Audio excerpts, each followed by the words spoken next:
The maids are talking among themselves about how shocked they are by the behavior of their young master Ern. He changed too abruptly and seemed to have come to his senses, which at his age was too early and unexpected. And while these women are wondering what happened to him, Ern is lost in his thoughts. He thinks that he is not going to allow the tragedy that befell him to happen again. This 16-year-old boy is now called Ern Stilgard, and he is hiding a secret. Memories make you dive into the past, to where the past him died at the age of 30. Unpleasant images begin to flash before my eyes, stopping at an ominous silhouette in the window. At the same time, Ern remembers that he was born into a noble family, Stilgard. This family was famous for having ruled the northern part of Navarre for generations. Ern's grandfather, being a knight of mythical rank and a war hero, stopped the takeover of the Paver Empire. The boy's father was a brilliant knight of heroic rank, Abraham Stilgard. Ern believes that his abilities would not be enough to even touch the little finger of one of them. They treated this guy even worse than the city homeless and bullied him all the time. The guy thinks that despite all the evil words of these cruel people, they were not true. Although Ern knew that he could not compare to his father, he looked up to him in order to become at least a good count.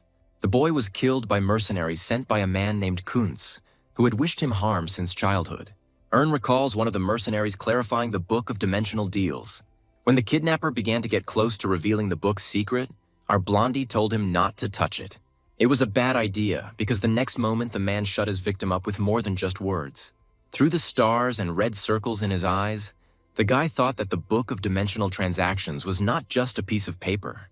And while Ern continued to talk about this, the mercenary called the one who believed this pathetic book a madman. And when the guy, with all his might, begged the tormentor to return his property to him, something fell out of the book. Upon closer inspection, Ern realized that the item was the wish bookmark. The boy remembered that the bookmark was one of the trinkets he had received in these deals. Words came to mind about this item being able to grant one wish, which the guy considered a deception. And the mercenary, noticing the deep thoughtfulness of his victim, asked what this guy was thinking about. Ern realized it was a healing potion, wondering why his tormentor had given the drink to him. Then he heard that these people were asked to play with him as long as possible and not kill him right away. The man said that Kunz asked him to tell his friend that this was his last gift. Inside Ern, hatred flared up for this vile man who had taken his title and property from him. The guy then started laughing, shouting that the last of the Stilgards would die like that, like a dog. The mercenary asked him if he had really gone crazy in the end, even though it was to his advantage. It was almost impossible to endure such torment while in one's right mind. And Ern, in between injuries, thought that he was a complete fool. Otherwise, he wouldn't be treated this way now and the family would be fine. Ern was ready to promise that he would definitely fix everything if only he had a chance. The boy's last thought was that more than anything in the world he wanted to turn back time. Then the incredible happened. The will of the one on the brink of death triggered the condition for the fulfillment of the wish. Since Ern was unconscious, he could not see the system window and could not read what was written on it. And she, having asked him to pronounce his last wish, began to issue warnings about the error. The system then began to search for a solution by analyzing the owner's desires based on memories. Since there were 3 of them and there was no difference between them, it was decided to perform them all. Literally a few moments later, Ern's eyes suddenly opened and he sat up. He didn't understand why everything was like this, but the realization of where he was made the young man cry out. Looking to the side, Ern saw the same view he always saw. His amazement knew no bounds, because just now he could not withstand the torture and died. There was a knock on the door, and a maid named Izel asked permission to enter, which was also seriously puzzling. It's all because this girl served the guy more than 10 years ago. Looking around, Ern realized that this bedroom seemed very familiar to him, and asked Izel a question. The girl was puzzled when the guy asked her how old he was, but still answered honestly. Hearing the answer, Ern, in a burst of emotion, hugged Izel, realizing that he had returned to the past 17 years ago. Unable to believe it, the guy asked if it was really her, to which the maid was very confused.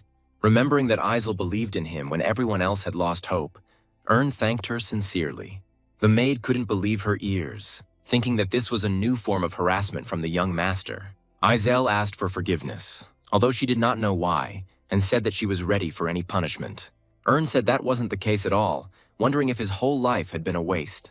As memories flashed before his eyes, the boy realized that he had previously behaved like a pig with Izel. Realizing how this might look in her eyes, Ern asked the girl to tell him what she came with.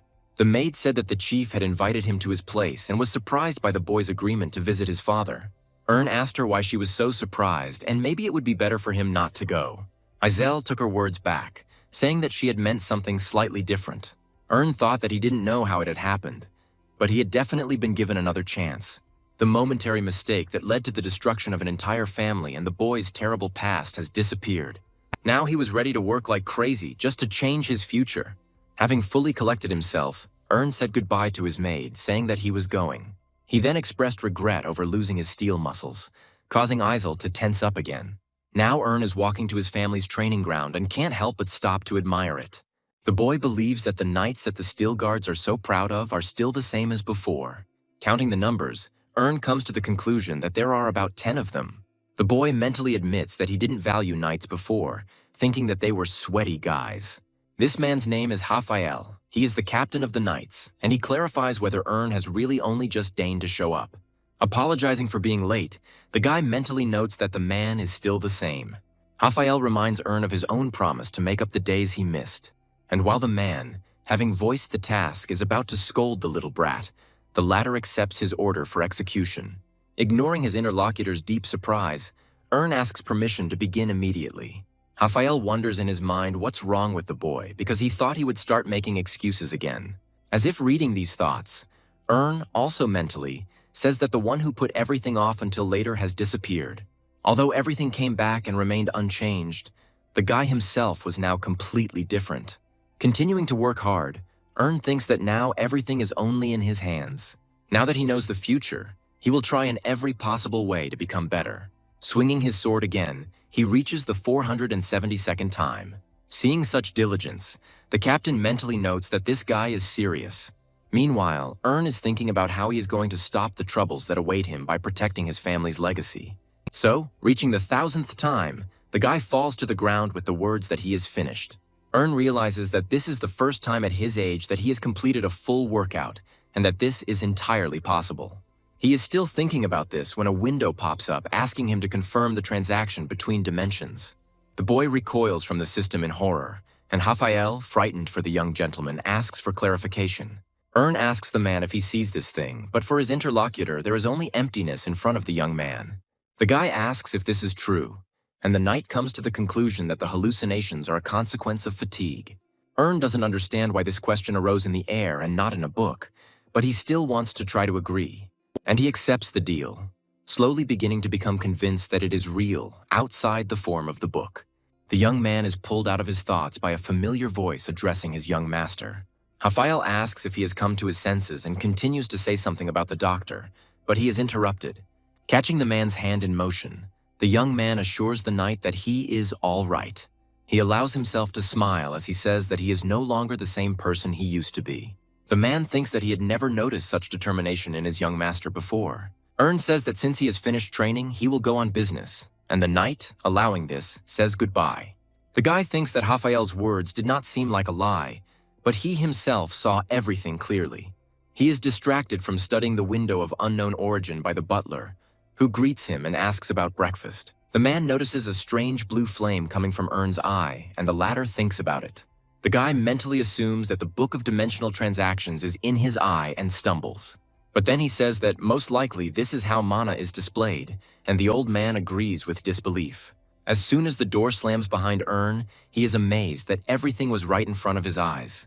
Exhaling heavily, he thinks that there are things much stranger, for example, his return to the past. The guy is mentally glad that the butler did not accuse him of anything and believed him. Suddenly a notification pops up in front of him, asking if he wants to continue under this account. The guy is surprised that there is only one button and there is no way to reject it. Even though ID is different, Ern has no choice but to accept the request. The system notifies the guy that a time travel transaction is starting, and the operation is being processed. Ern's status window appears before his eyes, along with a journal of tasks. The guy understands that everything starts from scratch, and supply and demand are not the least bit similar. Ern's attention is drawn to the line about the condition of the coins, and he doesn't understand where he got them from. He assumes that this is his previous account, but the level of the transaction is different. The young man does not understand anything. After thinking a little more, Ern decides to begin his journey in this world with a warm-up. A week later, the knight asks the young gentleman if his intentions are serious. He agrees, his face shining with anticipation, and then Raphael turns to Fry. The captain asks the knight to join Ern in sparring, but to use his left hand without mana. The guy doesn't like this, and he asks the 6th-rank knight to give it his all. He is puzzled, torn between the orders of two high-ranking people, and the young gentleman, not allowing the man to think for even a moment, asks him to begin already. When the first blow flies very close, Fry barely manages to dodge it. The second blow causes the sword the man used to parry his opponent's blow to tremble in his hands. Fry can't understand what's wrong with this guy, where such strength comes from, but he wanted to listen to the captain. The observers are amazed by such a heated battle, and are also perplexed by the fact that Ern is pushing the knight back. The latter still cannot understand what is wrong, assuming that he himself has become weaker. Feeling the familiar splash, Fry tenses, already roughly guessing what will follow. Raphael calls the knight a brat, reminding him that using mana is forbidden. But it's too late. Fry doesn't even have time to hear these words before he attacks. When someone shouts an appeal to the young master, his opponent falls to the ground. The knight captain inadvertently mentions God as the haze from the battle begins to clear. Extremely pleased with himself, Ern asks how the fight went, stating the fact that he won. The knight cannot understand how this can be, because he used magic. Ern suggests that the man simply admit his defeat, since the outcome of this fight has already been determined. The observers cannot believe their eyes, amazed that the young gentleman won this duel. A week ago, when Ern opened his chest, he was pleasantly surprised that everything remained in place. He thought then that now he would not be deceived like a fool, and he would spend everything properly. The guy considered interdimensional transactions to be the most important method for him. Having looked at the exchange, Ern decided to study everything carefully, noting the fundamentals. Of course, this was an exchange, and the guy immediately activated the corresponding option. When Ern saw the number of coins on offer, he was surprised, as it was more than he expected. The guy's surprise did not subside, as he received quite a lot of gold, at least 5. When Ern caught himself doing this, he was amazed that he was finally beginning to understand the true value of money. He reasoned that in any dimension the most important thing is to buy cheap and sell dearly. However, the stumbling block here is taxes and commissions on certain goods. After this, Ern sank into dark thoughts about the zero-level dilemma. The boy was interrupted from his thoughts by an offer to sell mana stones. These items are incredibly essential for replenishing your mana reserves.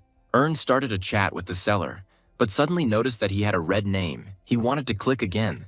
After reading the information about this user, the guy realized that he needed to be careful with him. Thinking that there had never been such reports before, Ern first asked his interlocutor about the price. He, having called her, asked her to hurry. But a window about this man's deception appeared in front of the guy again. Ern then wrote him everything as it was, and the seller was indignant, saying that his price was quite low.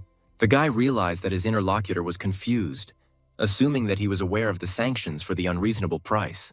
Ern continued the conversation, writing that the seller apparently wanted to be labeled as unreliable. He immediately changed the tone of the conversation, starting to fawn over the potential client and calling him impatient. After this, the seller began to justify himself, telling Ern that he had not meant to deceive. Using the information he had, the guy once again exposed the scammer.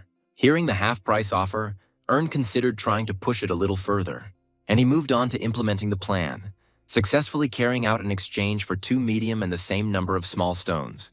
When the system reported that 2.5 coins less had been spent, Ern was surprised. The guy didn't want to report this merchant, but rather keep him on the hook for a while. The interlocutor began to object, but Ern ordered himself to ignore him and immediately leave the dialogue. The system reported a cashback of 2.5 coins, and the guy was amazed by such a privilege. He couldn't believe that he had somehow made it onto the VIP list. And then Ern decided to try to absorb the mana from his new acquisition. The guy felt it flowing into his body, which indicated that the stone was not a fake. After that, he spent several days studying his family's special mana-breathing technique, Breath of Steel. To do this, it was necessary to fulfill 2 conditions, which were a strong body and a lot of mana. At first, for Ern, who owned nothing, this was impossible, but he trained hard and tried.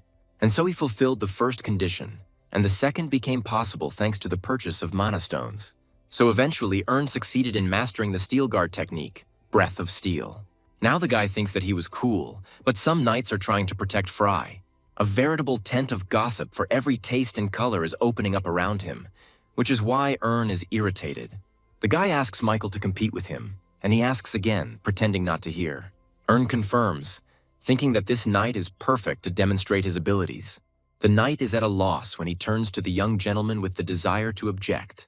He is interrupted by a female voice saying that this will be interesting, and everyone turns to look at him. This girl's name is Karen, and she is the eldest daughter in the Stilgard family.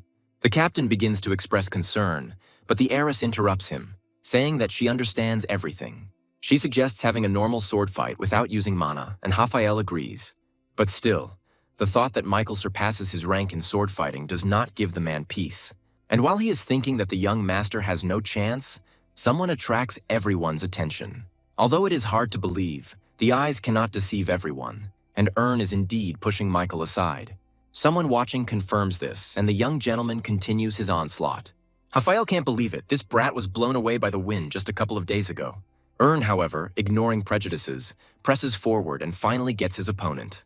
From a strong blow, it not only flies far away, but also crashes into an obstacle, throwing up dust into the air. The knights are seriously puzzled, realizing that their comrade lost completely. They find this very cool, and chants of the title of Young Master Ern are already flying into the air. He looks at them, a little flattered, and doesn't notice how someone is approaching him. The man appears very close, calling Ern's name and causing him to be amazed. Karen praises her little brother and says that it seems like she has been thinking badly about him all this time.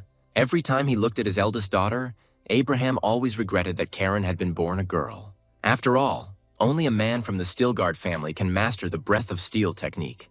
Karen says that her little brother trained very hard in secret from everyone. The girl apologizes to Ern, saying that before she did not support him, but also condemned him.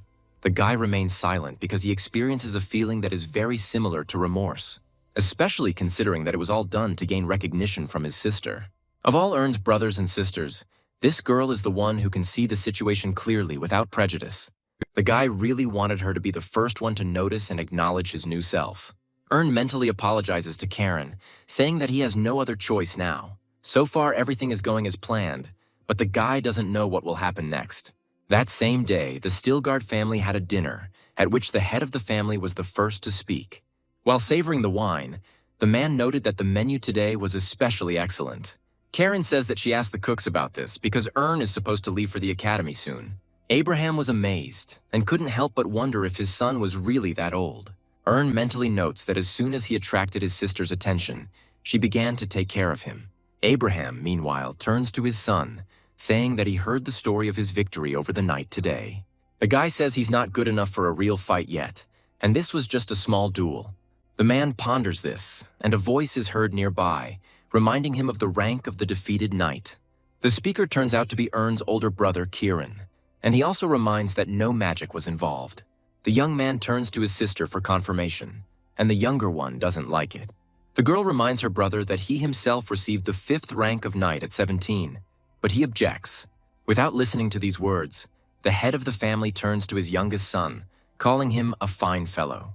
Abraham says that Erna's first appearance on the battlefield was around the same age. The man asks the reason why his son has come to his senses, and he is taken aback by his father's gesture. Having decided to shake hands, Ern begins to talk about the fact that he is already 16 years old.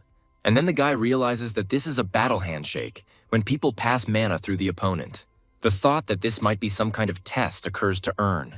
The boy wants to please his father, but decides to hide all his skills that are higher than the 3rd rank. The man praises his son's progress, admitting that he previously considered him a loser. Abraham suggests that Ern will be able to prove himself worthy beyond the walls of Stilgard. The man deeply reflects on the fact that he has been spending too little time with his youngest son. Abraham admits that he remembered this too late, but decides to try to make amends. When a man suggests that his son ask for a gift, he is happy that he succeeded. The guy starts to say that he has something like that, but doesn't finish the sentence. He backs off, saying that he considers this too impudent for him. Abraham asks his son not to worry and assures him that he is ready to listen to any request. Ern says he doesn't want to ask for anything big. He's sure he'll be turned down. Abraham says that he is even ready to take an oath since his son wants it so much. And the man actually keeps his words, pledging to do everything in his power. Ern didn't expect this, but he's going to take advantage of the opportunity that has come his way. The guy voices his request, And the next moment, the space is cut by Kieran's protest. Saying that his youngest has gone completely crazy, the young man reminds him and his father of their family traditions. Kieran is indignant at the fact that someone other than the leader can enter the treasury. Abraham partially agrees with this, as he had previously visited this place with his father. Kieran says that this is a different case, and the man reminds his son of the oath he took. The elder says that there is no need to break it, and Abraham asks him to go and do his own thing. Ern mentally gloats, turning to his brother with words about how this is exactly what needs to be done. Kieran is indignant, but only mentally, because even he himself does not have the right to enter the treasury. Unlocking the door, Abraham tells his son that he can only enter the outer treasury, not the inside. You can take any item, but only one. The boy will have enough time for this. Ern is thrilled to finally get his hands on the real dimensional book of transactions. She is the most powerful weapon that a guy wants to wield alone. Before his past life, the only traders from Earth for the last 100 years were Arbahan and him. This was the reason why Ern was so eager to get his father's attention. Walking leisurely between the shelves and artifacts, the guy remembers that the book was somewhere here. Ern doesn't want anyone else to find it, wanting to destroy the original.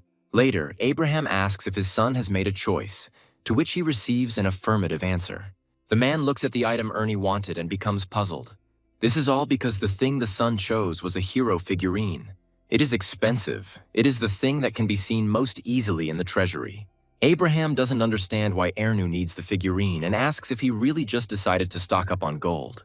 The boy is puzzled, beginning to understand what his father is thinking about after this. And then, after a short silence, Ern says that this figurine is the most valuable thing to him. Thanks to her, the guy can buy himself a sword and a mana stone, and on top of that, he will have money left over. Abraham is not thrilled, advising that time should be spent on hard training rather than buying and selling things. Then his son says that there is not necessarily only one path. The only exception would be the fact that Ern has an innate talent for the sword. The guy suggests that for him this could, on the contrary, become the fastest way. After thinking for a while, the man finally speaks up. With a puzzled smile, he admits that it is not so easy for him to understand his youngest son. Ernie is mentally happy that he managed to carry out his plan. Before this, while in the heart of the first hall of the treasury, the guy was panicking. Looking at the shelf where the book of dimensional transactions should have been, he didn't see it there. Then Ern allowed the thought that at that time the object could have been in another place. The boy went through book after book in an attempt to read a familiar title, but in vain. In desperation, he had already moved on to places where the book could not have been at all, and his suspicions were confirmed. This object was nowhere to be found, as if it was not in the treasury at all. Then the guy thought about it, and two hypotheses came into his head about this. The first of them was that the book could move somewhere while he was not looking at it. And according to the second, someone could be using this artifact right now. Ernie thought hard, doing some complicated arithmetic calculations in his head. He came to the conclusion that during a certain period of time, he did not know what was happening to this book. Now the guy remembers that back then the hero's figurine was the first thing that came to hand. The system window that appears before your eyes informs you about the completion of the automatic transaction. Looking at other phrases that appear, the guy notes that he has other privileges as well. Suddenly it dawns on him that he might be a VIP client. But it's hard to believe something like that, and the guy thinks that it's impossible. A mischievous thought enters his mind, and Ern activates his eye again. After that, he goes into the book, intending to try it at least once, even though this cannot happen. Ern wants to check if something will show up in the VIP category, otherwise he is not a VIP. For the first few seconds, the guy looks at the loading board, almost certain that he is right. But after that, a whole canvas of options for VIPs appears before him. The guy can't believe his eyes, thinking that something like this is impossible to even imagine. And then Ern is finally convinced that those 2.5 gold coins are also a VIP privilege. The guy's attention is drawn to the 0 commission on all transactions he makes. Reading the title of the Eye of Providence, Ern recalls the information he was given about the seller with the deals. Flow recognition, which helps to find out the quantity of goods and the real price, also comes from here, as well as enjoying discounts, which are always at least 10%. The beginning with coins is also explained by VIP, since she has an event with a presence check. Again, going over in his head the information he had just learned, Ern fell silent for a long time. And then he starts jumping and laughing, unable to stop rejoicing at such a fortunate coincidence. Calming down for a moment, the guy thinks that in this way he can move mountains. Ern believes that now everything will happen even faster than he thought, and he means his revenge. Playing with his grandfather's figurine, the boy declares that he too is ready for battle. And first, he's going to get the coins from that figure by using the cost calculation effect. It turns out to be less than expected by about 25 with a difference of 10. At that very moment, the VIP privilege is activated, performing an assessment of the zero world. Ern doesn't like this either, because he loses a whole 400 gold pieces. Though he thinks he's lazy, the guy is still inclined to make some kind of deal. Falling onto the bed, he thinks that he is already quite comfortable. This is because the book of measurements is now in his eye and deals can be made while lying down. Ern sits up, only now fully aware that this thing is before his eyes. It dawns on him that this virtual book of measurements may turn out to be the original. This leads to thoughts that it will now be possible to do without glasses. Studying the system windows of transactions, the guy notes the fast speed with which the listed items are sold. The guy is thinking about what product to choose next and remembers about mana stones. Seeing an ad with familiar content, Ern is amazed at his luck. By clicking on it, the guy says out loud that this seller is already waiting for him. When he is addressed as a fraud, the person on the other side becomes irritated. But the attempt to remember who he is crowned with success, and the man answers. Ern confirms that he is the same buyer and asks to buy more stones at the same price. The seller tries to wriggle out of it, but the interlocutor reminds him of how this could all end. The man doesn't like the prerogative of being blocked, even though it will only last for a few days. Ernie says he doesn't understand how someone who has almost 10,000 coins can be so petty. The man doesn't quite understand what they want from him, and he asks how much the guy wants to buy. Having made the deal, Ern calculates how many and what kind of stones and at what cost he acquired. And then he puts it up for sale himself, inflating the price because he is well aware of this. The hookah flies off to the side as the blonde man lets out an indignant cry upon noticing Ern's announcement. The man is outraged that he not only has the audacity to resell the goods, but also in a foreign world. After a good night's sleep, the guy wonders why he received so many messages. When he sends question marks to his interlocutor, the latter begins to rage even more. Exhaling heavily, Ern tries to figure out how to deal with this merchant. And saying that he can behave even more like a pig, he proceeds to implement this plan. The man is amazed by such speech, and Ern mockingly asks his interlocutor if he is really offended. They start bickering, turning to each other's personalities. Finally, the man suggests stopping, thinking that his interlocutor is not quite normal. The fair-haired man still hopes to resolve everything in his favor, but Ern considers this illogical. They move on to a conversation about price, where the man feels that it is impolite to sell at the set price. Now Ern offers him a deal, but he refuses, even allowing him to write a complaint. Ultimately, the man refuses to trade with the guy at all, and the guy notes his touchiness. Continuing the dialogue, Ern thinks that for people like his interlocutor, money is a religion with faith. After a few lines, the guy manages to sweet-talk the man, and he makes contact again. Then Ern calculates the amount he has and estimates the profit from the size of the discount. Seeing the required quantity, the man says that he does not have much product left. When Ern recalls the words about the mine, the interlocutor reluctantly admits that he was lying.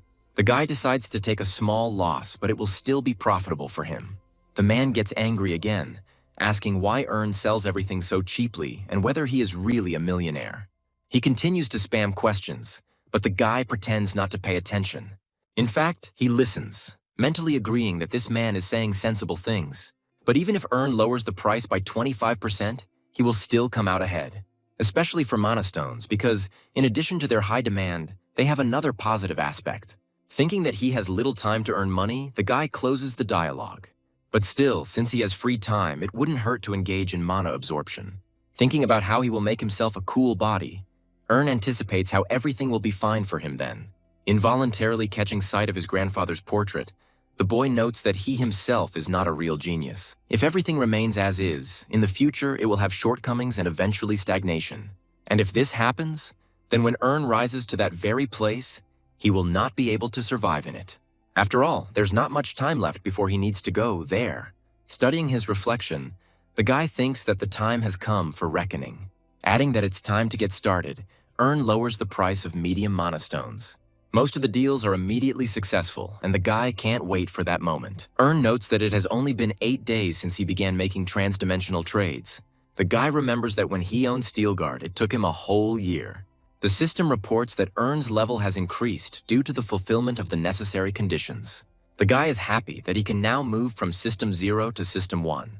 And Ern, without hesitation, immediately performs this deed, allowing himself a satisfied smile.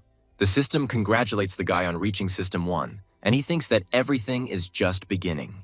This is a system where even errand boys and restaurant workers become as strong as knights. This world is otherwise called martial artsum, and Ern is still amazed by the way the people here communicate. The system sends a warning, and the guy thinks about what is needed here to unlock privileges. By activating the Eye of Insight, Ern gains the ability to obtain information about who he is cooperating with. However, he is in for a disappointment, as this skill does not work in martial arts. The guy doesn't like this, nor does he like the fact that he wasn't even told the reason for receiving privileges in the previous world. Then he tries to guess for himself, assuming that everything happens as the level increases. The guy's attention is drawn to a notification that appears, which tells about a new event. When he opens it, Ern gets confused because there are too many windows about the sale in front of him. The guy almost bought it, but he found these proposals too strange. The talk of a sale seems dubious to him, because in reality the discounts depend on the market price. He continues to develop this thought, but is distracted by a message that appears before his eyes. This is some kind of congratulation on the transition to another world and small rewards for it. The first is 2 special items, the second is martial arts, and the third is 500 coins. The guy is attracted by the second. He tries to understand what maximum concealment of the body and sword means. The sponge in the head skill absorbs the effect, in which the absorption debuff is reduced by 80%. Then the absorption speed increases by 300%, and the absorption is completed, causing hiccups. Ern is surprised to feel the changes in his body and wonders if it has actually been absorbed. This means only one thing, and the guy thinks that the martial arts of this world consume mana. They run on it as fuel, but in System 1 they use internal energy. Ern says that if he were asked which was better, he would choose martial arts. The mysterious blade is a strange sword technique that symbolizes Arbahan. Although this privilege is compatible with Ern's mana core, he still has to open the meridians with veins. The guy thinks that this skill becomes more refined in this way. Ern's eyes widen and he begins to breathe heavily, trying to bring his skyrocketing pulse back to normal. He finds the experience of instantly opening his chakras and learning an entire sword technique more amazing than he thought. The guy wonders if there is a limit to this spatial trade. After all, he can buy anything he wants, but only if he has the money for it. A voice comes from the cave, its owner communicating with his customer. He asks us to think of the deal as a love for the human species, not a love for a dimension. He sells a lot of things, but asks the buyer to refrain from informalities of this kind. Having finished the conversation, the man exhales tiredly, because he has once again got a bad client. Checking Ern's status window, he concludes that he is a small fry from the lower system. But he has no right to complain about this, because he lives precisely at the expense of such people. The old man says that perhaps, on the contrary, he should thank all these people. When Ern asks what exactly he is interested in, the man offers quite a lot to choose from.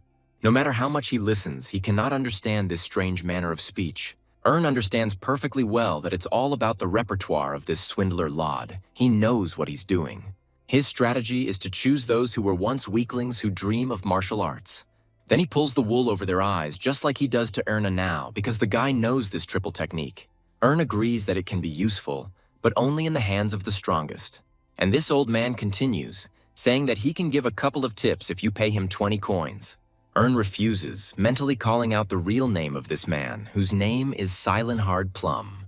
In the 5th world of martial arts, in the Mountain Bamboo sect, the subordinates call out to their leader.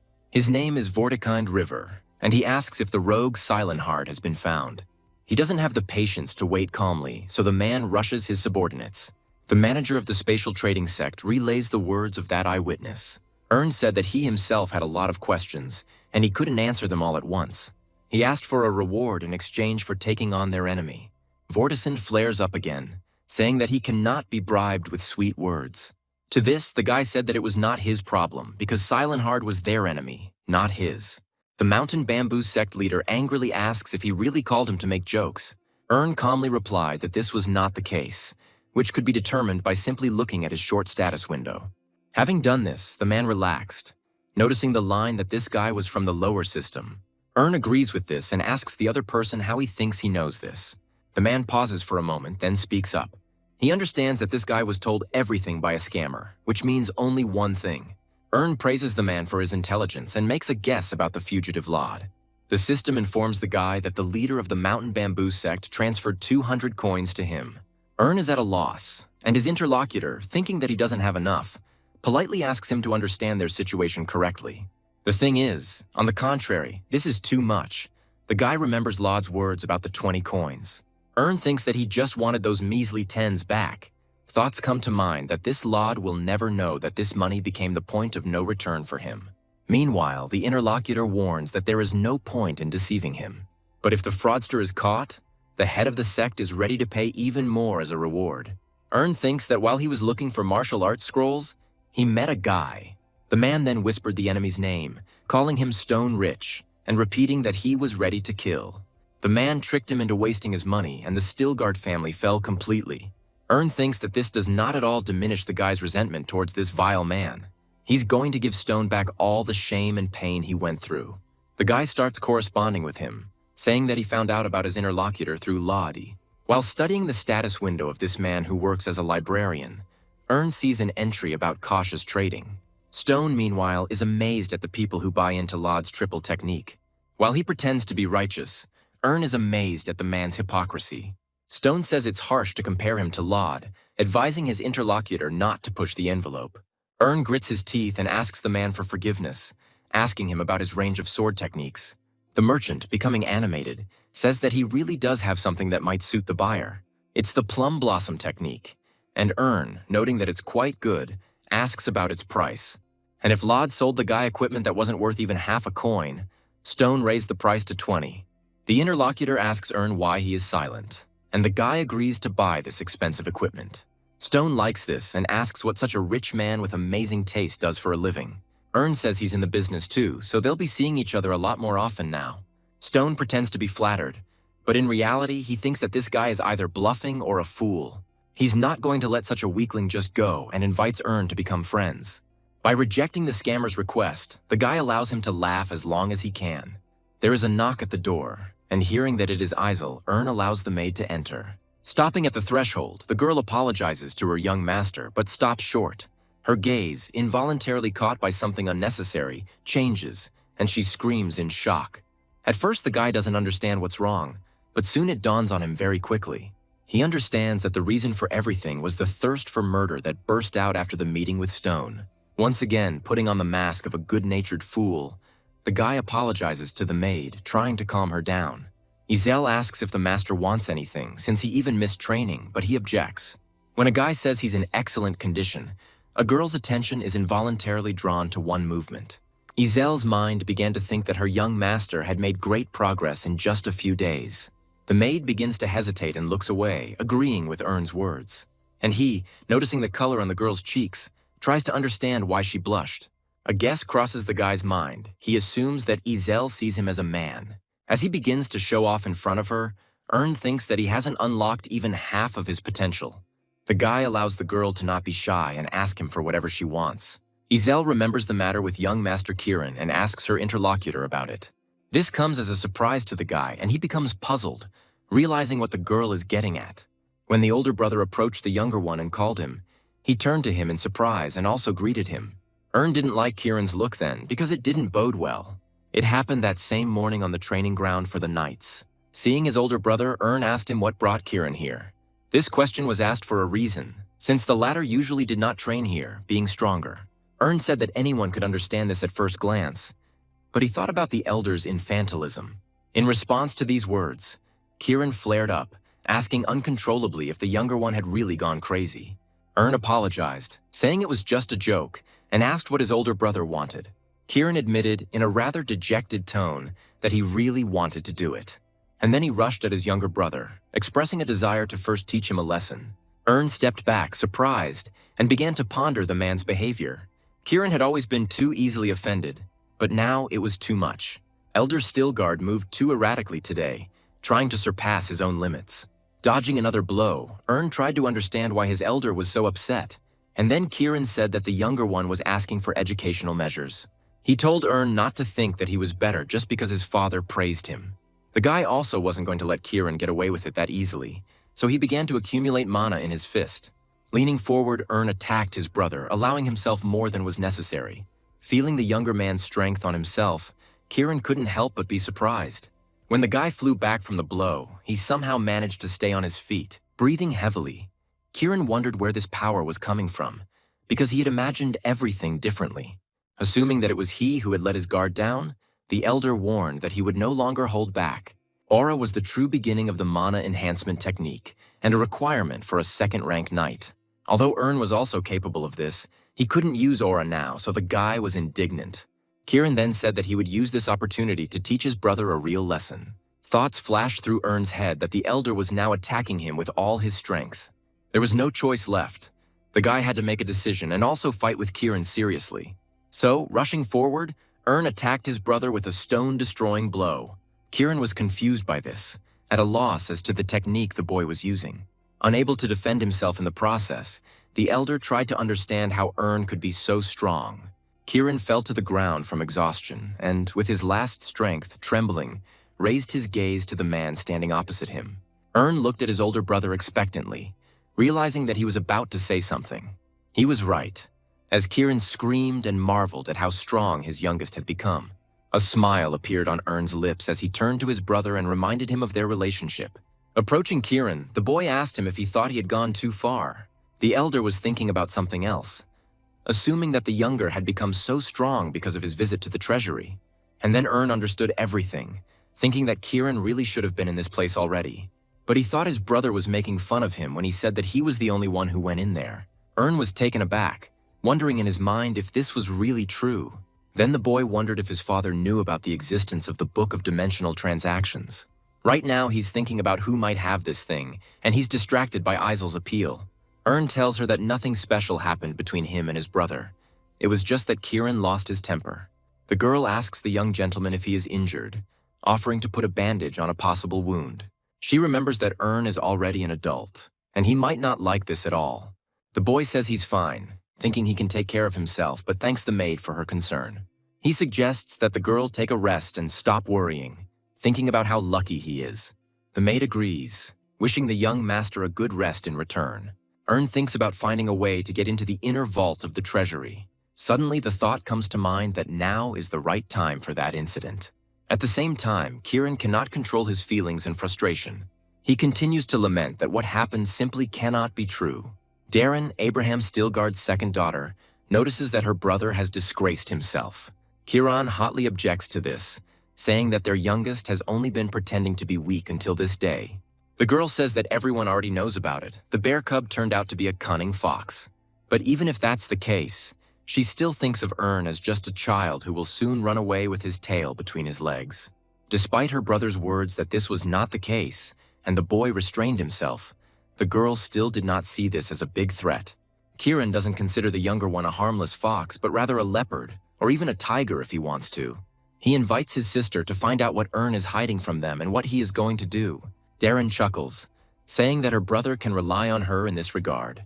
The girl expresses her intention to get to the very last detail of her younger brother's secret. When the Manastone Trader Alliance falls into disarray, Hearthstone asks them to put an end to the fighting.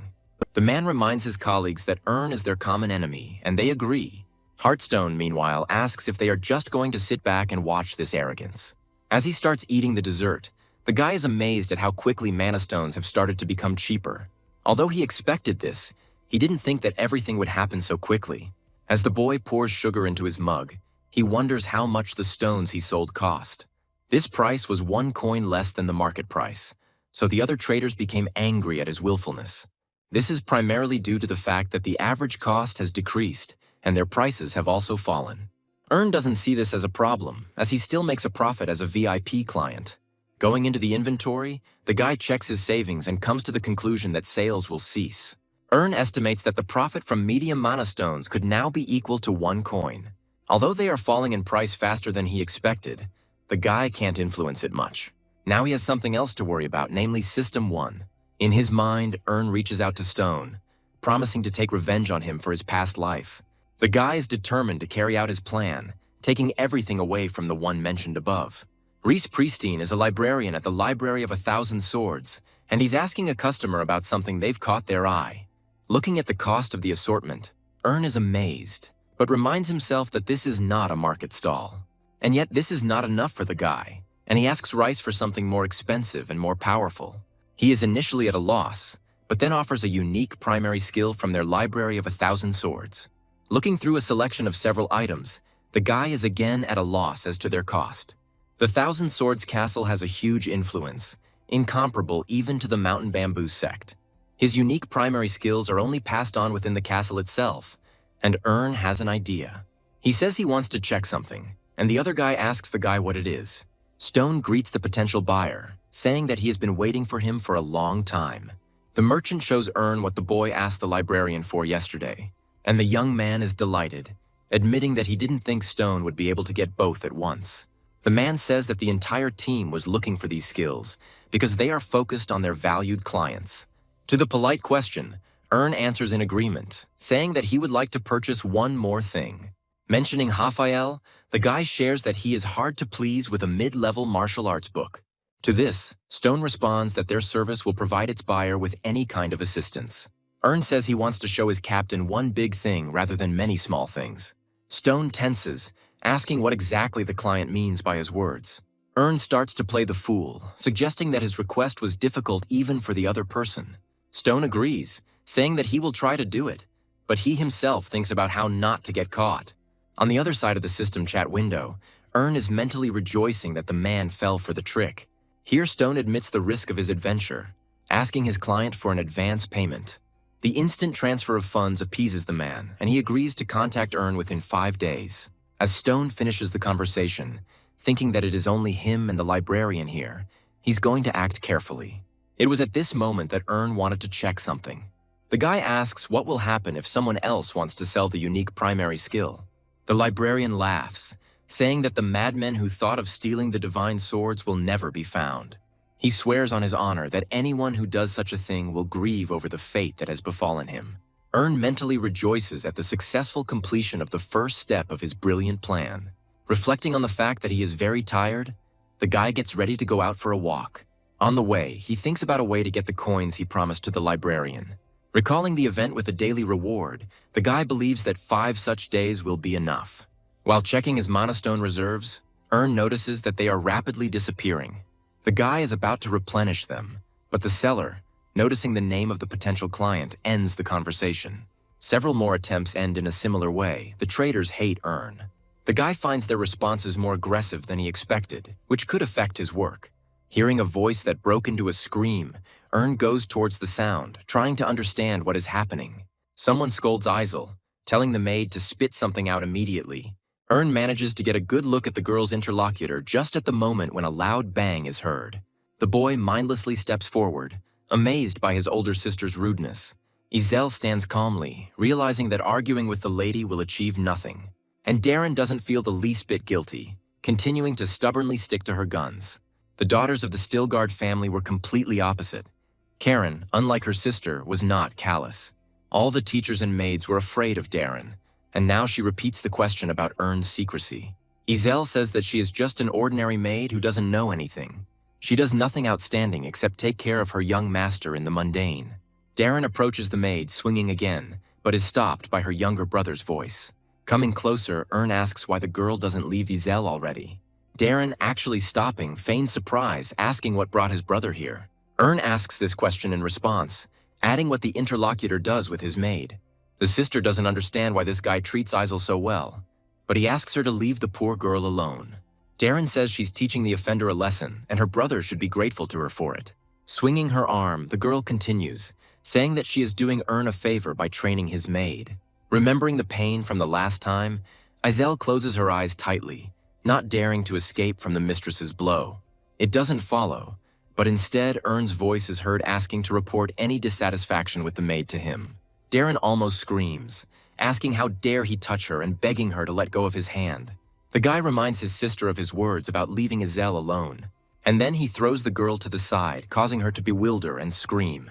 Darren angrily asks what some insignificant servant means to his brother, and he, saying that it would be better for her not to touch his people, orders her to immediately apologize to Isel. Hearing such words, the maid cannot believe her ears and is about to say something. At the same time, Darren hesitates a little, but a cunning plan is maturing in her head. The girl slaps herself across the cheeks with quite a lot of force, causing fear in Isel. Darren says that she will show her father her abrasions, and he will take her side, resorting to punishing the younger one. She continues to admire her idea, but Ern only sighs in disappointment.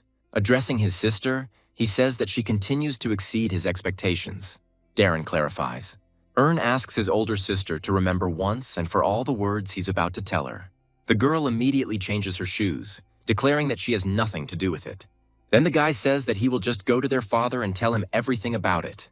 The girl is about to object, but bites her tongue because the topic is quite serious. Surprised that his brother found out about everything, Darren still admits that she is to blame. In addition, the girl says that she will try to ensure that something like this does not happen again. Ern turns to Isel asking if she's okay, and she quietly agrees with his words. The girl says that she does not deserve such good treatment from her young master. And Ern, clenching his fists to calm his emotions, says that she is one of his closest people. The guy says that he will not forgive anyone for the offense inflicted on his loved ones, not even the Emperor himself. And as they continue their dialogue, Darren begins to think that something is wrong here. The girl can't figure out how her younger brother was able to expose her secret. She tenses, wondering if those same people might have passed the information on to Ern. The members of the multi-union, led by Hearthstone, continue to argue among themselves to this day.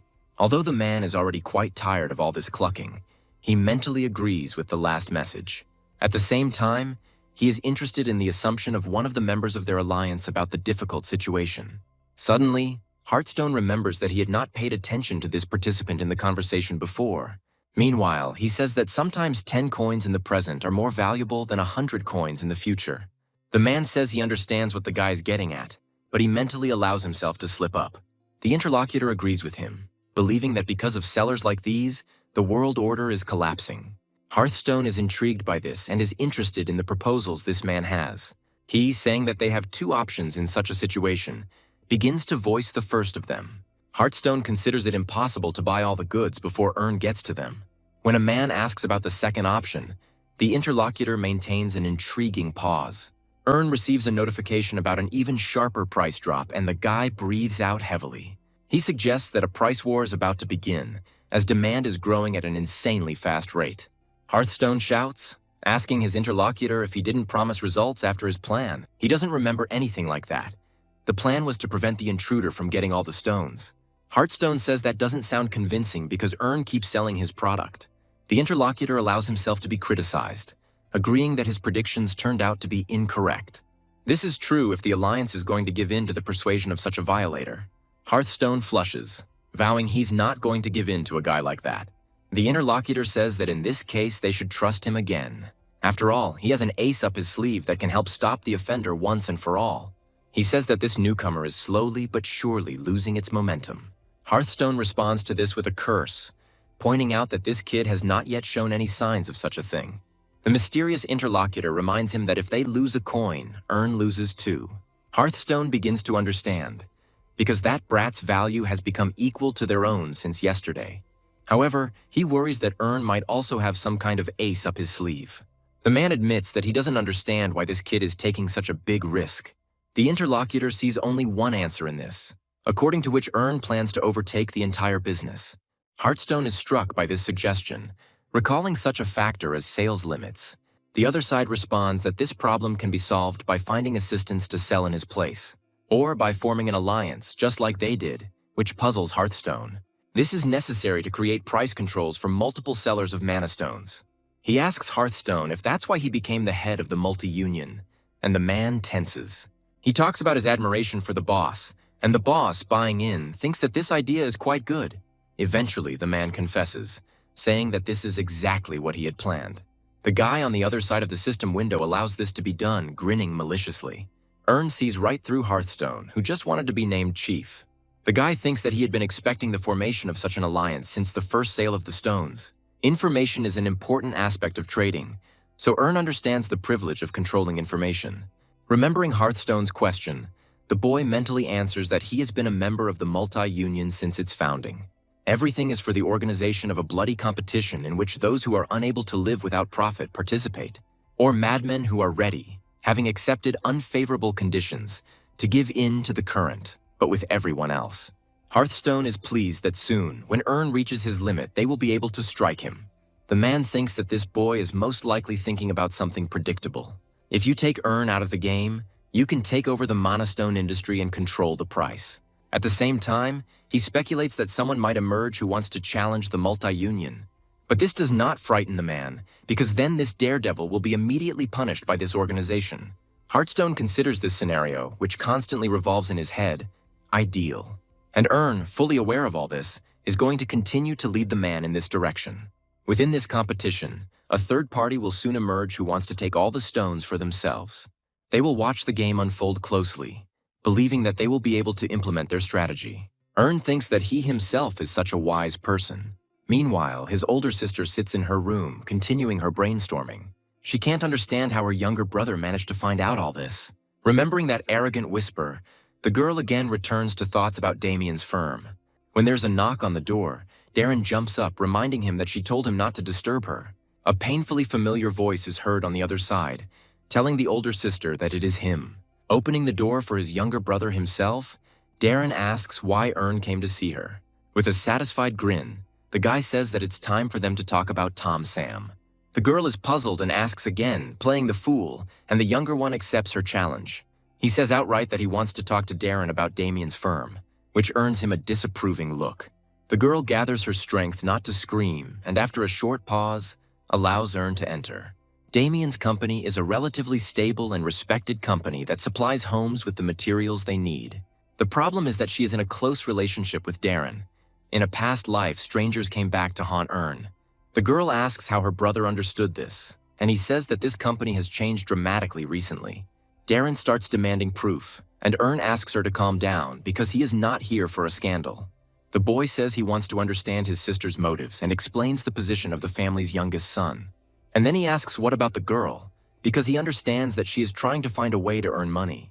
Darren asks on what basis the one who has always hidden his true self is making any claims. Earn says he's only interested in one thing, which is who came to whom, the girl or the company. Darren admits that she was not the initiator. The company said that they wanted to do her a favor. But there was one condition. The girl had to repay this generosity. The guy thinks his sister is lying because Damien's firm is incredibly influential. Darren flares up, asking his brother if he is now happy, calling him out on his own criticism. Earn repeats the words that he did not come to his sister for this.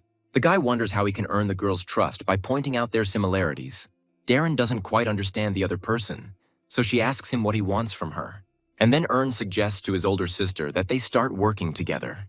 The girl squeezes out just one short question, unable to believe her ears. Earn can't help but smile because he finds his offer very tempting. Later, seeing her brother off, the girl says that she will tell him all the details later. As he leaves, Earn thinks that even though it was a lie-filled argument, the deal looks good. The boy feels forced to work with his older sister. At the same time, he needs to see the big picture to find out where things might lead. Activating the system, Earn thinks that despite all this, the main problem still remains Hearthstone. The guy's attention is drawn to a strange message, and he immediately opens it. This is 800 coins and congratulations from the Mountain Bamboo sect, who seems to have caught the scammer. At the same time, the guy receives 10 bamboo life pills.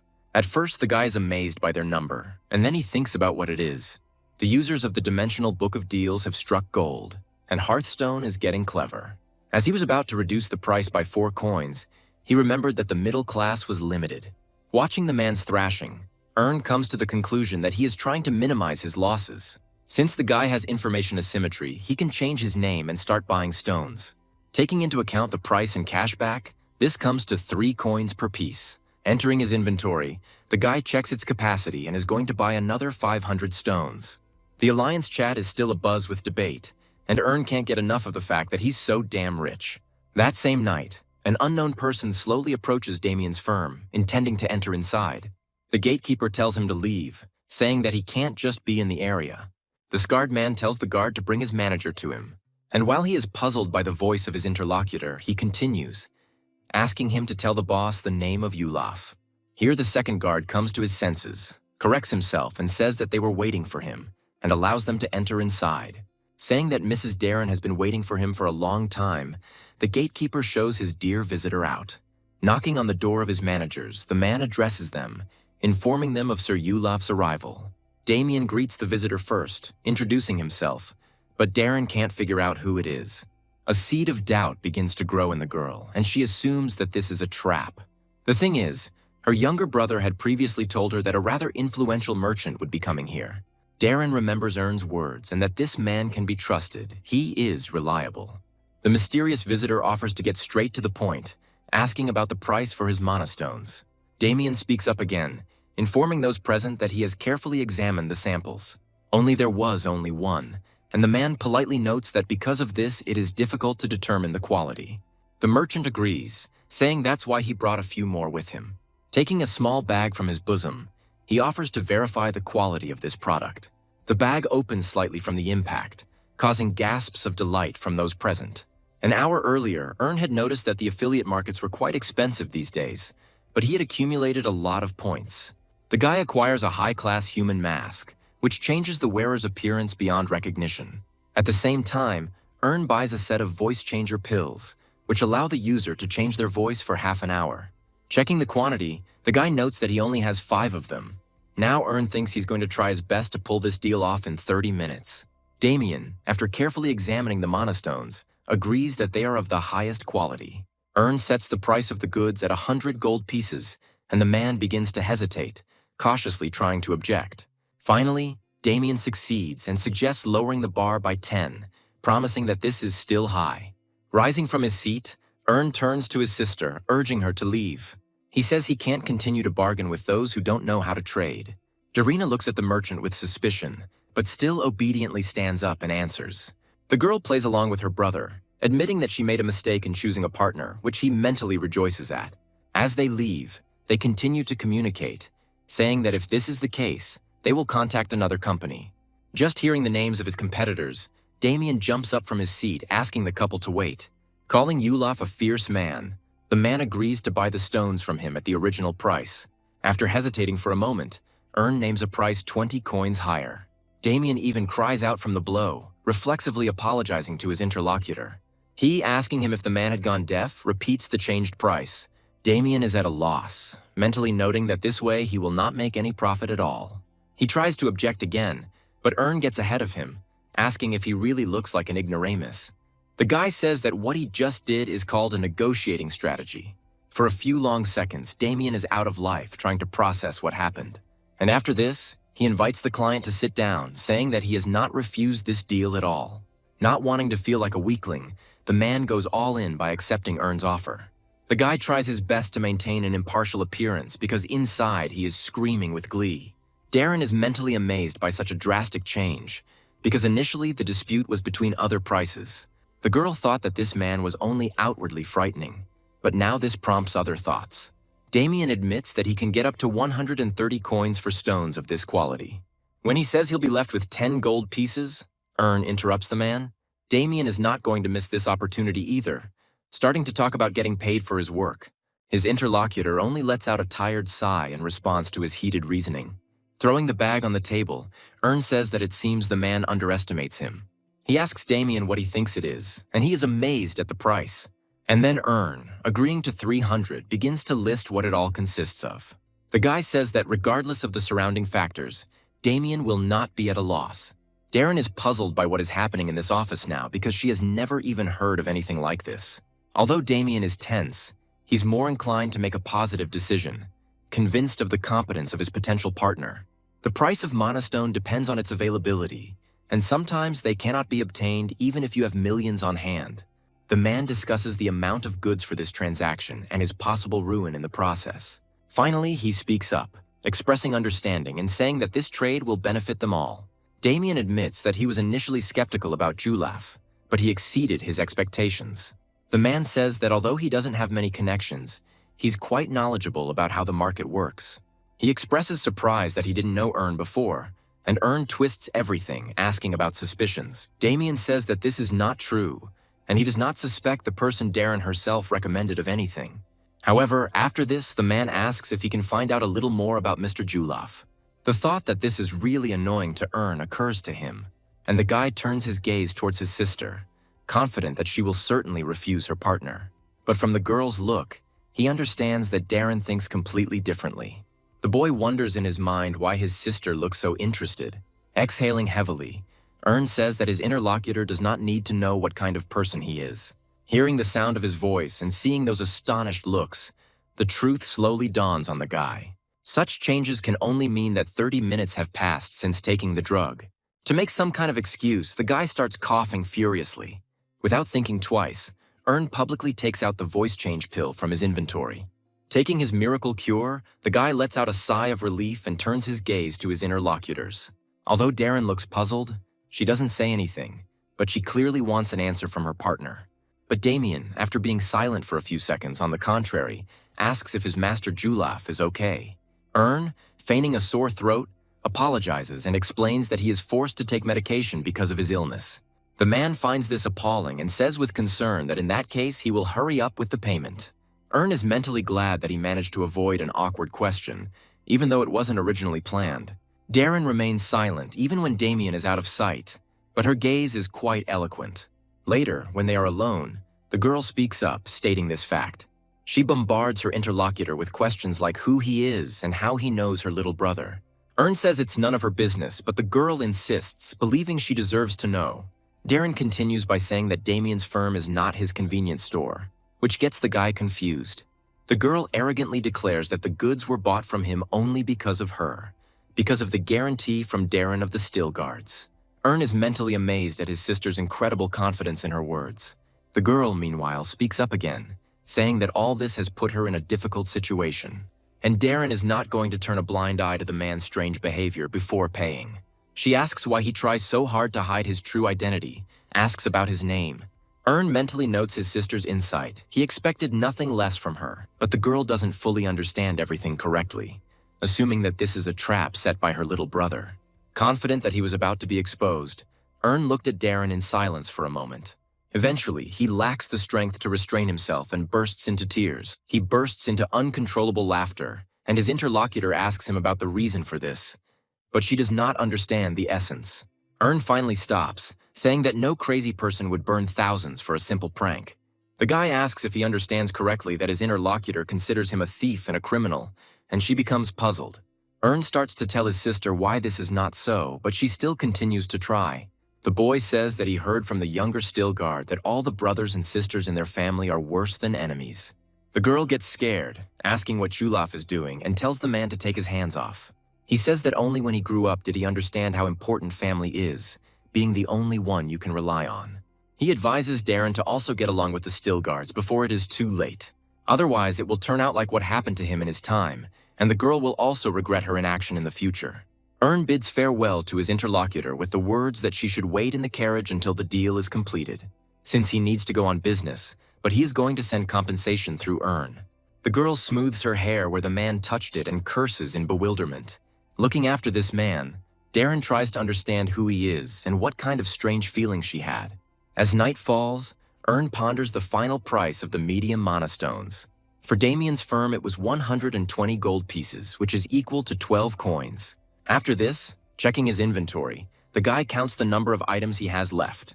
His face lights up with joy because, even if you take into account his sister's share, he has received an incredible profit.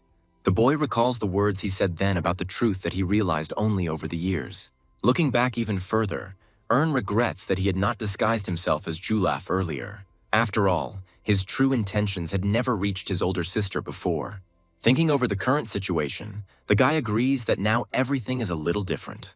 And although he is the only one who has managed to get rid of hatred so far, this is a pretty good start. After this, the guy mentally turns to stone, asking himself to wait because he's already very close. The generally accepted currency throughout the natural continent is gold coins.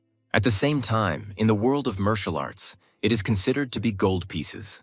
Basically, gold is a fairly rare metal that is very often used as currency. Ern sold a bunch of gold last night and now his balance is almost 3,000 coins. The guy is delighted with this because according to his plan, the preparations for it are now complete. Ern notices a pop-up window from the system informing him of one unread message. This is what he needs, because the sender of the message is none other than Stone Rich himself. The guy's finger hangs in indecision, and the thought comes to mind that it's still a bit early. Ern assumes a relaxed posture and forces himself to take a deep breath and then exhale a little later. He begins to count backwards from 3 and only then opens the message. A conversation begins between them, where Stone agrees that it is better for him to arrive on time. He begins to talk about how much pressure he put on himself to acquire the secret arts. Seeing all these words, the thought involuntarily comes to Ern's head that they are trying to cheat him again. The guy thanks his interlocutor for his hard work and reminds him that they have already come to a consensus. Stone agrees with this and begins to explain the advantages of the chaos cultivation technique in comparison. Listening to this description, Ern comes to the conclusion that this is what he needs now. He praises his interlocutor, saying that with this arrangement, Raphael will be completely satisfied. Taking advantage of the moment, Stone asks if Ern can deliver something to this client. The guy pretends to be surprised, asking what it is, and the other guy promises to be honest with him. Stone says it's 2,500 coins, but even that's insignificant for this technique. Continuing, the man names the price for the equipment, which is being asked on the official market, and explains.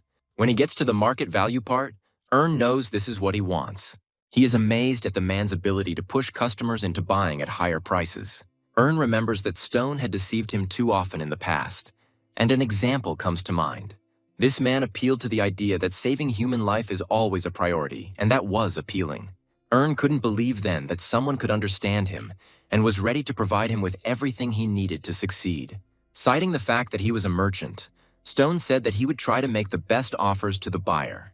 And Ern, thinking that his interlocutor was acting out of kindness, believed, like a simpleton, his sincere gratitude. Now the guy is very angry, remembering the stupidest decision he has ever made. Exhaling, Ern asks how much Stone intends to sell him this equipment for. The man says the price will only be 4,000 since he's giving 1,000 discount. While Stone notes that this option is beneficial from either side, Ern ponders it. To prevent things from going too smoothly, the guy reminds him of the coins he gave the merchant last time. Stone refuses, assuming that this idiot is involved in a major deal for the first time. The man says that he has already spent this money on purchasing this equipment. Ern, trying to conduct a peaceful dialogue, says that he is now in a little shock and reminds him of the amount that was mentioned. Stone, in turn, reminds the guy that this is Raphael's money, not his own. Ern agrees, saying that in that case he will first talk to his client and the other client doesn't mind. The guy is once again convinced that this person has always been like this, twisting everything to his advantage. Checking his balance again, he realizes that even with his privileges, he won't have enough currency. Ern thinks he would rather throw the money away than exchange it at the appropriate center. And then the guy starts to figure out what kind of loss he might suffer after such manipulation. In the end, he comes to the conclusion that it will pay off hundreds of times over, because then he will simply take what he needs. Ern tells Stone that he consulted with Raphael, and he agrees to the deal because it is not bad. The man laughs, noting that this man is extremely generous. The moment the transaction confirmation window appears in front of Ern, the guy shows signs of excitement.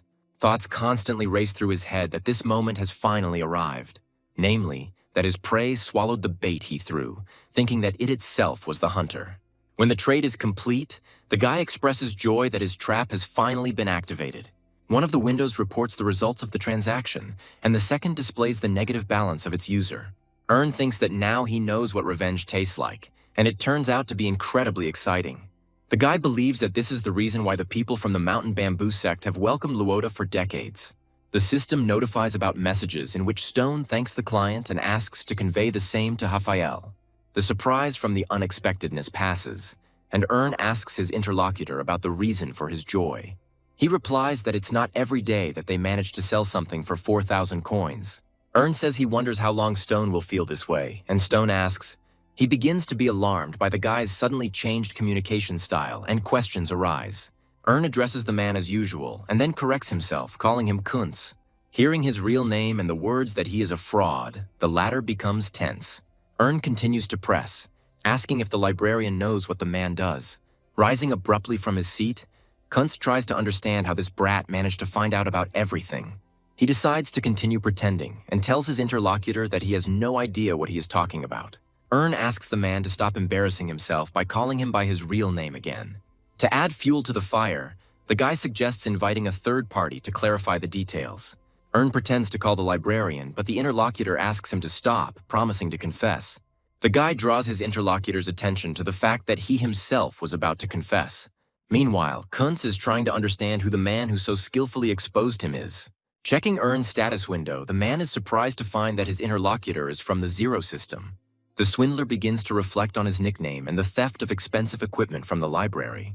He recalls that he didn't tell anyone that he was involved in measurement transactions and didn't reveal anything. And he is even more puzzled by the fact that this brat somehow managed to find out everything. Erg speaks of his intention to tell Kunz some rules and advises him to remember them. And as soon as a swindler tries to violate them, he will become the first enemy in the Heavenly Sword Castle. As soon as he hears the necessary word, Kunz finds a suitable loophole. He says that in this case, will also become an enemy along with him. The man does not consider this a threat. The guy misleads him by saying that he thinks otherwise because this threat is very effective. No matter the castle's grandeur, is convinced that its members will not travel between dimensions. Kunz recalls the suspension of trade, believing that her interlocutor will definitely not be allowed to speak to her afterwards. Says that he can immediately return this technique and warn about the corruption of one of the librarians. The guy concludes by saying that in this case he will only be grateful. Says that Kunz must speak respectfully to important people, otherwise there is danger. The guy talks about rumors that those who leak important skills are treated as criminals. Calling Kunz a brave man, says that in his place he would never have messed with these skills. The guy mockingly begins to praise his interlocutor, and this makes him feel even worse. Guesses to himself that the man is now experiencing great fear. Allowing Kunz to digest the moment a bit, the boy asks if he wants to live. The man agrees, and then his interlocutor asks him not to do anything stupid and to remember something. All 3 points are aimed at ensuring that Kunz treats with respect and listens to him until the end. To test his understanding, the guy asks the man if he understands, and he confirms it. In the 4th point, orders Kunz to address him formally, which he immediately corrects. The guy announces the start of the meeting time, and the scammer tries to clarify this point with confusion. Then says that there will be punishment if Kunz continues to pretend that he doesn't understand anything. The man sends the guy money, but not the full amount, and the latter asks where the rest is. Kunz refers to the commission for transferring coins, reminding that it is 5%. Is here too, instantly performing calculations in his head. The guy puts forward suggestions about who he should ask for this amount, but Kunz doesn't like the options. Not a minute passes before the man corrects himself and is satisfied. Checking his balance, he realizes that he has more money, and a plan comes into the guy's head. But this gives rise to thoughts about the short-sightedness of the exchange center and the abuse of this system. The guy again thinks about the fact that he doesn't know why he receives the privileges of the maximum VIP level. He thinks that if he does something suspicious now, he could ruin everything for himself. And yet he enters the chat with Kunz and reminds him about his deposit of 200 coins. The man again says that this money was invested in a business carried out in order to obtain the cultivation technique. The guy doesn't even think about backing down, asking if his interlocutor really thinks he's a fool. He tenses up, replying that this is not what he meant at all, but still sends 200 coins. Once this happens, the guy suggests moving on to 2 other techniques. Having completed all the necessary translations, the man asks if the gentleman would like anything else. Says that now the time he spends with his interlocutor is paid, but that's not all. Saying that he will make things easier for the man, the guy asks him to simply transfer the amount to him. It turns out to be all that remains in Kunz's account, and he becomes wary, amazed at his opponent's abilities. And then it dawns on him. He even shouts out loud the words that is a VIP. He asks the man to be quieter, and he becomes even more puzzled than before. He doesn't understand why a person who should be much higher than him is doing all this. And Kunz asks in an uncontrollable tone what he wants from him and receives an immediate answer.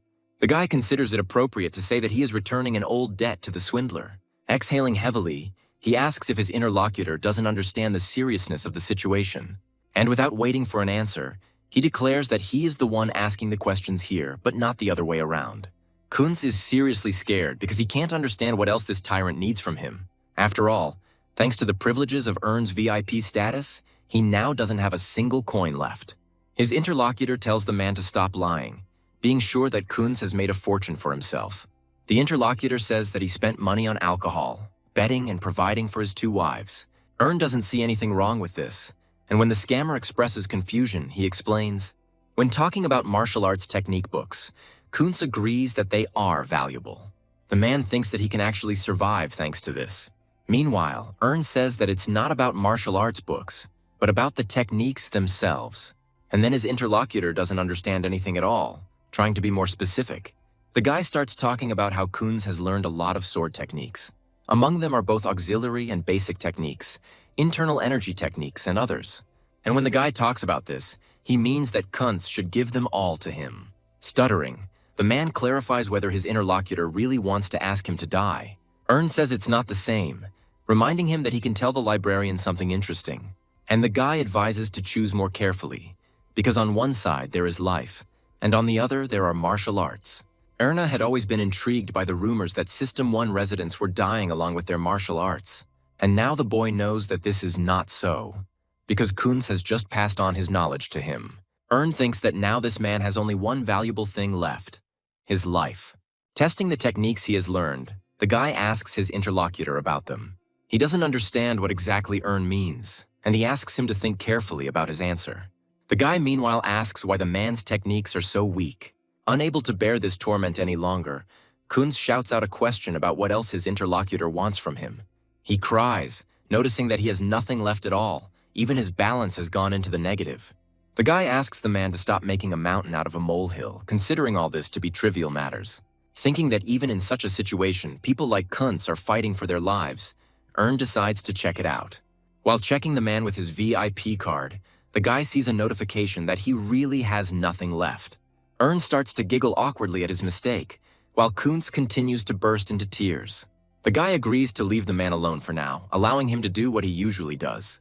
Kuntz, dumbfounded, asks what this means, because he had hoped to free himself from his tyrant. Ern says it was a misunderstanding, as he meant something slightly different. The guy mentally corrects himself because he really did consider the option of killing the enemy. But then everything would end quickly, and that wouldn't be to Ern's advantage. Then the taste for revenge would be lost. Mentally addressing Kuntz, the guy promises to make him literally beg for his death.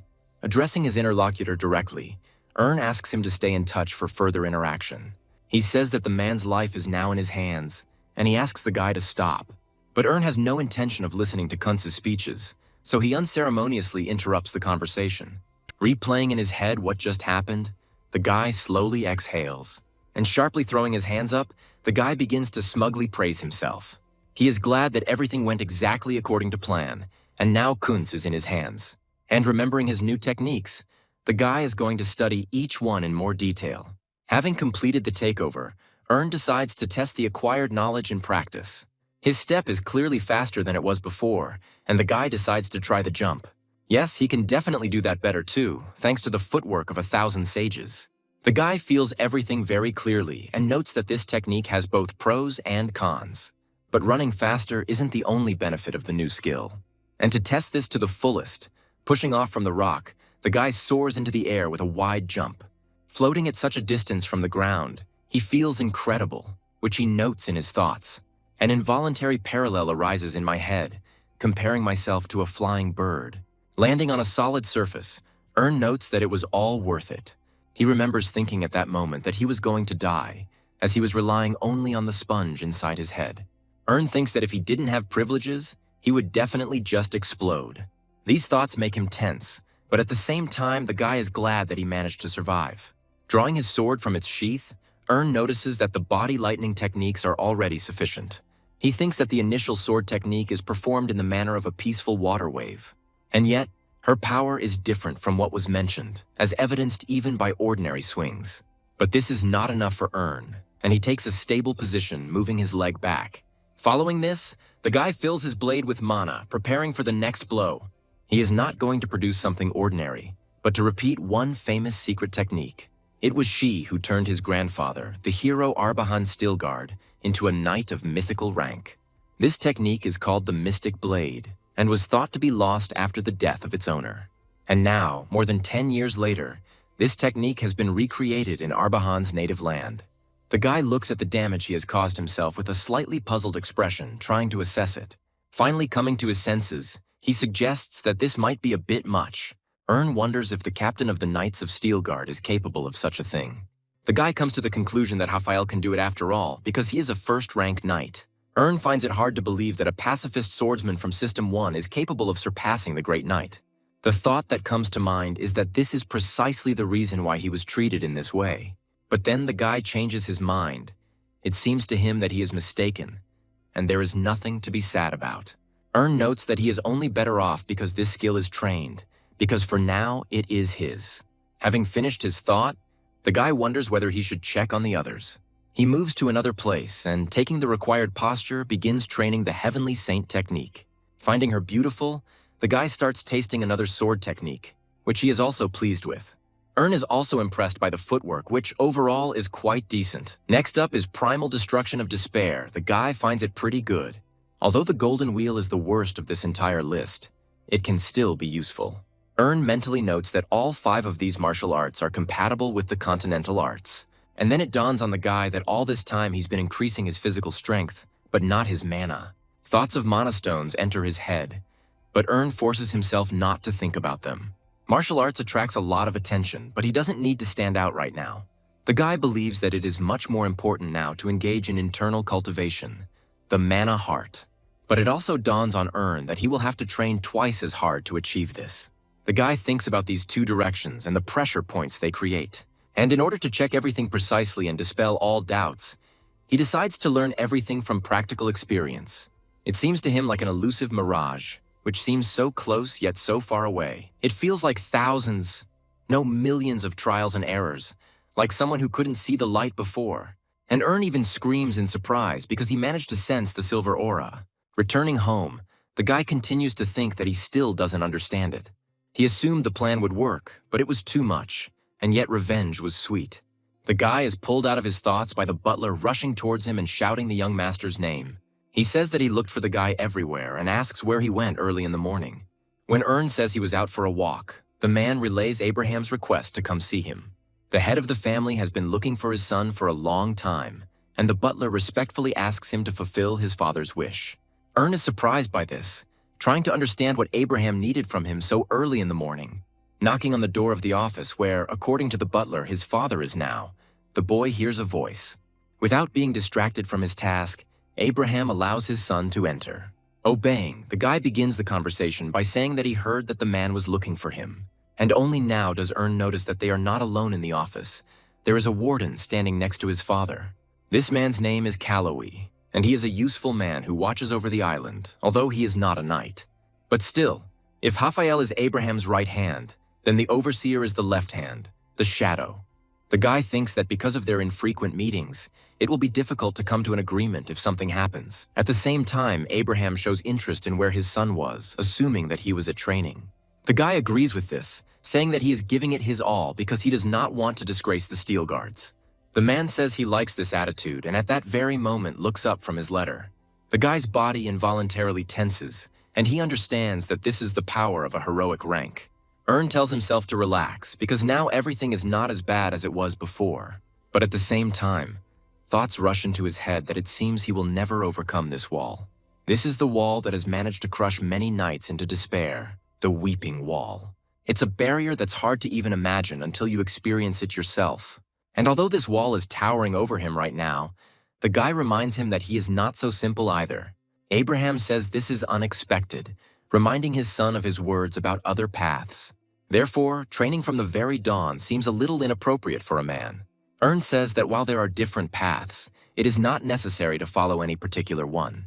Abraham comes to the conclusion that his son is chasing 2 hares and says that it is not easy. Speaking of the sword and trade, the man expresses interest in how many more times his son will surprise him.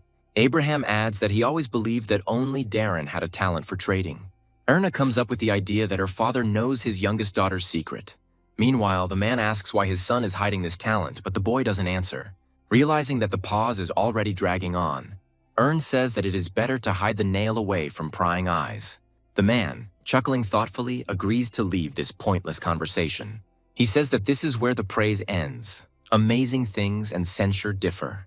Looking at his son, Abraham asks him if he knows about the mistake he made. The guy responds immediately, saying that he used their family name for trading. Abraham confirms these words, explaining that this man's shop was under the protection of the Stilgard family. Hearing the words that he should definitely know it, the boy tenses up. Abraham, meanwhile, announces his intention to meet with Julaf personally. Noticing his son's silence, the man asks why he has become so quiet and asks about the possibility of contacting the merchant. Speaks up, expressing understanding and saying that he will contact the man to ask to meet tomorrow. Abraham is satisfied, but recalls the words about his son leaving for a knightly academy in 3 days. He asks his son if he's ready, and Ern confirms this, saying that the butler has taken care of everything. Abraham asks if there is anything else he can do to help or if the guy wants something. Ern mentally confirms these words. Only right here and right now, this desire will not be voiced.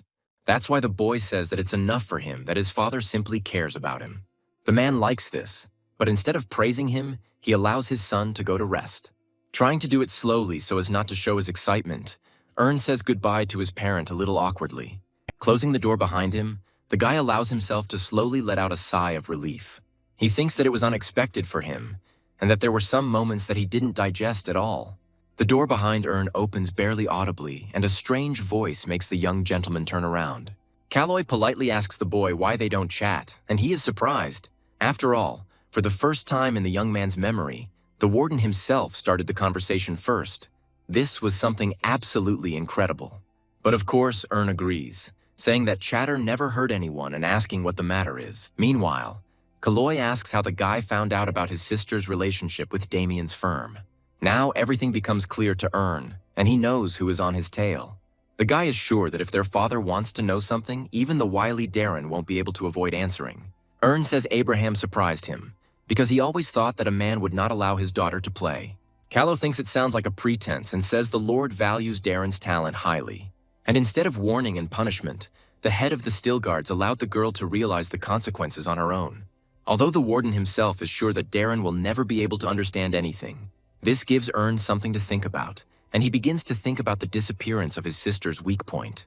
And the man standing opposite is again rushing, asking to answer who exactly burned down Darren's cooperation with the firm. The guy responds immediately, saying that it was pure chance, a guess. It is Calloy's turn to be puzzled, and he asks his interlocutor to explain what was said. Ern says that a land of this size requires large customers, and traders are willing to go to great lengths to achieve this. So the guy simply threw out the bait which his sister took. Ern, smiling broadly, asks his interlocutor if he has any other questions. He answers negatively, and the guy says goodbye, reminding him of the business connected with the meeting with Yulaf. The man reciprocates, adding a final gesture of farewell, and Ern hurries away. Thinking that this has already started to irritate him, he calms himself with the thought that it will soon all end. He needs to do something before leaving for the academy, something that is necessary for the Steel Guards. This can be very dangerous, but no one will know about it, so it's better to be on the safe side. Looking at the prices on the affiliate market, Ern is amazed, thinking all these people are crazy. A year of inner cultivation costs 3,000 coins, which is equal to the average salary of a first-rank knight. But it is also important to understand that this year will not be equivalent to the year of implementation. During this time, an ordinary user can only obtain basic cultivation techniques.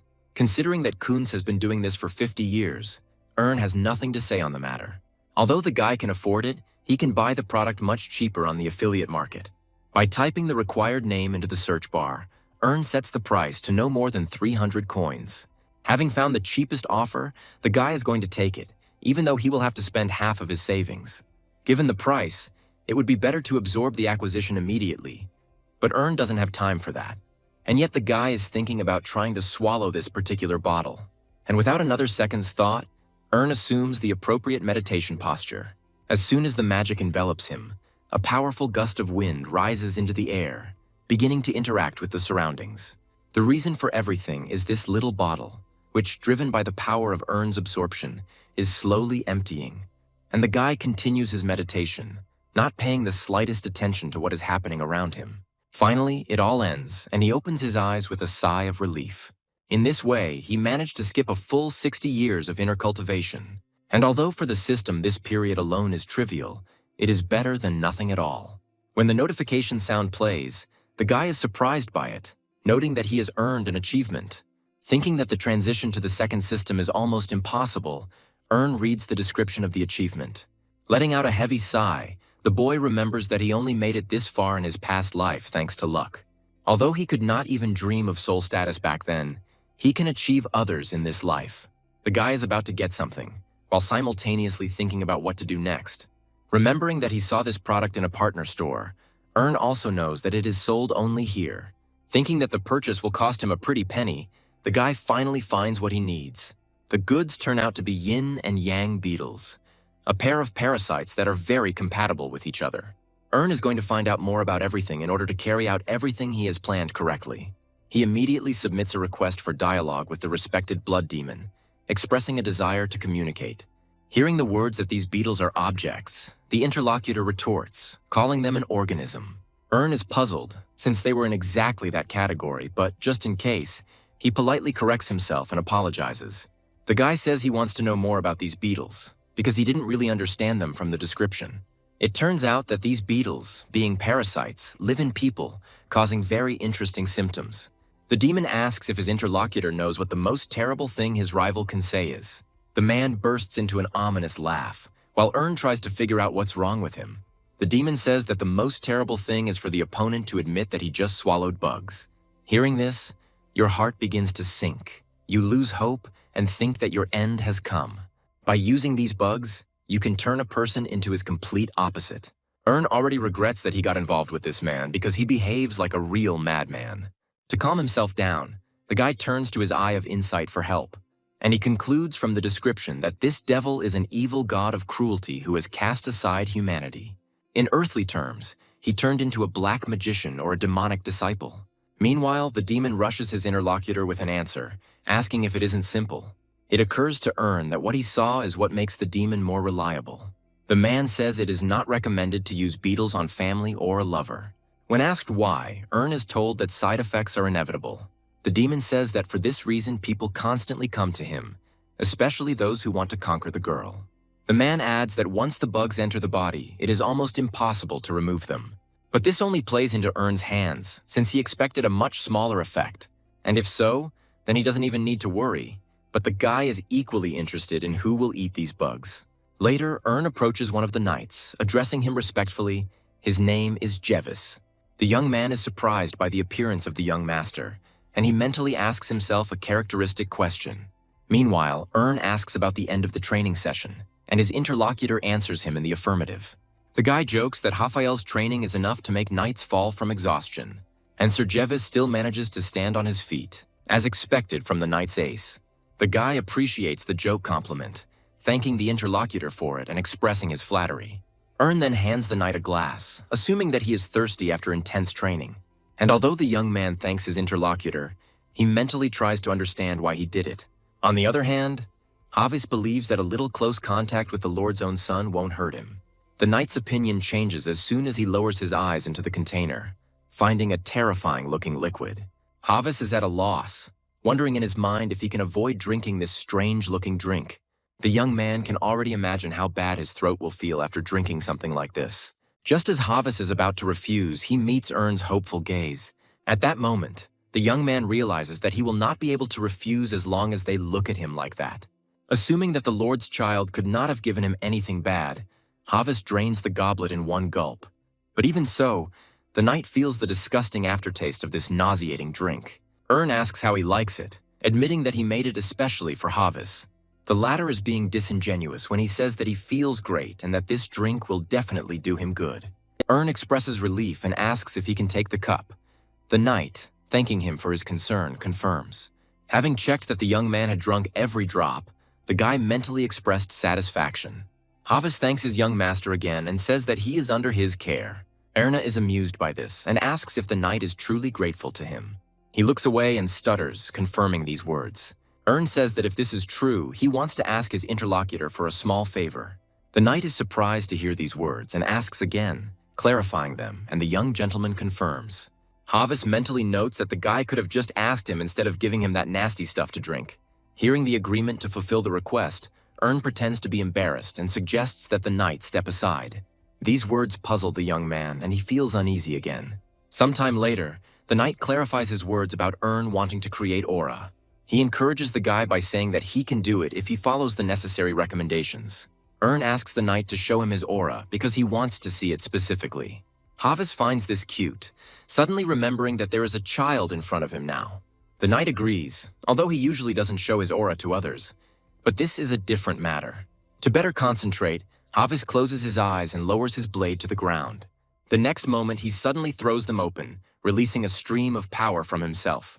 Moving rapidly through the body, mana enters the blade, surrounding it with electricity. The air around him suddenly thickens, and reflexively covers himself from the powerful currents. The guy is mentally satisfied, because this is exactly the strength of a knight's ace. The color quality and density of Aura Javis are incomparable to its older brother Ern, and yet the guy himself won't have to worry about aura of this level. Ern mentally rejoices as he thinks that everything is going much better than he expected. The boy cries out loud, beginning to admire the knight's skills. The latter says that he is flattered, but admits that the count and even the captain are many times stronger. His own words prompt the young man to think of a certain kind, and he asks Ern a question. Jevis asks why the guy chose him and hears that it's because he's the youngest. Ern asks his interlocutor when he received aura and how much he spent on training. The boy notes that even if he received it at 20, not even 10 years have passed. Ern says that only he could experience this knowledge of how to surpass oneself and the feeling of overcoming a wall. It all becomes clear to Javis, but he believes that he shouldn't be ashamed of his passion for aura. The boy's gaze changes, and Ern falls silent for quite a long time, which puzzles the knight. He stops himself by making the assumption that teenagers feel differently than adults. The knight is pulled out of his thoughts by the sound of clapping, and the young man tries to get his bearings.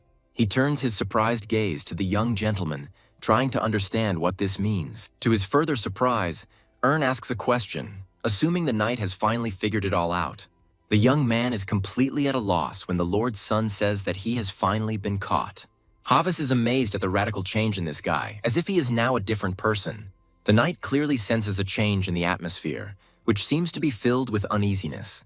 The words that Ern himself previously uttered, he now calls nonsense, talking about something completely different. The guy asks if it will hurt when everyone finally finds out the whole truth about his identity. Javis says he doesn't understand what the other person is talking about, but instinctively tenses up. Meanwhile, Ern addresses him differently, as if casually asking about the weather in the south. To top it all off, the guy calls Javis Mr. Imperial Spy. He speaks up, but Ern doesn't miss the pause that lasts longer than necessary. The knight says that he doesn't understand what this is about, and this, in his opinion, is too much. The guy exhales heavily, amazed that everyone who is being pressured behaves according to the same scenario. Ern says that he didn't call the knightly spy here for no reason because he's not some kind of maniac. He turns to his interlocutor, but he suddenly falls silent again, unsure of his convictions. And then, to finally dispel his doubts, Ern calls the spy by his real name, Harvis. And while he understands that he has failed the mission, his interlocutor reminds him of his own words. And then he points out that he deliberately brought the knight to a quiet place so that no one would find out anything. Harvis admits that this is true, but it could also be a trap. The young man asks Ern to stop, saying that even he has the pride of a knight. He continues by saying that if he had evidence, they wouldn't be standing here anymore. Ern asks his interlocutor if he admits that he is, in fact, a spy. He denies it, saying that he is trying to explain that this is not true, because otherwise the boy would be in trouble. Ern asks his interlocutor if he is really threatening him now. Javis answers in the negative, stating the fact that the boy was careless. Ern agrees with him, saying that he alone knows who the person standing in front of him really is. His expression suddenly changing, the guy adds that there are only two of them here now. Ern makes more of a statement than a question, provoking Javis to think he might be killed. The knight doesn't understand what this boy's thinking. He's either stupid or trying to scare him. But then he corrects himself, thinking that now he should worry about the fact that his real name has been revealed. And with the thought that this is quite enough as a reason, the young man takes off. His opponent stands motionless in front of him, even when the knight is very close. But then Javis himself freezes, as what he sees leaves him stunned. In the place where the Lord's son was just a moment ago, there is only emptiness. Javis is puzzled and wonders how this could even be possible. He begins to turn his head and move his eyes in front of him in search of his target. And then a thought occurs to the young man, which sends unpleasant shivers down his spine. At this very moment, Ern was already silently sneaking up behind his opponent. At that very moment, it belatedly dawns on Javis where exactly the enemy might be. He turns around just in time to block the high blow at the last second. Ern catches his opponent's gaze as their blades cross and smirks, pleased with himself. Javis is amazed. He did not expect that the son of Lord Stilgard would have such impressive strength. The contact cannot last forever, so the knight breaks it by jumping back. Suddenly, the young man's eyes widen at what he saw because he certainly could not have expected this. What he sees before him now is nothing other than aura. Involuntarily, the young man turns his gaze to the blade, which for some reason has become almost twice as light. Ern says the attack was too obvious and turning his back was very stupid. Javis thinks about how he never feared the youngest of the Stilgards. even when he changed. However, now when the young man sees the aura of this 16-year-old in front of him, everything is different. The knight suggests that the blood of his grandfather and father has awakened in this boy. If so, it's frightening, and Havis believes that now is not the right time to resolve the situation. This is all because, under the current circumstances, his own life is at stake. Meanwhile, the boy standing opposite is saying words about fist-fighting. Throwing away his blade, he chuckled smugly, testing his interlocutor's reaction. He remains silent, so the guy draws the appropriate conclusions and speaks up. He takes Havis's silence as an answer and makes a satisfied comment about it. Noting that Ern's sword is missing, as is aura, the knight finds the whole thing extremely stupid. He himself does not intend to play by such rules, enveloping his body with his own aura. Disappointed with his opponent's reaction, the guy lets out a heavy sigh. Taking a deep breath, Ern takes a stance to perform the devastating fist of despair. Havis, swinging, is about to strike his opponent, but he parries. Following the fist, the guy uses another move called the World Crusher. Echoes of what is happening in the clearing where the two fighters are located can be seen from afar. On the ground, everything is much more serious than it might seem, and after the attack, clouds of doom are hovering around. Ern still stands in his final pose, completely confident in the result of his attack. As the haze begins to clear, it becomes clear that the impact was truly powerful. Finding his opponent with his eyes, the guy mentally notes that the result exceeded his expectations. Meanwhile, Havis recovers from the shock and, returning to consciousness, begins to cough. Looking at his opponent, he mentally wonders what it is. The knight cannot understand how this boy can hide such great skills. He hears a voice approaching, worried that his opponent has sustained internal injuries. At the same time, Ern advises not to try to resist anymore because this time everything is different. Havis still has difficulty speaking after being wounded, so he only grunts angrily. But mentally, the young man notes the seriousness of the intentions of the guy standing in front of him. The knight admits to himself that there is an obvious difference in strength between him and the Lord's youngest son. Thinking that this is the end, Havis speaks up in a weakened voice, asking who he is. He is interested in who dared to reveal the spy's identity, the inspector or someone from the security agency. In response, the interlocutor notes that it seems that Havis does not understand the whole situation. In a strong-willed and commanding tone, the boy says that the knight is not in a position to ask questions. Ern says that this island is famous for the deeds of one of its previous rulers, namely Arbahan. The guy doesn't understand what the information department wants to achieve by sending their spies to the Steel Guards. Havis expected to hear other words, but the young man does not show surprise. Ern notes that before sending a spy to a foreign country, recruitment must be carried out with extraordinary care. He mentally adds that Havis has just the right skills, and he is also a knight with aura.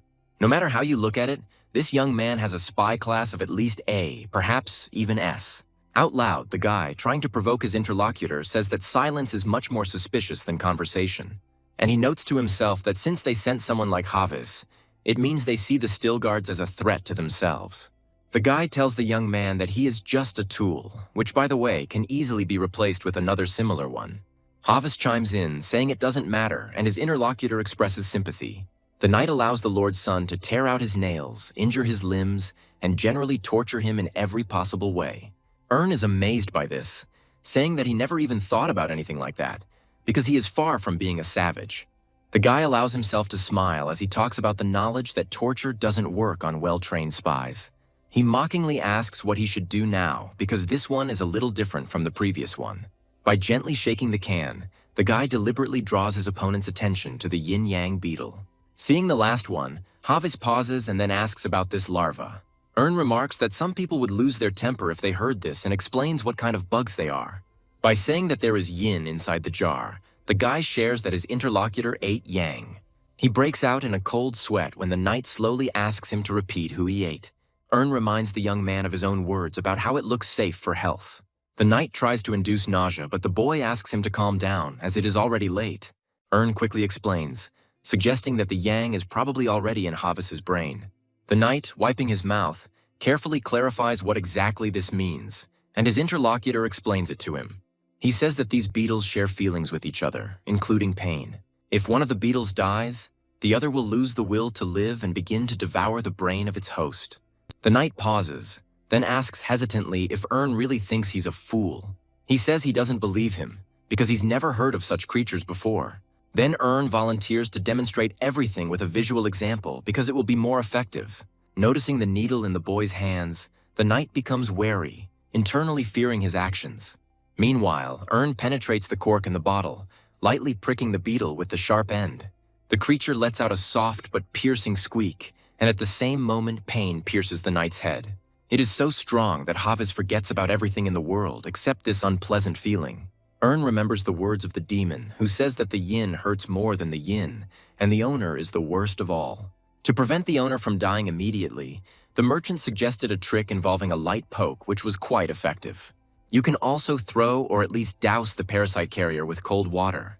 Because of this, he will feel as if he is frozen, in which case even breathing becomes problematic.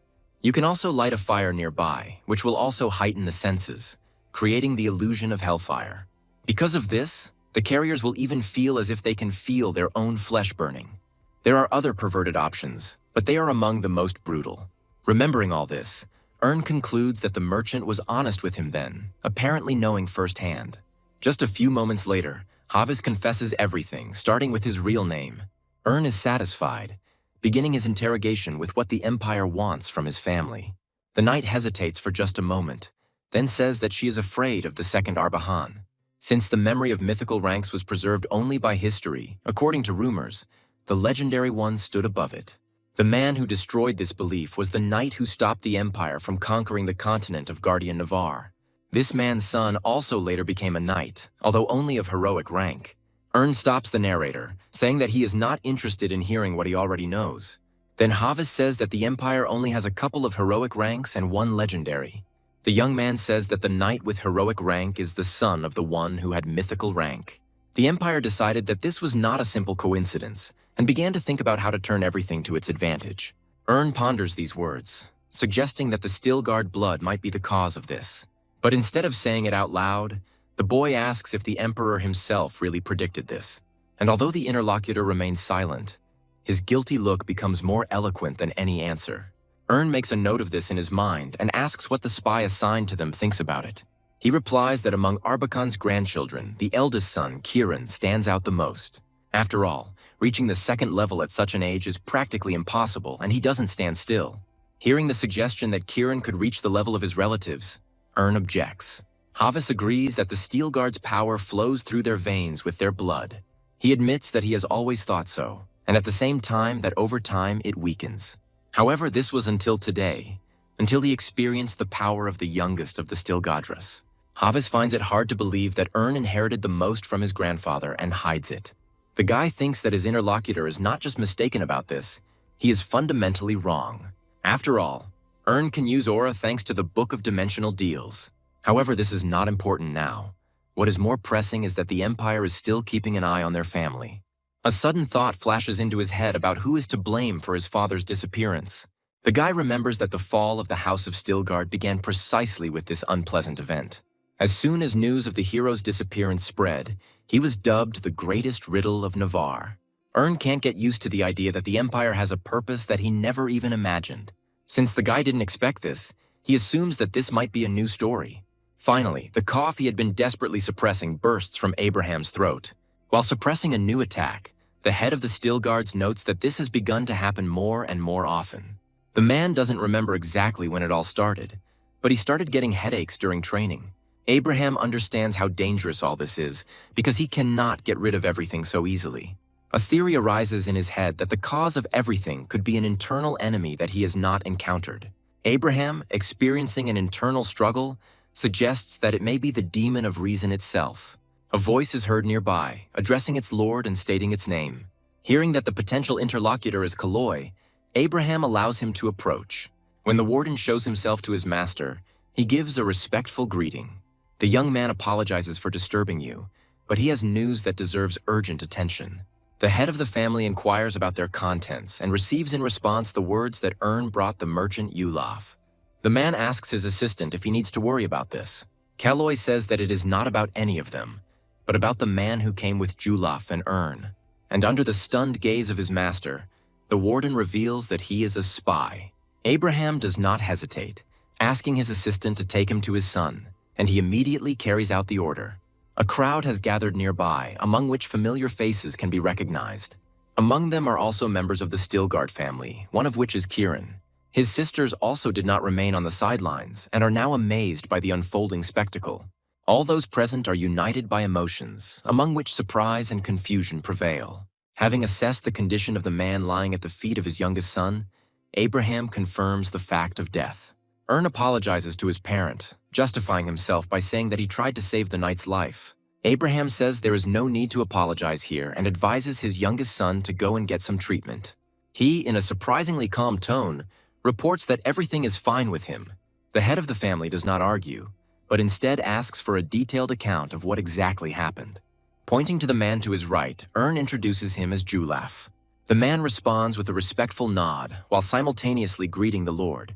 The latter says that he had already heard about this man from his supervisor. Ern begins his story by saying that he went to Lehit to meet Julaf.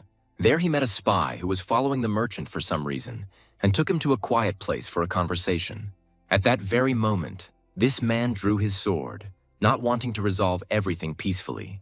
Abraham asks the only right question now. How did his son realize that he was dealing with a spy? Taking an envelope out of his pocket, the boy hands it to the butler, who obediently accepts the paper. The elderly man immediately goes to his master and hands him the note. Unfolding the paper, Abraham begins to read, chuckling thoughtfully and for a long time as he does so. Everyone present even stops breathing while awaiting the verdict of the ruler and father. Although they are very interested in finding out everything, the subjects do not dare to interrupt their ruler. Of all those present, Ern looks the most confident, but he also remains obediently silent, waiting. Finally, Abraham speaks up, saying that everything is as his son said, and he believes him.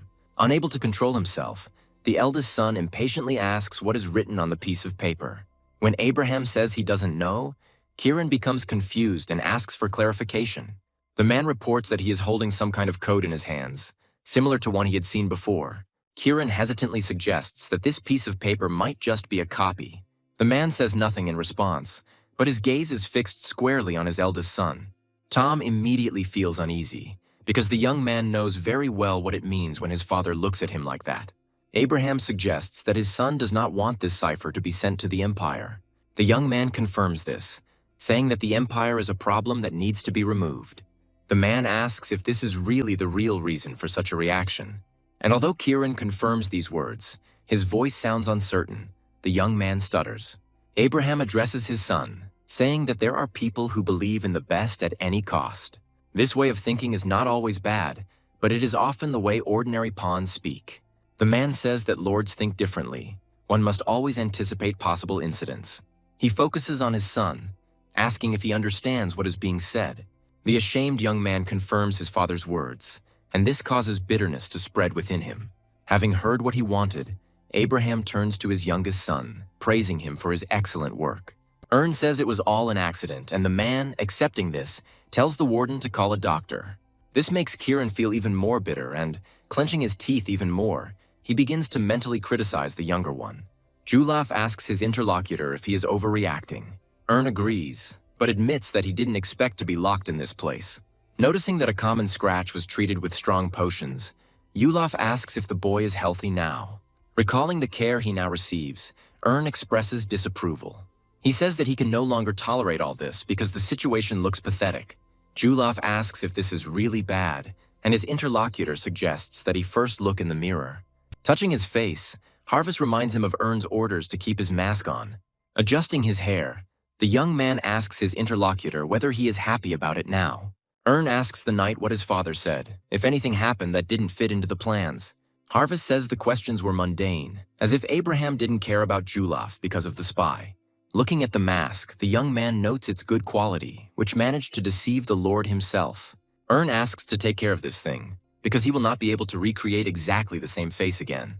When asked why, the guy replies that it would simply be impossible to find another one like him. The interlocutor thinks about these words, producing complex thought processes in his head.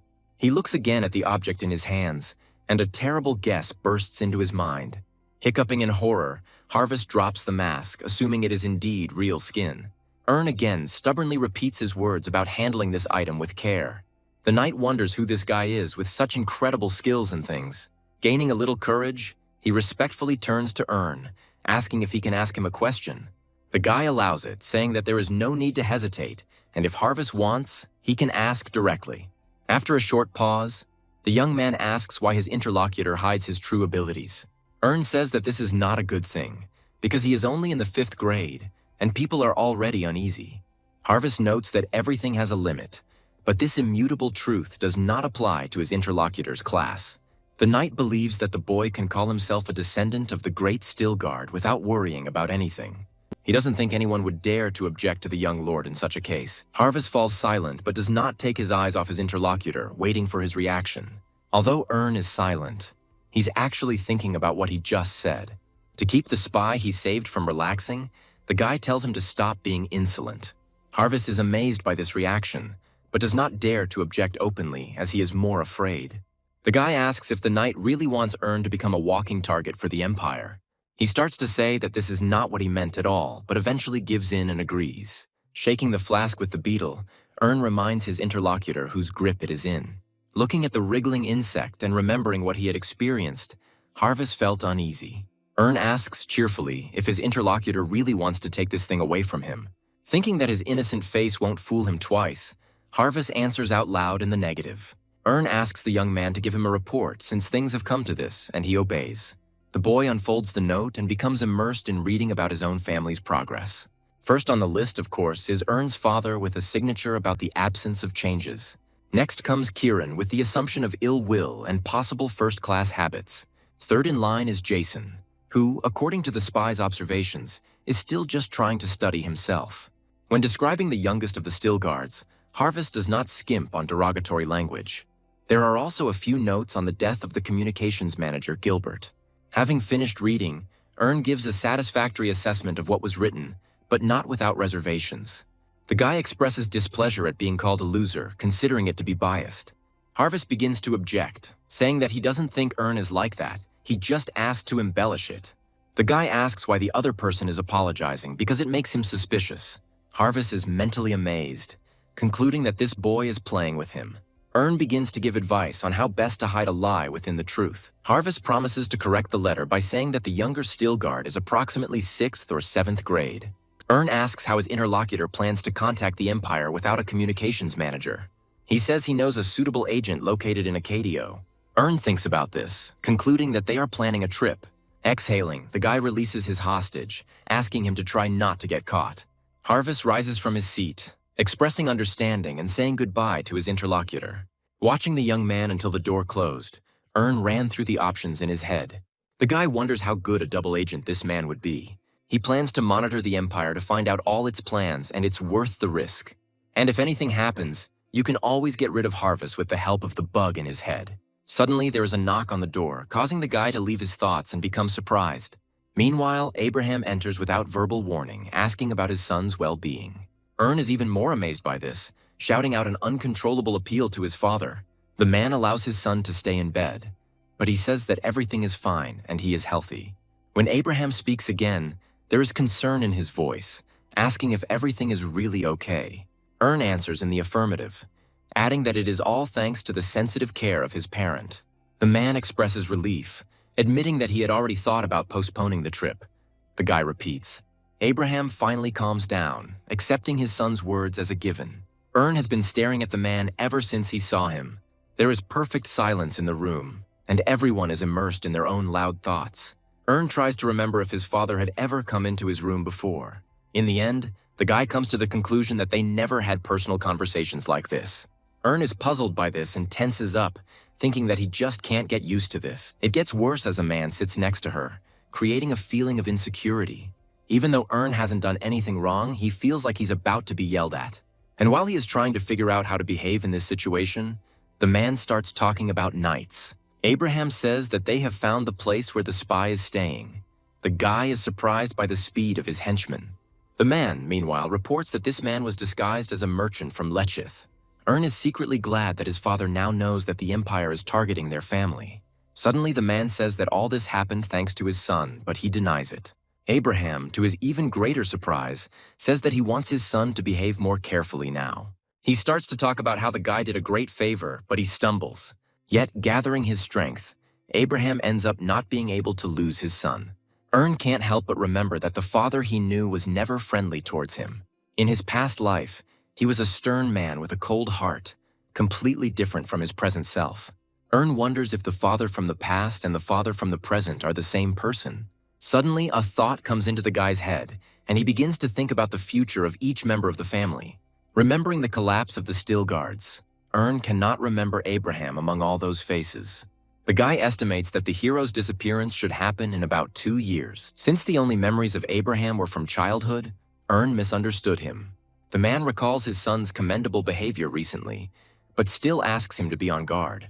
The guy addresses his interlocutor mentally, asking him specifically to be more careful. Abraham catches the gaze and turns his own to his son, silently asking. Embarrassed by this, Ern quickly turns away and hears the man's worried voice. He asks what's wrong, whether his son is hurt, and the boy denies it, sharing a reason that is close to reality. He says that he listened carefully to his father and will now keep these words in mind. The man grins with satisfaction, and a comfortable silence falls between the interlocutors again. Ern finds himself almost letting his feelings get the better of him and almost confessing everything. But since he might be considered crazy in this case, the guy promises to fix everything himself. Remembering that his son wanted some free time, Abraham gives him an hour for everything. Ern can't believe his luck, because he's been wanting to get into the inner secret vault for a long time. The father asks if his son really likes the treasury that much and jokes that he can lend him the allowance. The boy glances at Abraham and is surprised by the disappointed expression on his face. Thoughts on this matter appear in Ern's head, that each of the knights would ask for only one thing. Each of them wanted to be trained by a knight of heroic rank, that is, Abraham Stillguard. Ern assumes that the man wants his son to ask him about this, and he asks to be taken to the treasury. The guy says he doesn't need gold. He's just curious about what's in the inner secret vault. Erna begins to feel a pang of guilt because, in essence, these words, like some others, are a lie. Abraham chuckles deeply and considers these words, turning away in the process. In the end, he expresses satisfaction with his son's answer, and the latter mentally apologizes to his father. Abraham allows the guy to look around without rushing, while he himself is going to wait for him outside. Thanking the man for this and promising not to stay long, Ern looks around in anticipation. Greeting the inner secret vault as an old friend, the boy begins his tour. The outer part of the treasury mainly contains emergency supplies suitable for emergency situations. The inner part contains something unique and rare, but not necessarily expensive. When the guy's gaze involuntarily catches sight of the artifact, thoughts of regret arise in his head. The commander's shield is said to be enchanted with morale-boosting magic, being able to support the army. Ern doesn't understand why a knight of mythical rank would need something like this, or even a legendary or heroic one. The guy thinks that whoever gives this clearly has ulterior motives and is doing it to hint at something. Remembering the story, Ern reflects that his grandfather placed the shield here for this very reason. The guy thinks that having won the war, Arbakan could do whatever his heart desired, and of all the titles and awards received from the king, nothing even came close to the man's real achievements. But the Still Guards cannot sell everything, because at least this shield was given to them by the king himself. However, Ern doesn't lump everything together, because among all this multitude there are real treasures. Just at this moment, the boy's attention is drawn to his grandfather's equipment. The best item from it is Dark Sky, Arbahan's ancient companion. This gives the guy a certain kind of thought that makes him think hard. Ern goes into his inventory, checking for free space, but suddenly stops. On reflection, he comes to the conclusion that putting a dark sky in such a place would be disrespectful. At the same time, the guy remembers that his inventory has long needed updating. He's made a lot of money since the last trades, so 200 is mere peanuts for Ern. So the guy increases the inventory level, and the system offers to do it again. Ern agrees with this too, but it doesn't get to the 4th level since the price is too high. It's not that he doesn't have this amount, but the guy just thinks that money should be spent wisely. Checking the inventory for changes, the guy is disappointed because it looks the same as before. But Ern still takes the sword, convincing himself that he just wants to know the characteristics of this item. When he succeeds, the guy states with satisfaction that this is exactly what he thought. Dark Knight is different from the swords of this system, but it is not surprising remembering Arbahan's abilities. Ern remembers that this sword was with his grandfather since childhood, which means that the book was also with him from the cradle. With the boy's curiosity satisfied, he puts Dark Sky back in place. Pleased with his endurance, Ern suddenly remembers something and freezes with a smile on his face. He understands that he got too carried away, and he didn't have much time anyway. The real reason the guy did all this was to search for the Book of Dimensional Transactions. Remembering his past life, Ern thinks that he does not want to make the same mistakes he made before. It is for this reason that the guy feels obliged to get the book first. Looking around carefully, Ern can't find a suitable route. After wandering around for a while, the guy realizes that the book is nowhere to be found. He suggests that it might be hidden in some strange place. As he begins to search the most absurd corners, Ern remembers that something like this happened in his past life. And yet, wherever he checks, there is nothing, which cannot but be upsetting. Out of desperation, the guy even looks under the shelves, but there is nothing there either. Suddenly, Ern's gaze finds something, and an impatient guess enters the boy's head. The guy encourages himself, suggesting to move forward just a little more, and he manages to touch the object. After some effort, the thing ends up in his hands, but it seems too big, atypical. Looking at it from all sides, the guy tries to remember what it's called. The only thought that comes to Ern's mind is that he has an ostrich egg in front of him. But there is still something that confuses him, and it is the strange metallic texture. The guy thinks about it, although he thinks that it is not at all his thing. Ultimately, Ern decides to leave the mysterious object where he found it. So, having walked around the entire inner storage, the guy comes to the conclusion that the book is not inside.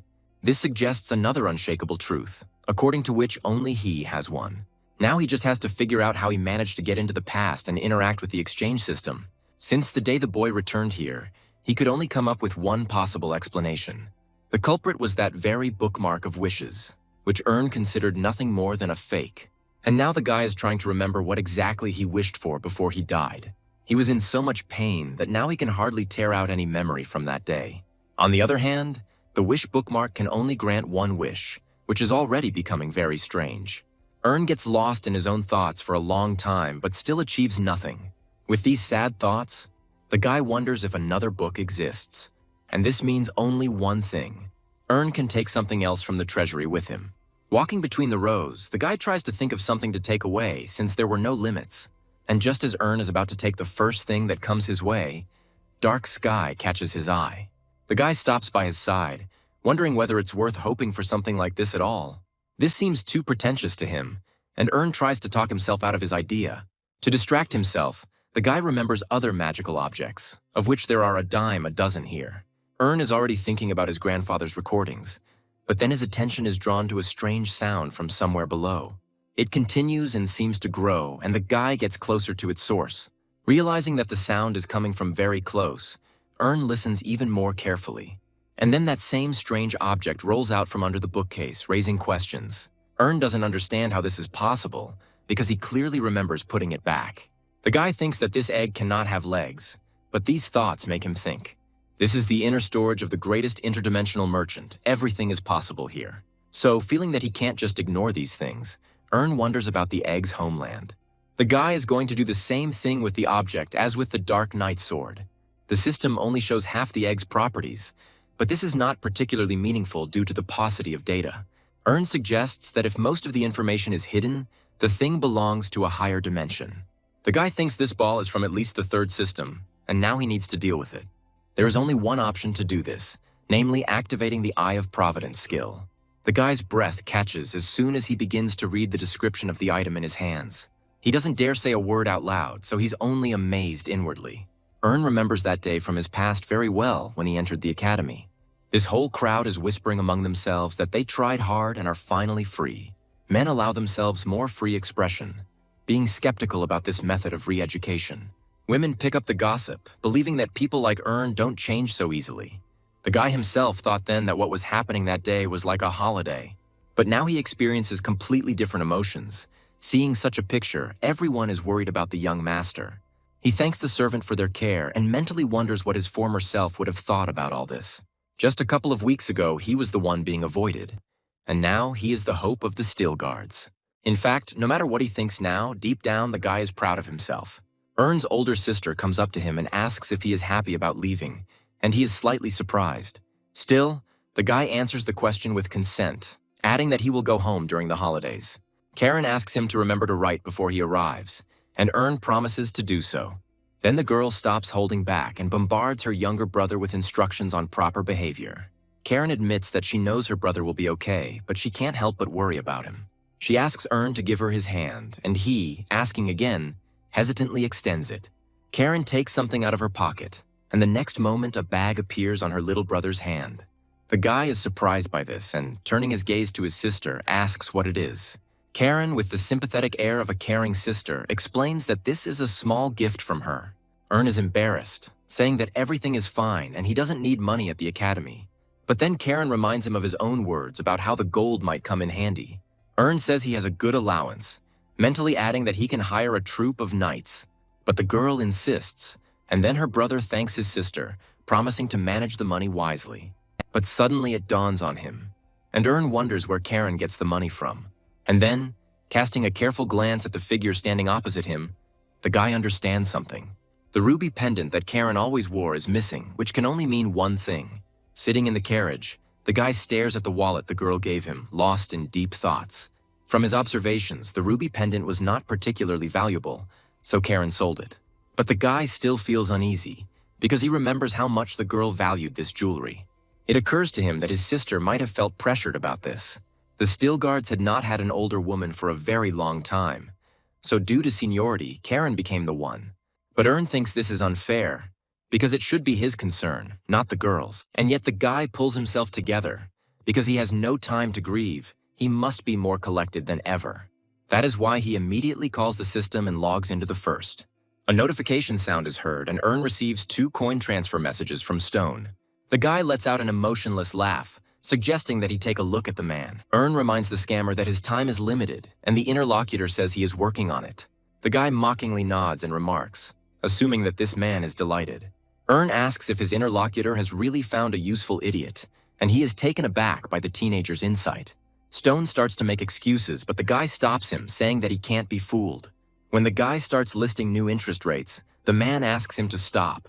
Ern does this at 3% and rushes his interlocutor with what he was going to say. Stone says he was contacted by another client, but he hadn't forgotten about his patron, he just got distracted.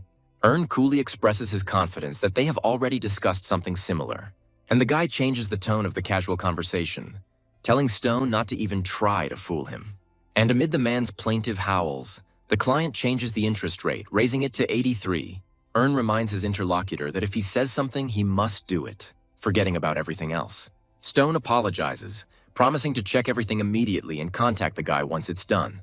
The latter is mentally convinced that it works, because this contract is guaranteed by the exchange center. Ern managed to pull it off in such a way that Stone is now his slave for 100 years. It won't hurt a man, because he's already had his fill of luxury and fun in his life. Thinking that Stone is like a candy that doesn't melt, the guy is going to milk him for eternity. The man appears shortly after, saying that he has got everything he needs, and Ern is satisfied.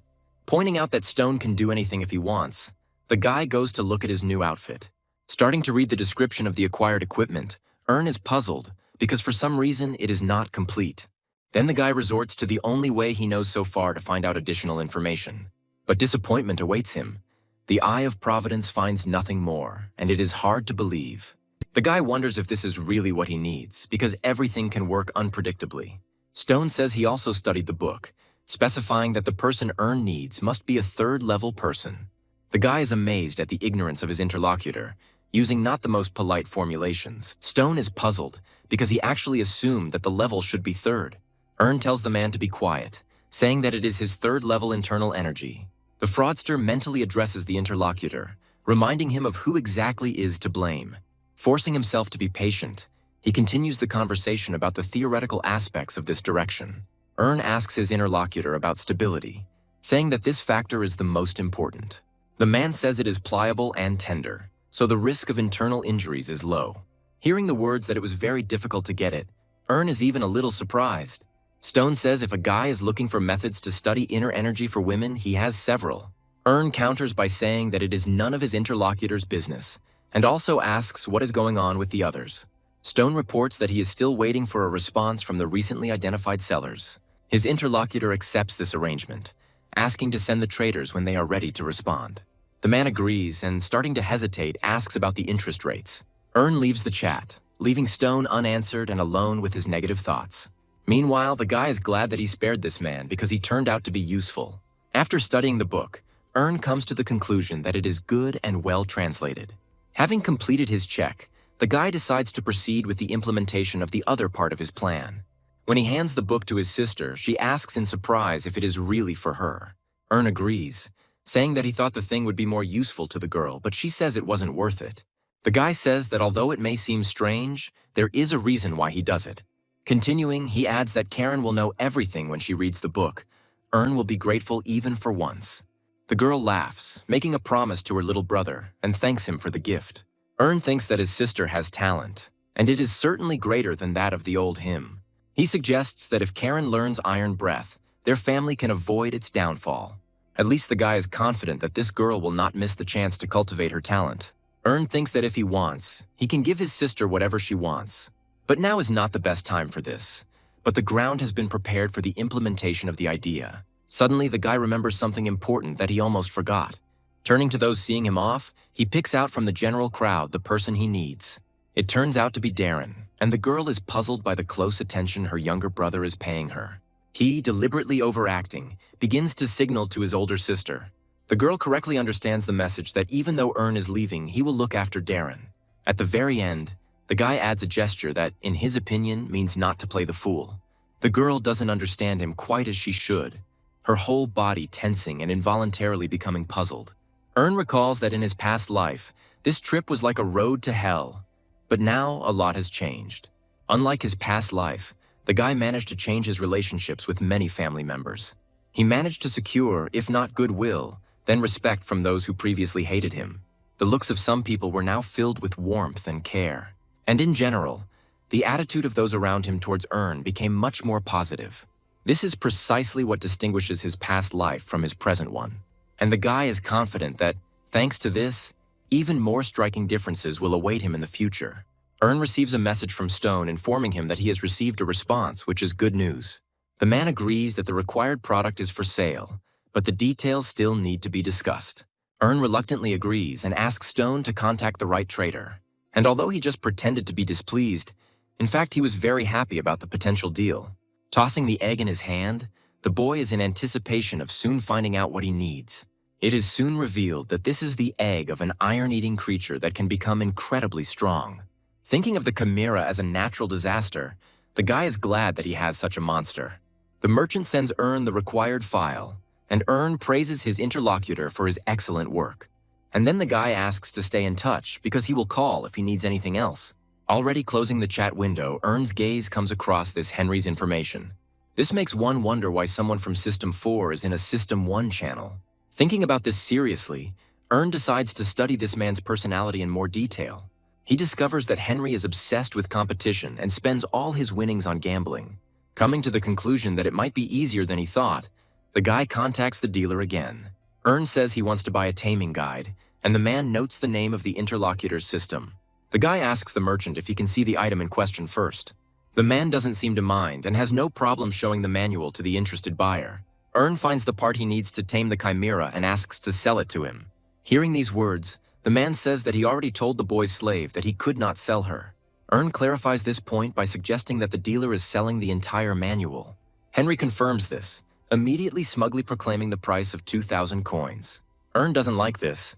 He thinks this price is too high for an egg hatching allowance. That's why the guy doesn't even try to feign politeness, categorically refusing the exorbitant sum. Henry says that this book made the Beastmaster who he eventually became. Ern asks his interlocutor not to lie to him, in turn reminding him that the work was written later. The man gets upset that his trick didn't work and tries to come up with another one. Ern, taking advantage of this moment, offers 150 coins for the part that interests him. Henry asks the guy to use common sense when trading, because the complete collection is much more expensive. Ern doesn't back down, emphasizing that it only has power when all the pieces come together. Henry is also stubborn. He points out that 14 consecutive chapters are a premium item. He adds that even part of this book cannot be found in System 1. Ern thinks about it. But the guy doesn't at all think that even under this condition, the merchant has the right to boss him around. And then he offers Henry 100 coins for a copy of the 215th part. This offends the merchant, and he asks the customer how he could even think of such a thing. The man is furious that Ern wants to get the licensed item without paying the full price. Because of these sudden instructions, the guy involuntarily begins to think that his interlocutor is on drugs. And then a thought came to Ern's head that for some reason he hadn't thought about before. Testing his guesses, the guy realizes that he is right and relaxes, because everything could have ended badly. Copyright is the labels on books managed directly by the exchange center. Realizing that the merchant was outraged by this, Ern apologizes to him, admitting his mistake. Henry asks the boy to be more careful in the future, otherwise he could bring trouble upon himself.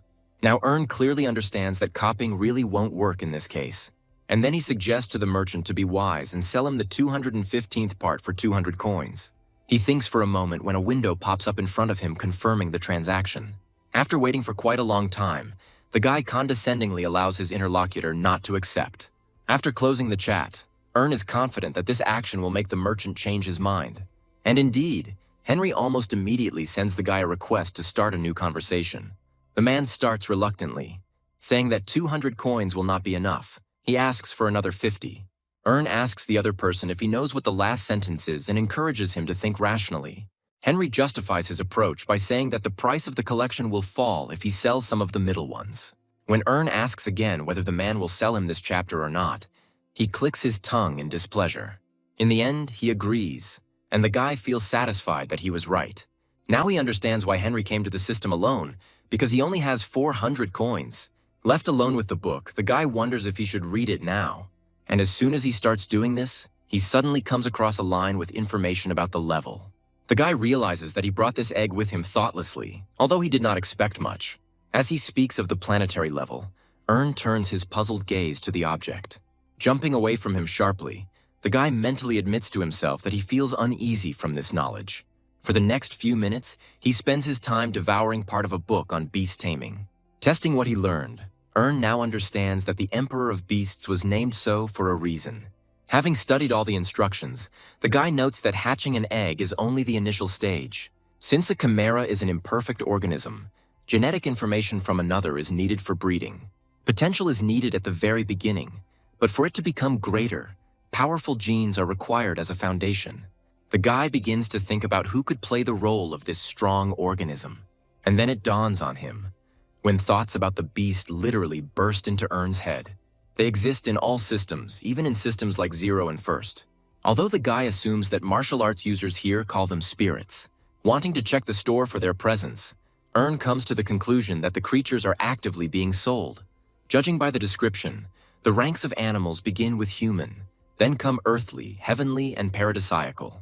At first, the guy is at a loss, not knowing what exactly to take, but then a brilliant idea comes into his head.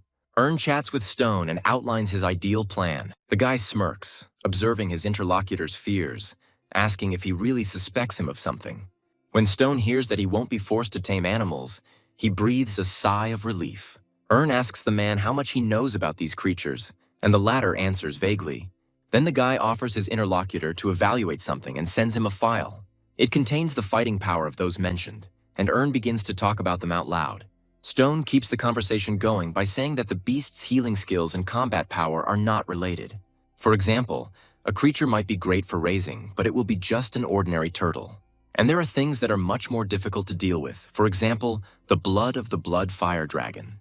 Hearing the familiar names, Ern assumes that they are the strongest and asks which is better. Among the two creatures, the interlocutor singles out the already named bloodfire dragon.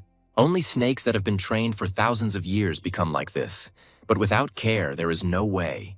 Hearing the words that the big bears are no match for them, Ern expresses his understanding. The guy asks how martial arts users hunt such beasts. His interlocutor replies that incredible people live in this place, who know special methods. Hearing this, Ern suddenly realizes that this is true, agreeing with the man mentally. Saying that Stone helped him a lot, the guy says goodbye, but his interlocutor stops him. The man starts mumbling, not knowing where to start, and Ern starts to lose patience. Stone reminds the boy of the book he bought for his older sister with his coins. Ern chuckles, asking if it really hit his interlocutor's wallet that hard. He begins to hesitate and forces out the words that he didn't quite mean it that way. Ern asks about the price of the book and is told that the man bought it for 300 coins. The guy clarifies the title of the book, assuming that he misunderstood, but his interlocutor denies this version. Ern asks if Stone is lying to him, although, in fact, he has already found out the real price of the book. The man says that under threat of death it is impossible, and besides, the guy wouldn't buy it. Then Ern praises his interlocutor and announces that he is going to reward him for his honesty. The guy lowers the interest rate by 3 and begins to admire his generosity. Stone reluctantly agrees, but he feels as if he has been cheated.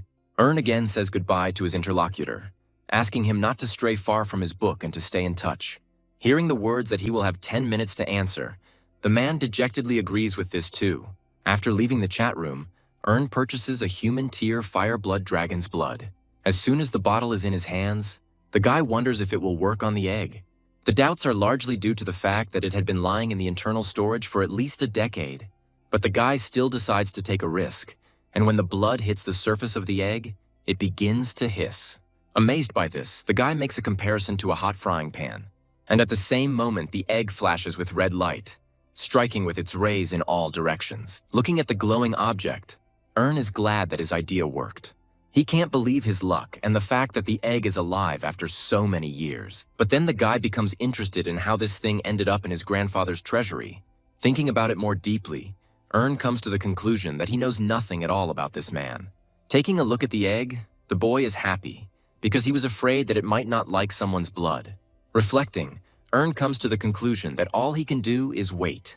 The crew continues on its way, and the guy, in order not to procrastinate, keeps himself busy with something important. He meditates not only to bring his spirit and thoughts into order, but also to perfect his techniques. Suddenly, breaking the guy out of his state, a sound reaches his ears that resembles something very familiar. The egg begins to crackle and bounce, causing Earn's eyes to widen and he to lean forward. As the cracks become wider, spreading across the smooth surface, steam begins to escape from them. Earn notes not only with a slight tension, but also with delight that the creature is hatching. This chimera is otherwise known as a werewolf and, unfortunately, is notorious. But when the creature sheds the top half of the offending shell, Earn becomes puzzled.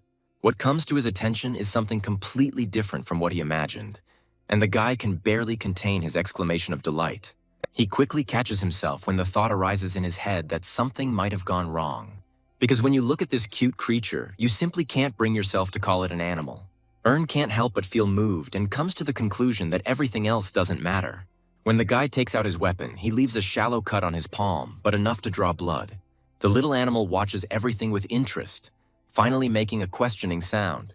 The fact is that representatives of this species do not have mammary glands, and they feed their young with blood. Having remembered the taste of blood, creatures will treat the one who gave it as their own and follow him. Aggressive behavior disappears after feeding, but it is best to use the same blood. Watching the cub, the boy notes out loud that it is feeding very actively. As if to confirm these words, the baby speeds up even more. The boy starts to feel dizzy and asks his new pet to stop. Earn notes that it is necessary to find a rational way to feed the baby so as not to die from blood loss. And then it dawns on the guy that for greater effectiveness, he needs to give his pet some kind of name. Earn starts thinking about it, but as luck would have it, nothing useful comes to mind. But still, one option matures, and the guy suggests that the werewolf cub be called Shadow. This means absolutely nothing to the baby, and he makes another puzzled sound. Inspired by his idea, Earn asks if the werewolf likes it, but he is not at all thrilled. As the boy leaves the carriage, Harvest expresses concern about the young master's hand. Earn laughs sheepishly, then assures the knight that he is fine. The young man doesn't think so, pointing out to his interlocutor that he is still bleeding. Then Earn makes up a story about how he was bored in the carriage and played with the sword unsuccessfully. Hearing such words and knowing what his interlocutor is capable of, Harvest decides to remain tactfully silent. But he still fails and tells Earn that he doesn't believe this ridiculous excuse. The guy realizes how truly stupid that excuse sounds, and he laughs nervously. Harvest reminds Earn that he is responsible for the young master's safety. Then they change the subject, starting to talk about the reason for stopping at this place. The knight asks if he should bring Earn something to eat, and he agrees, asking that his dinner be brought to the carriage. Harvest accepts the order for execution and is about to say something else, but stops himself. There is a barely audible rustling of leaves nearby, and the knight immediately turns towards this sound. In the nearby bushes, the young man manages to discern some strange, eye-catching shine. Harvest's hand flashes to the hilt of the sword, freeing it from its sheath. But here, not allowing him to act further, the knight is stopped, causing genuine bewilderment. The young gentleman, looking at his interlocutor a little slyly, tells him that everything is fine. He is puzzled, because he knows for sure that there was someone in the bushes, someone very nimble and quiet. This someone again attracts the knight's attention, but also remains invisible, leaving only dust behind. But the next moment, something lands right in the young master's hands. Harvest looks closely at the pet, asking who it is. He assumes that Shadow is a weasel. Without any details, Ern claims that this creature is his pet.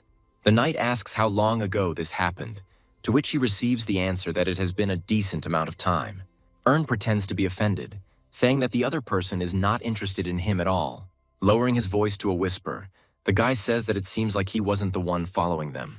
Ern asks Shadow to say hello to the new face, introducing him as Sir Jevis. He makes his favorite sound, causing the hearts of both observers to skip a beat. Stuttering with excitement, Harvest asks the pet's owner if he can pet the animal. Ern doesn't answer, but an idea pops into his head that allows him to check something. Calling the chimera very sweet, the knight reaches out to her, wanting to make his plan come true. The expression on the face changes as soon as the young man's hand touches the fluffy crown. Harvest pulls away, expressing the suspicion that Shadow hates him. Ern breathes a sigh of relief and recalls how the knight practically pointed his sword at his pet. The young man expresses understanding on this matter, but notes that he only shifted the weapon slightly. Leaving in a depressed mood, he promises to bring the boy some food as soon as it is cooked. This chimera becomes more ferocious by eating metal, and it can also take forms different from its original form. Giggling with tenderness, Ern concludes that his blood was worth it. The delegation continues on its way, and its young master discusses the Emperor's theory. According to her, the potential power of a chimera is the strength and energy of the organism provided in childhood. Ern solved the first part of the equation by choosing the fire dragon, but the second requires power sources. The problem is that the elixirs that do this cost a fortune. That's why right now the guy fed his little beast the bamboo life pill from the bamboo sect. Thinking that selling his things won't be enough, Ern decides to take action again. There are less than 2 months left until the monostone limit reset, so it's time to choose your next product. Considering what it might be, Ern finds it profitable to choose something that is relevant to System 1. At the same time, this product must have a large reserve of balance, and the base price definitely needs to be high to make a big profit. A sensible thought bursts into the guy's head like a nimble arrow, and it dawns on him. Inner cultivation sells well because it is necessary for everyone in the first system. And you can only buy this product for a pretty penny, and the number shows the quality of cultivation. If Ern buys an item for 250 and resells it, he will receive almost 60 coins on top. And if a guy starts seriously engaging in this type of resale, over time he will earn tens of thousands. The problem is that the exchange center will hardly be able to allow this kind of fraud. If we wait, we'll have to spend more than a year on it, and Ern can't do that. Although there are some positive aspects here, one of which is the notification about receiving an achievement. This makes the guy feel better because he also gets coins. Now that he's flush with cash, Ern is thinking about expanding the stage. Although the elixir is not as good as real cultivation, it helps improve it the most. Ern believes that in order to earn more coins, he just needs to prepare. When the last item in his cunning exchange system runs out, the guy freezes. After sitting like this for some time, Ern turns to his werewolf pet. He immediately appears nearby, making a sound indicating curiosity. Then Ern advises Shadow to open his mouth wider, treating the animal with elixirs. After some time, the boy asks the cub to open its mouth for him. He, repeating after his master, obeys, showing Ern several of his newly grown fangs. The caring owner carefully studies Shadow's progress, but he doesn't quite understand what's going on. Ern himself notes that in just a few days, his pet has undergone major changes. Now that Shadow has reached his limit, there is no point in feeding him elixirs. This stage is over. The guy is trying to figure out where exactly the profit he spent recently went. The item he uses most is the second circle daytime healing magic pure body. Tearing the parchment reveals the magical properties it contains. As soon as the guy does this, a rune forms above him in the place where the particles have gathered. Ern closes his eyes and leans slightly, allowing the magical currents to envelop him unhindered. After the action is completed, the guy notes that there is nothing better than this for cleaning the outside. Ern remembers how in a past life, this is precisely why he was called the Star of the Navarro Society. Other events involuntarily come to mind, and the guy clarifies that it didn't last long. Ern believes that looks are just as powerful, and he is going to do everything to look good. The carriage stops, and the man who approaches it addresses the young gentleman and calls himself Michael. Ern takes note of the presentation and asks what happened. The knight reports that there is half a day's journey left to the destination and asks if a rest stop is necessary. The guy says that there is no need for this, and he is ready to wait for the arrival. Mikkel expresses understanding. Notices that time always flies when he's trading, and he only has half a day left. And the guy wonders whether he should continue in the same spirit or do something else. About half a day's journey later, the delegation enters Navarro's second city, Acadio. Dirty and tired from the road, the young gentleman's companions gather in front of the majestic building.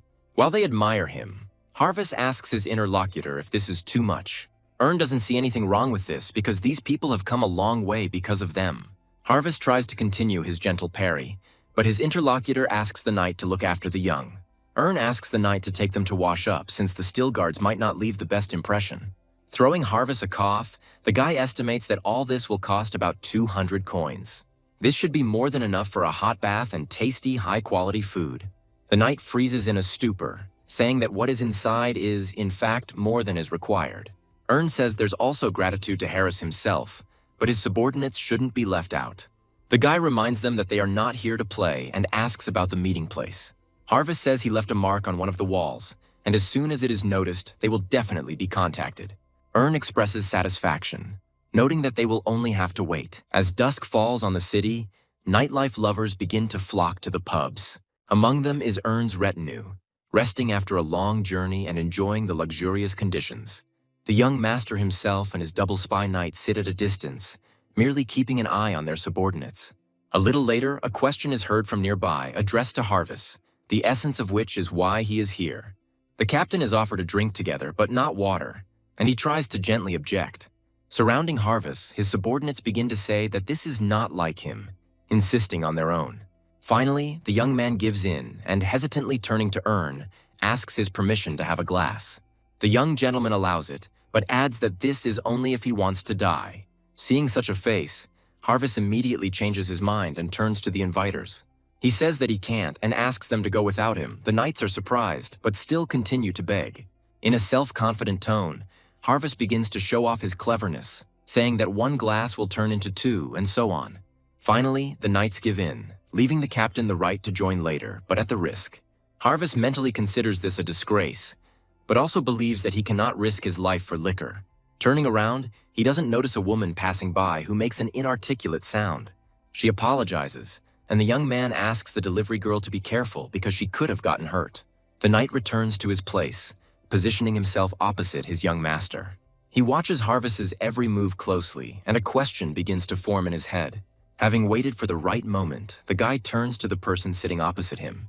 He asks him if the knight has lost the very thing, to which Harvest grins smugly. He says he was only confused because he was surprised, but in reality, everything is under control. And yet, the young man admits that this is the first time he has seen someone deliberately crash into him. As the night deepens, the couple leaves the building and moves away from the hotel. Harvest shares with his interlocutor that they memorize the map and divide the city into parts. This note was written by a man named Trevor, stating the zone, the specific location, and the essence. Asks if everything is going according to plan, and his interlocutor replies that fortunately it is. This is an agent Harvest has worked with before, so the knight assumes that everything will go smoothly. Hearing that his interlocutor is going to go to him right now, asks whether he is going with him or alone. Harvest chooses the latter option, and the guy says that they can do it together, and he will hide. The knight agrees with this, but adds that there are too many eyes in Acadio, which could end badly. Thinks the same in his mind, but wonders if he can trust a double spy. Although the trip brought them closer, the guy does not consider such a relationship even close to trusting. An idea comes to Ern's mind, and he asks his interlocutor to show him his progress report. Harvest is taken aback by this, but he pulls himself together and asks if it is due to mistrust. Addressing the knight by name, asks him not to misunderstand him. The guy asks if he seriously thinks there could be anything resembling trust between them. Harvest fulfills the will of the young master, and he, accepting the sheet from someone else's hands, immerses himself in reading. Looking up at the knight, thinks that he wasn't lying about changing the unsuccessful part. Raising his hands, Harvest offers the guy to search him if he has finished reading. Understanding what the young man was getting at, asks him if he was really offended. Harvest coldly asks how he could, since he knows his place after all. The young man adds that at the same time, his own life is important to him and he values it.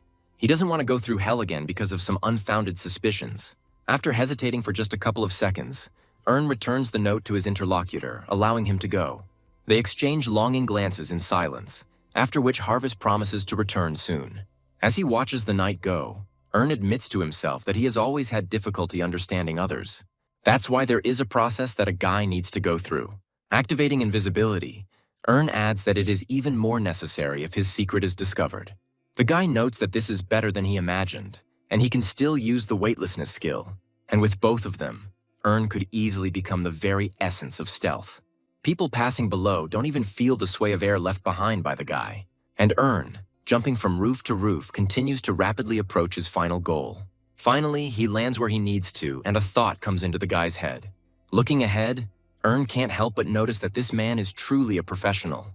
Not only does he maintain a suitable rhythm, but he is also completely adapted to his surroundings. Besides Harvest, Earn notices other people who behave similarly to him, which leads him to certain thoughts. Although the guy doesn't understand why there are so many of them, he realizes that he did the right thing by not going with the night. Just as unconsciously, thoughts creep into my head that professional spies are behaving in an atypical manner. Stopping next to a particular door, Harvest looks around without drawing suspicion. After this, there is a certain knock on the door, reminiscent of a secret code. When the door is opened for the night guest, the two who meet do not even exchange glances. Instead, the person who opens the door looks around the street with a careful gaze, checking for the presence of a tail. For a while, Earn remains standing on the roof, remembering what Harvest shared with him. As he plays them over in his head, the guy notices that the double spy is doing everything he shared with the guy. Earn comes to the conclusion that now is the perfect time to try out new martial arts. The guy activates perception at 100 steps and begins to hear all the voices heard nearby. Finally, he manages to catch the ones he needs, who are just beginning to exchange pleasant greetings. Harvest tells Trevor that Earn has entered the academy and the knight has become his bodyguard. The interlocutor asks why he came then. Did he really just miss you and decided to see you? Harvest breaks the sad news to an acquaintance that his colleague, Gilbert, is dead. Trevor becomes seriously tense, asking how exactly this happened. Harvest asks the interlocutor whether the cause could be illness or an accident. He drops an interjection expressing annoyance and turns to his interlocutor with a question.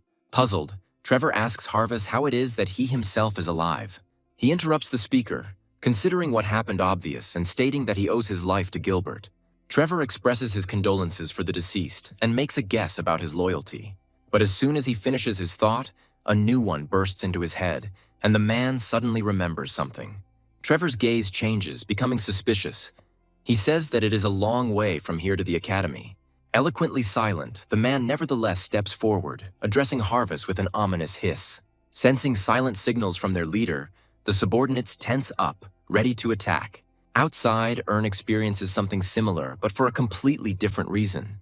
And only Harvest continues to remain unperturbed, hearing words about his own suspicion. Trevor is silent, but the tension around him speaks volumes. For a while, there is perfect silence in the room. No one dares even move. Harvest takes no action, as if testing the patience of his interlocutor. And Earn begins to panic, trying to understand what and at what moment could have gotten out of control. Suddenly, the silence is broken by Harvest's steely, calm question, asking if Trevor finds it funny. Tom and his surrounding minions are unable to control their emotions. To put it mildly, they are surprised. For a few moments, the room is silent again, but suddenly Trevor bursts into tears. He asks his interlocutor to relax because he believes that it is not appropriate to get so angry over a joke. The man says he's sorry about Gilbert, but asks what they can do since that's their life. Hearing the voice, which has become calm again, Earn breathes a sigh of relief, happy about the successful outcome. But then Trevor asks how Harvest got here, and if the other members of the delegation didn't suspect anything. He says that he used the younger one by simply mentioning a visit here, and he meekly agreed. Hearing the words that it was easy because he was stupid makes Earn feel strange. The guy is mentally indignant, trying to find an answer to the question of why these words make him feel uncomfortable.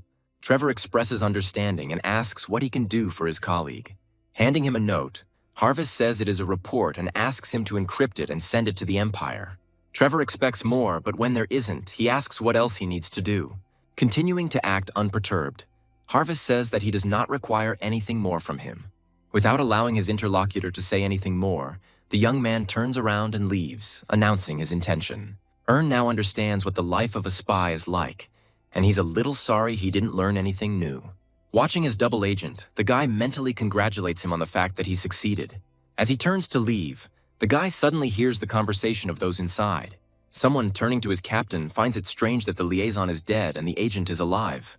Stops and freezes, realizing that not everything went as smoothly as he thought. Trevor questions the suspect, clarifying whether he means that Harvest might have changed sides. He agrees, reminding that technically he was also demoted but the interlocutor objects. And he says that Harvest is not the type to betray because he values his family very much. Trevor's interlocutor exhales, starting to say that you never know what a spy has in mind. But the man interrupts him, remembering that this guy doesn't like Harvest. He tries to object, but Trevor tells his subordinate to stop making noise and get to work. Everything is up to the top management to decide after their group gives them Harvest's report. Thinks deeply, watching the Knight's back until he is out of sight. Now the guy understands that this young man has his own reasons for acting this way. Finding himself near the hotel, cancels the spell and materializes. He praises the skills, adding that they are not only excellent, but also worth the hefty price tag. Continuing his journey on foot, the guy thinks that he will use them more than once. Two voices argue about social hierarchy, unable to reach a consensus. Hearing some very unambiguous sounds, the guy comes to the conclusion that a fight has broken out nearby. As he gets closer, he tries to understand why all this noise is being made in the middle of the night. Someone shouts, calling the ordinary Knight Baron an idiot who should not contradict them. His opponent reciprocates, reminding him that the Marquise is his master, not himself.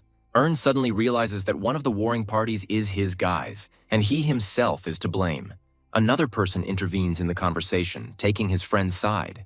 While still verbal, the opponent begins to say that the position of his Marquis is the merit of the Still Guards. Ern's ear hears the name of the Marquise, who is Albert, and it suddenly dawns on him. Remembering something very important, the guy realizes that he knows this person very well. This guy calls himself a moron who hoped for peaceful communication with the stupid Northerners. With each new word, the argument flares up, and the situation becomes increasingly heated, bordering on violence. Hearing the enemy's threats, his opponent, provoking him, asks him not to retreat in this impulse. And one of the disputants jumps up, giving a silent command to his friends. Their opponents don't need more, and they respond to such an eloquent call in return. Suddenly, a loud voice is heard nearby, asking what they are doing. Everyone freezes, not having had time to clash, and turns around in fear at the one who has intervened in the showdown. One of the men tries to address him, but stops short when faced with a menacing gaze. But still, someone finds the courage to greet Sir Second Captain. Ern's hands begin to shake uncontrollably just when he's near this person. The feeling that arises in him is very unpleasant and also beyond his control. When the guy closes his eyes, the sensations intensify and are similar to those when the body is being torn apart. Incredibly clear and therefore even more unpleasant images begin to emerge in my memory. Ern can almost physically feel the feelings he experienced when he was in that room. After all, it was this man who took away everything he had. And right now, with a leisurely gait, he approaches Sir Second Captain, the same man Ern considered his close friend, Kunz Albrecht. The guy is seething with rage because he didn't even think that he could meet him in this place. Internal sensations begin to spill over, reaching a critical level. Ern can barely control himself. He wants to destroy this man with such an incredible desire. The guy is ready to jump up and attack the enemy, but somehow he manages to stop himself. Breathing heavily, he thinks that it will not be enough to kill this man quickly and painlessly. Ern is going to not only return the pain caused to him then, but even much more. The second captain, meanwhile, takes a step forward, standing between the warring parties. The guy involuntarily steps back, noting the enormous size of the man standing in front of him, and he reminds them of his words about not making unnecessary noise. This stern tone makes the kids shy away, and for a few long moments they drop out of life. But then, as one, they all apologize in unison, promising to obey orders without complaint from now on. After this, the giant turns to the other half of the warring parties, giving his thunderous voice. Introducing himself as Albrecht's second captain, Derek, he asks where they are from. Among the band of knights, there is a brave man who reports that they are from the Still Guards. Derek, keeping his composure, asks what the Still Guards are doing in these parts. His interlocutor is puzzled, not knowing whether it is possible to declassify data of this kind. Footsteps are heard from somewhere to the side, and the second captain is the first to turn in the direction of the sound. Following him, the members of Ern's delegation catch the familiar gait. But Kunz also does not stand aside, showing his curiosity. Ern moves towards the general gathering, holding himself up to his rank. A man, seeing this, mentally notes that this calm look is sharp as a dagger. Smugly notes the second captain's surprise to himself, believing that this is how it should be. He believes that Derek is hearing the voice for the first time, and that is why he was frightened, which is caused by internal cultivation. Looking at the child standing in front of him, the man asks him who he is. Making his voice sound not only clear but also confident, goes by his full name. As soon as Derek heard this, he tensed up, realizing that this could spell trouble. Meanwhile, approaches the man and asks him his name, which he confirms. The guy continues, asking why the still guards can't be in this city. His interlocutor is puzzled and, stuttering, says that this is not what he meant at all. Says he just wanted to stop by Navarro's second city on his way to the academy. But he is more interested in why the Albrecht family is in this place. The captain answers for his master, reporting that he has developed exactly the same desire. The man also says that they want to apologize for the past misfortune. But he doesn't manage to finish speaking properly, as the young master interrupts his subordinate with a clarifying question. He doesn't understand why they should apologize, since it was the Stillguard people who caused the dispute. Realizing that the Stillguards cannot be suppressed by his family's title, Derek suggests that Kuntz return to the hotel. He states that he doesn't want to and asks why they should leave. Derek suggests that there was a misunderstanding that could be resolved peacefully in the morning. Joins in with the words of the Marquise's son, saying that he also sees no point in waiting. The guy allows permission to ask, since he doesn't understand if they even know what happened. Kuntz says it doesn't matter, because according to the hierarchy, a baron is below a marquise. The people standing behind their young master tense up, ready to defend him at any moment. Clarifies whether he understood correctly that if Kuntz's title is higher, then his opponent is to blame. He expresses relief that this northerner finally understood what they were talking about. Putting on a saccharine smile, says that Kuntz is talking absolute nonsense. His interlocutor immediately flares up, asking this impudent fellow to repeat his words. Kuntz tells to immediately take back his words and apologize to him. The guy replies that he is ready to do so, but only if he really made a mistake. Turning to the knight who was shouting about titles, he calls out to him, and he responds. Looking at him with an unblinking gaze, asks his interlocutor to tell him what exactly happened here. The boy says that the Stillguard started it all by yelling at the other side and starting a fight. Kuntz intervenes in the conversation, ordering to kneel and apologize. But the latter asks him not to rush, because he is no longer a child. He needs to listen to both sides. Turning to Michael, clarifies whether Marquis Albrecht's side is telling the truth. The boy agrees with this, but says that these people were the first to start laughing at the Stillguards. Hears the continuation, according to which the descendants of Arbakan were not valued at all, they were insulted. The people of Albrecht said that the Stillguards acted proudly and milked the achievements of this great man. Michael apologizes for the fuss they caused, but admits he doesn't regret his actions. He's already screaming, asking how they can be called knights if they just tolerate this. Hesitates for only a moment before turning to the one who spoke of titles with a clarifying question. He hesitates a little, but still answers that they didn't speak exactly word for word. The second captain understands where this is all heading and mentally calls the confessor a cretin. Slowly and quietly says the words that what was said turned out to be true. Then the young gentleman turns to Michael and asks him to raise his head. Doesn't turn to face his interlocutor when he praises a subordinate, but there is a hint of pride in his voice. Michael and the rest of this guy's entourage are filled with respect for him, and throwing back his cloak, begins to speak like a member of the family that inherited the Steelheart. Marquis Albrecht's men hold their breath, realizing that they have just made a big mistake. Kuntz and his second captain tense up, understanding this even more than their subordinates. And says he can't continue to ignore this any longer. The Steelguard family is the Steelheart that protects Navarro. They defended her. They defend her, and they will defend her, fighting for those who still remember them. Promises to shed the blood of those who continue to mock them. Turning to the Marquise's men, the boy says that he will now ask his question again. And asks if they still think the Stillguards don't matter. The opponents freeze in silent respect, not daring to utter a single sound. Even Kuntz, although his face shows obvious displeasure, remains tensely silent. And his captain mentally wonders if he and are really the same age. But Derek thought that this guy was just using the fame of the case to say some nonsense. The man could never have imagined that could stand up for himself with such elegance. He thinks that this boy's anger was backed by the power of the Stillguard family. And now, this man knows firsthand what the blood of this family is like. For a while, everyone stands opposite each other in silence. But then a troublemaker appears. Although Kunz makes a sound, it still cannot be formed into something articulate. Derek, unlike him, understands that provocations will only worsen this already unpleasant situation. To prevent this from happening, the second captain decides to take the situation into his own hands. Ern's gaze moves to the man, and the boy begins to closely watch his every move. The guys from the Stillguard people are puzzled, because they do not quite understand what is happening now. Kunz looks just as puzzled, as this has seriously disrupted his plans. And the second captain continues to hand out blows, generously showering his subordinates with blows. Standing among them, his fists sore from the attacks, Derek tries to bring his ragged breathing back to normal. Dripping with sarcasm, he tells the brats that they've done a great job of smearing the Albrecht's name. Overcoming the pain, they rise and apologize in a guilty tone. The man says that this should not be said to him, but to the young master. Turning sharply, he says that not only did they start all this, but they also embarrassed Mr. Albrecht. The greenhorns begin to understand what is going on and turn to Kunz. The air is immediately cut by their synchronized apologies in different styles, spreading throughout the area.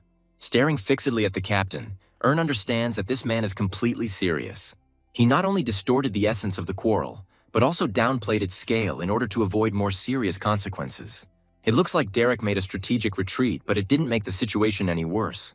This only means that now Ern needs to keep an eye on this person as well. But Kunz remains the most dissatisfied of those present, unwilling to let the situation go. But common sense prevails, and he, cursing, informs everyone that he is going to bed. Ern notes that, at first glance, it appears as if he has failed to take advantage of the situation, and with the most unperturbed expression he can muster, he says that he accepts Marquis Albrecht's apology. Although he stops and turns around, exuding anger, he does not say anything out loud. Ern looks his opponent straight in the eye, ready for any trick he might come up with. There comes a moment when it seems that he is ready to at least spit out a rude curse word. But no. Ern's gaze is so unyielding that the guy simply clicks his tongue and continues on his way. Everyone watches him until they can see him, and then the familiar voice is heard again. Turning to the son of the Stillguards, Derek nods to him just enough to be polite, and he leaves, taking his ill-mannered children with him, and now Ern is the only one watching them go. Behind the Knights of Stillguard, Harvis's voice can be heard asking what happened. Is it really fun? From the heavy, piercing glances, in principle, a lot becomes clear, and the knight stops short. Harvis apologizes, adding that this is even though he doesn't know the reason. The next day, as he stuffs his mouth with food, Kunz can't get Erna out of his head. He asks Derek if this kid isn't known in their circles as the worst of the worst. The man agrees. The captain says that the Stillguard sons are no match for their father, especially the youngest. Hearing the rumors, Kunz asks not to attach any importance to them and to raise Ern's sharp tongue. The guy asks why the man told their people to apologize, since he himself does not see the need for it. Derek believes that retreat was the right decision because the Stillguards still have power. The man explains that by developing this situation, one could anger their lord. Kunz still doesn't like it and promises to make Ern pay for yesterday's insult. The guy notices that he hasn't seen a single rat from the Stillguard since yesterday. Derek reports that they left early in the morning, despite his offer to travel together. Kunz asks why a man does something that he is not asked to do because he himself did not want it. The captain says that nothing is more important to him than protecting his young master. He finds Derek's words arrogant and speaks openly about this to the man. Throwing the cutlery aside, the Marquis says that this has made him lose his appetite. As night falls on the city, Kunz snores peacefully in his bed. The creaking of floors is heard in the room, and then the bed sags and the blanket is pushed aside. Some muffled sounds can be heard above the guy, but he doesn't hear them because he's fast asleep. Convinced of this, Kunz's invisible guest moves back slightly, pressing the bed beneath him even harder. He can hardly contain himself, because this innocent idea evokes fits of laughter. But he gathers himself and suddenly grabs his enemy by the face, causing him to wake up instantly. Kunz begins to twitch and kick, trying to free himself from the strong grip and throw off the invisible man. At some point he freezes because the outlines of the one above him begin to appear. When Ern fully materializes, the guy underneath him stops breathing, seriously scared. The night guest looks into the very essence of his enemy's eyes, absorbing his horror with pleasure. Slowly raising his index finger to his lips, Ern asks Kunz to be quiet. He obeys, but does not unclench his hands. mentally finally convinced that it is Stilgard. Kunz tries to understand how the guy managed to do this, but at the same time, the true reason is no less interesting. Along with all this, Marquise Albrecht is frightened by the force with which he is pressed to the bed. It is monstrous. And the guy on top says with rapture that he was looking for the best way to carry out his revenge. Ern admits that he wants to return the feelings he experienced that day to their cause. Starting to say that he will watch Kunz break down, the guy asks his victim a question. He asks if the Marquise knows what all this could mean, if the reason for what is happening is clear. And Ern admits that after seeing Kunz's face that night, he changed his mind. The guy remembers that look right now, saying that those eyes were burning with envy. With a pained sigh, Ern says that in this life everything will happen exactly as in the last one. Namely, that Kunz will pursue the Stilgards and take away everything the younger one has. And so Ern makes the assumption that this guy is going to die tonight. Unwittingly plunging into memories, he recalls himself asking his friend about the reason for his actions. He then asks the question again, clarifying whether Ern really didn't understand this. He said that he hated the younger Stilgard from the day they first met. Kunz admitted that he hated even the name of the youngest of this stinking family. Ern asked if this was the reason the Marquis had seized the Stilgard lands, and he said that he did not consider the one standing opposite to be better than himself in all things. Kunz said that even though he had learned the steel breathing technique, he was just as good. But because of Ern's background, he was the only one who was greeted with a sincere smile everywhere. Kunz said that now there was nothing better in the person standing opposite than what he had. Rhetorically asking the man who he was, he himself answered that he was just a landless lord. He himself declared himself the great Marquise of Kunz Albrecht and continued to boast. Reveling in his superiority, the man said that he was now the one who had won. Remembering all this, Ern hesitates for a while, unable to cope with the thoughts that overwhelm him. And the boy underneath him thinks that this Stilgard is a psychopath, without understanding what he means. Daring to look into the eyes opposite, Kunz understands that Ern's intentions are serious. Albrecht is overcome with fear when he thinks that this guy is actually going to kill him. The Marquise's grip is no longer as firm as it was at the beginning. His fight for life is hampered by an internal trembling. Ern likes this, and the guy does what seemed impossible in this situation. He loosens his grip and then completely unclenches his fingers, freeing his victim. Kunz immediately starts screaming for Derek's help, but belatedly realizes something. For some reason, his voice doesn't just sound like a scream. It's hard to even call it a normal tone. Ern says that these are pressure points, by pressing one of which the guy blocked Kunz's mouth. The guy shares that until he unlocks them again, the Marquise will not be able to speak like before. Having thoroughly enjoyed the expression of fear on the face opposite, Ern speaks up again. He says that unfortunately he can't put Kunz's face in a frame and hang it on the wall as a trophy. And at that moment, the Marquis is trying to understand how the guards posted everywhere could allow something like this to happen. Remembering that the second captain is in the next room, a plan comes into Kunz's head. Stepping back a little, the guy tries to be inconspicuous and crumples the fabric under his hand. Intending to distract his opponent with something, the Marquis throws a blanket at him, blocking his view. Taking advantage of this moment, he flies out of bed, throwing a sheet at the enemy for extra security. With all the strength he has, Kunz rushes headlong towards the door. All the Marquis could think about was that he just needed to reach the handle and lean forward. But his plans are not destined to come true, because Ern catches up with Kunz long before that. The Marquis makes a barely audible, already inarticulate sound, and his breath catches from the impact. Ern pierces his victim with his gaze, fighting the urge not to finish her off right then and there. As he falls to the floor, Kunz hits his knees and elbows painfully and tries to regain his ability to breathe. From powerlessness, the body begins to shake with a small tremor, and the Marquis exhales an angry growl. When he can breathe again and the pain subsides, Kunz pulls himself together and continues on his way to his goal. Ern grins condescendingly, stating the fact that his victim's efforts touch him. But it's all in vain, and the guy attacks the crawler with magic in several places at once. Stilgard has no intention of letting the Marquis even feel like he can change the course of the situation. Kunz is taken aback, feeling how his whole body is constrained by something, not even allowing him to move. Ern suggests that the guy stop his pathetic attempts, because they don't need any extra problems. The guy says that it wouldn't hurt the Marquis to just listen to him first. Kunz would be happy to object, but all he had left was his hearing. He had no other options. Ern tightens his grip and drags the Marquis across the room, and he lets out a strangled wheeze. With one sharp movement, the guy sits Kunz down on a chair, causing him to let out a barely audible cry. Using magic again, Ern restores the seated man's ability to move. He, having felt changes in his body, checks whether he is truly free again from the invisible shackles. Handing Kuntz a parchment, Ern says that the Marquis will now have to write something. Carefully turning his face towards his interlocutor, the guy tries to read his intentions. But this is practically impossible, and Ern meanwhile tells the Marquis to take the pen. Kuntz thinks that he is not going to do this because this maniac will kill him anyway. The guy carefully shifts his gaze to the person standing next to him, but immediately regrets it. Ern looks so impenetrable and bloodthirsty that goosebumps start to crawl down the Marquis's spine. The guy makes a sharp movement with his hand, and Kuntz gets scared. He didn't understand almost anything. There is no sign of Ern's uncertainty when he demonstrates the seriousness of his intentions.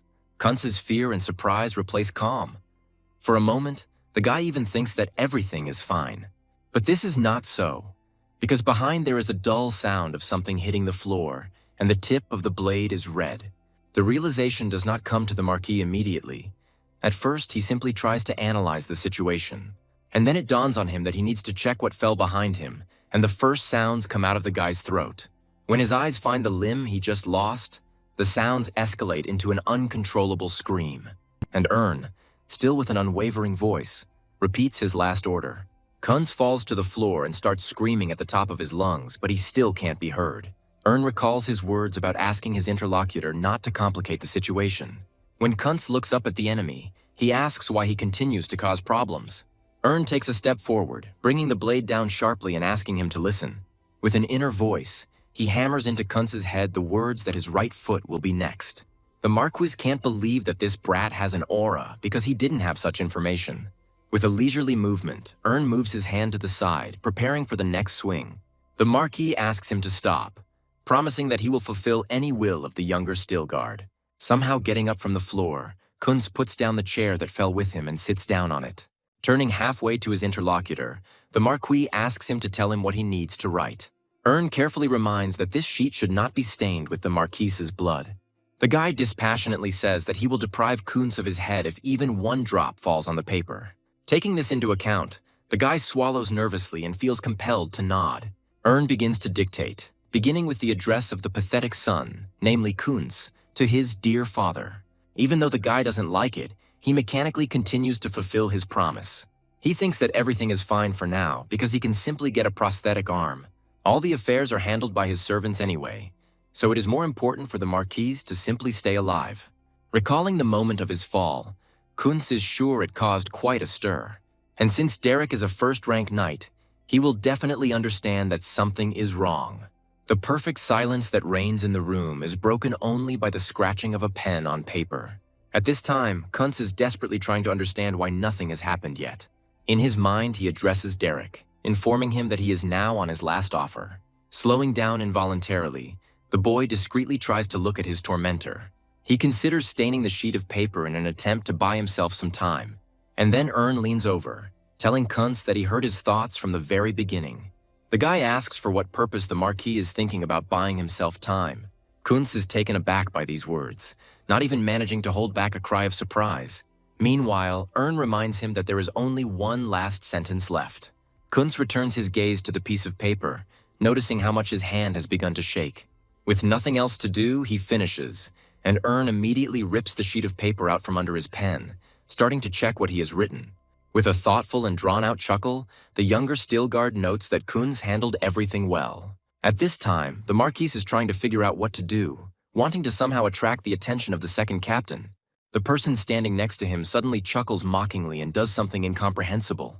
Kuntz has a strange feeling, similar to the one he felt just recently, and the first sound comes out of the throat, followed by the urge to cough, and then the cough itself. The guy mentally acknowledges the fact that his voice has returned, and his interlocutor begins to speak. The first thing he asks is whether not being able to speak was unpleasant. After this, he notes the ability to control his voice again, which surprises Kuntz. Surprise quickly gives way to blind rage, and the Marquis takes a deep breath. After this, he shouts, addressing Derek with the words that there is an intruder in his room. Ern smiles condescendingly, asking if this is all the Marquis came up with while on the verge of death. Moreover, the guy allows his victim to scream louder, which completely discourages Kuntz. Ern then asks if the Marquis seriously believed that he did not foresee such an outcome. Younger Stilgard says he used the Scroll of Silence as soon as he entered this room. Kuntz is stunned by the words that not only the voice will not leave the premises, but also everything else. Stuttering, the guy asks his interlocutor why he took his voice then. Ern says that if Kuntz had no chance to survive, he would not have written this piece. Unable to bear such an insult, the Marquis flops down on the floor, overcome with hopelessness. Understanding dawns on him, and the boy begins to speak in a voice that is not his own, but he stumbles. Ern finishes for him, agreeing that the Marquis lost to the Stilgards, and he is the reason. The guy continues talking, expressing the opinion that Kuntz does not deserve power and wealth. He ends everything with the words that the reason for everything is the Marquis's inferiority complex. He asks Ern to spare him, promising that he will never forget this night. Reminding his interlocutor that his family is very rich, Kuntz tries to buy his way out. Without listening to the Marquis at all, Ern says in a sinister voice that he shouldn't have killed him. Kuntz doesn't want to give up. He's not quite ready to give up his life at such a young age. But blinded by rage, Ern swings his blade, because now he is driven only by the desire for revenge. It turns out that just one swing of a sharply honed blade is enough, and the prayers cease. Ern continues to look into the eyes of his former enemy for a few more drawn-out moments. Finally, his head hits the floor with a heavy slap from his body, spraying blood across the room. Ern says it was the best expression he's ever seen on Kuntz's face. The guy could congratulate him on this, but unfortunately, he still has things to do. Ern takes an item out of his inventory and activates the Eye of All-Seeing, checking its properties. It's called bone acid, and it dissolves the body when it comes into contact with blood. The guy is going to create the appearance that the Marquis did not die, but simply disappeared somewhere. He wants to make sure that this brat's body simply disappears from his father's reach. Using bone acid, the boy is satisfied to see that Kuntz has completely evaporated. Remembering this man, Ern says that he often says something unimaginable. Now all that remains is the small matter, and the guy decides to do something with the murdered man's things. Opening his inventory, Ern reflects on the fact that the Stilgard Knights travel on horses, and right now they are about a day's journey away from that place. This means that it is physically impossible for them to return to this hotel in just one night. The Albrechts may suspect Ern himself, but he has an excellent alibi for this. Having finished all his business, the guy says that all that remains for him to do is leave the hotel. By taking several scrolls from his inventory and throwing them into the air, Ern activates invisibility and stealth. When the guy adds speed and time reduction to them, he is enveloped in a red haze. Before leaving the room, Ern takes another good look at it, and only after he is convinced that he has not left a single piece of evidence does he vanish into thin air. In his mind, he goes over the lines from the note written by Kuntz, addressed to his father. This guy allegedly admits that after several years of reflection, he decided to renounce the legacy. At the same time, Kuntz wrote that he was planning to escape to a place where no one knew him. The boy wrote a letter asking his father not to look for him, since he wouldn't be able to do it anyway. Sometime later, the younger Stilgard's crew is still on the road. Looking at his master, Shadow makes a sympathetic sound, as if asking a question. Ern thinks that the revenge he dreamed of has finally come true. But for some reason, a strange feeling opened up in my chest that this was not enough. Erna is deeply troubled by this and is trying to understand what it is about all of this that is bothering him. He feels not only satisfaction and jubilation, but also a feeling similar to despondency. Trying to calm himself down, Ern assures himself that he would never have had a better chance to exact revenge. He has enough regrets about the countless things he did in his past life. And yet, it cannot be denied that it is incredibly difficult to control the feelings that overcome him. Exhaling heavily, the guy asks himself what he is doing now. Thoughts of a different kind burst into my head. Thoughts that are no longer connected with Kuntz. Watching his owners thrashing about, the little chimera feels uneasy. Ern, however, thinks that the fall of the House of Stilgard was not at all Kuntz's fault. The decisive factor was the disappearance of the boy's father, because the Steel Guardian ruled northern Navarro. A pack of wolfhounds roaming around took advantage of this, sensing the family's near collapse. Ern believes that although Kuntz was from this pack, he did not play a decisive role. The guy mentally forces himself to concentrate and immediately regain his former grip. After all, he still has a very long way to go to achieve all his goals. Ern sees that precious metals and jewelry are quite expensive, just as he thought. He believes that there is only one thing left to do now and brings out the Kuntz magic sword in front of him. The guy notices that the exchange has attached a name to the item's title since it wasn't there before.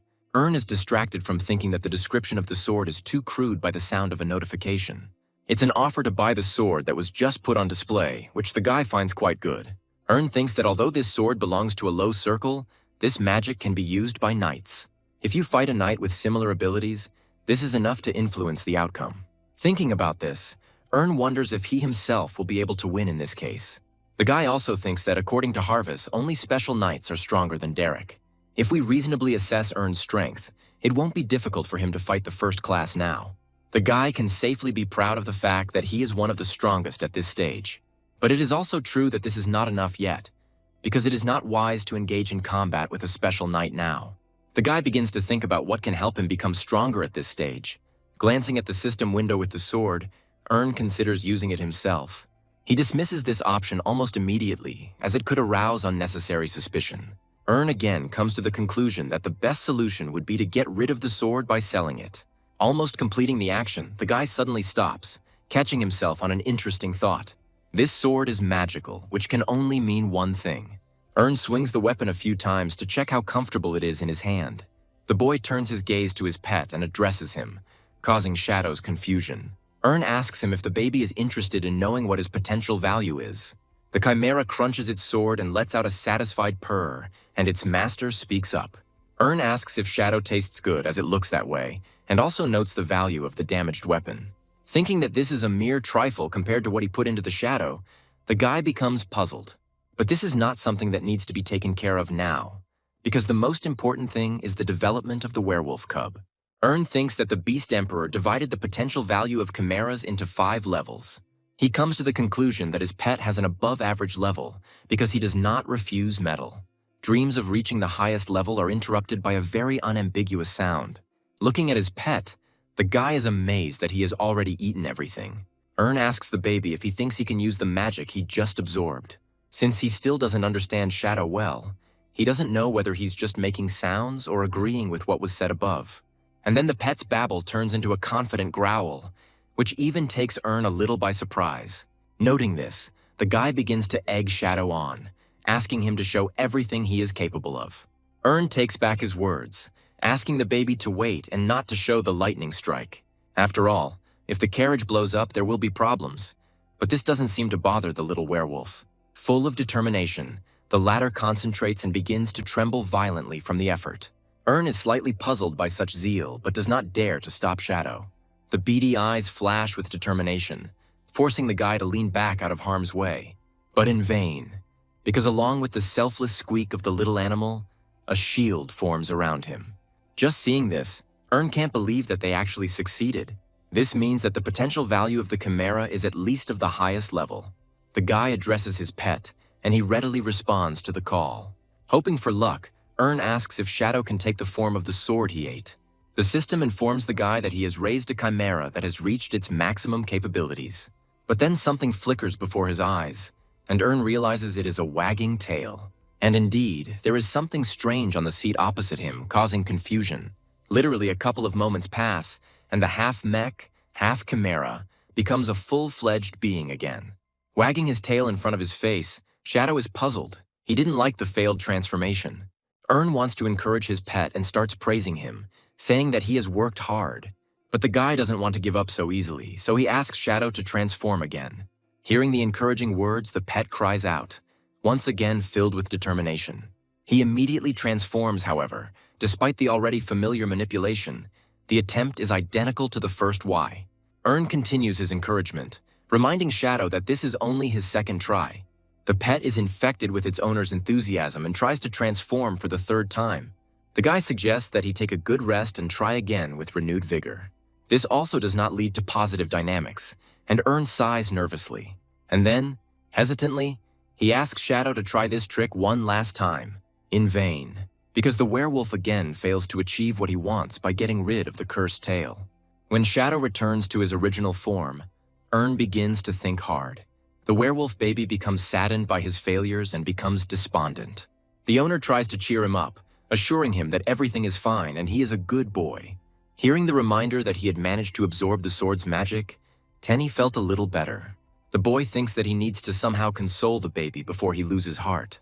And then the memory flashes into my head that a similar case was described in the Emperor of Beasts collection. Ern tells Shadow that he has the highest level, which is the best in the highest class. The guy asks his pet not to be so upset, saying that he is number 1. Even though Shadow looks depressed, at least he stops crying. And the next moment he lets out a grateful squeak, filled with tenderness for his owner. Ern encourages the baby to smile, saying that he is the best in the world. The guy mentally notes that now he can breathe a sigh of relief because he was very worried about Shadow. Ern recalls how he decisively gave up valuable things in favor of that mysterious egg. And although the Eye of Providence helped a little, the result of this was close to the level of a crazy adventure. The guy thinks that everything in this life is different now, and he has a good feeling about it. He doesn't want to stop there because everything is going as well as possible. This way, they skip the Earth level and start selling heavenly level elixirs. By clicking the appropriate button, Ern completes the registration for this transaction. The city called Midiam is already covered with its golden red rays by the setting sun. From the most popular pub, numerous voices can be heard about a far from simple route.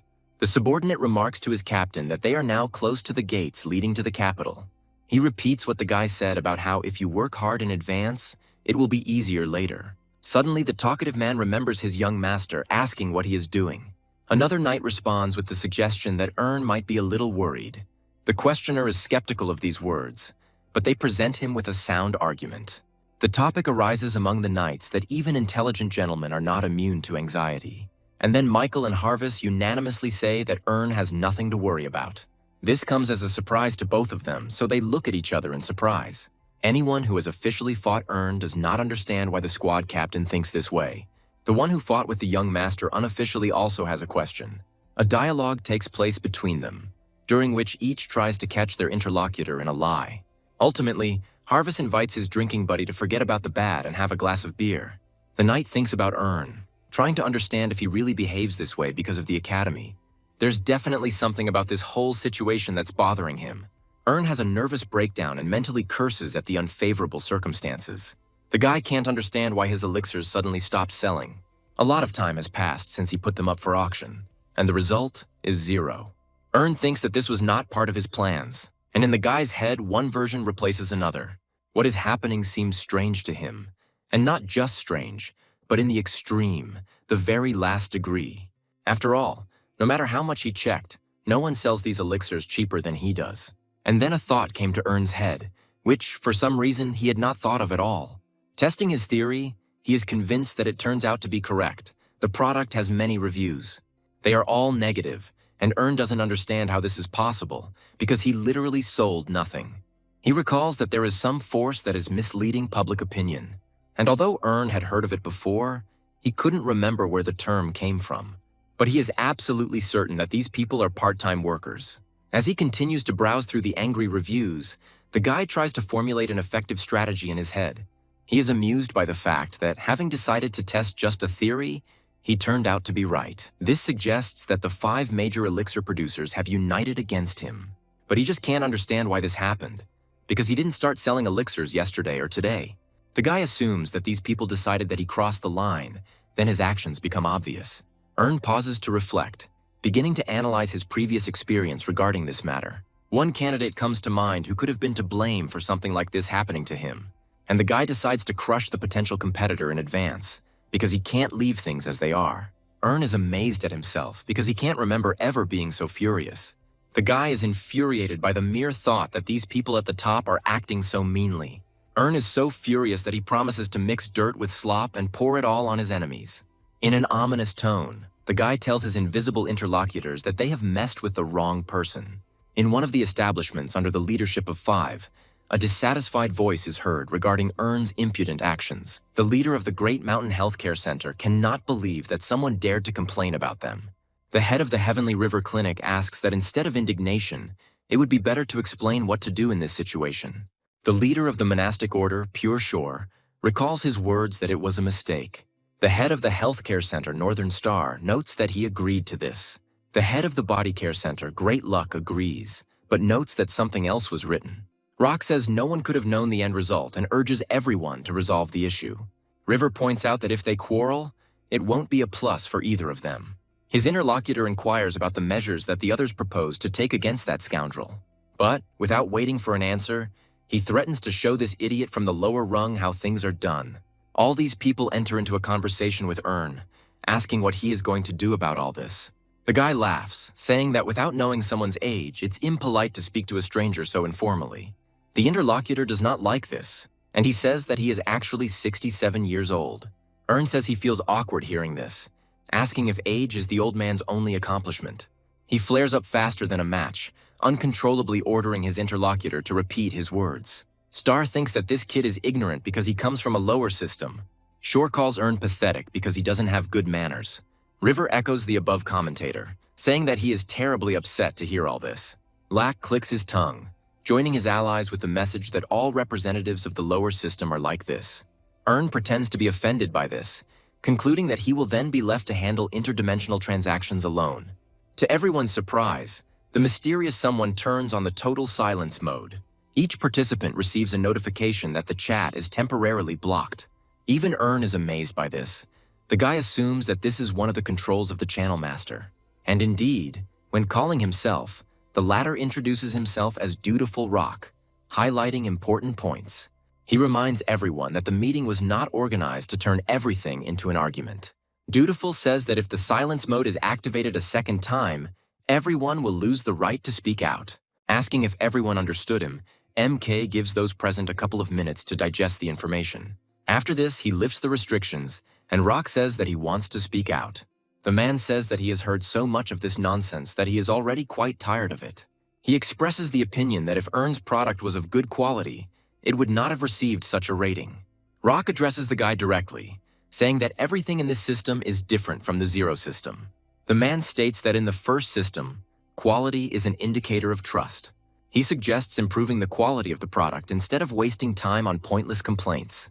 Erna is amused by the whole situation, so he posts a document with his transactions into the general chat. He asks to check it, noting that there are no elixir sales transactions on the list. Ern continues, deliberately emphasizing that the people complaining about him are those who did not buy the goods. Rock stands his ground, saying that the document could be altered by the guy. Dutiful confirms that as a result of the history request, the document's authenticity has been confirmed. Hearing this, Rock changes his tune, agreeing that there could have been part-time workers there. But at the same time, he asks if there is any evidence that they were the ones who bribed them. Ern notes that this information can also be confirmed by the master of the room himself.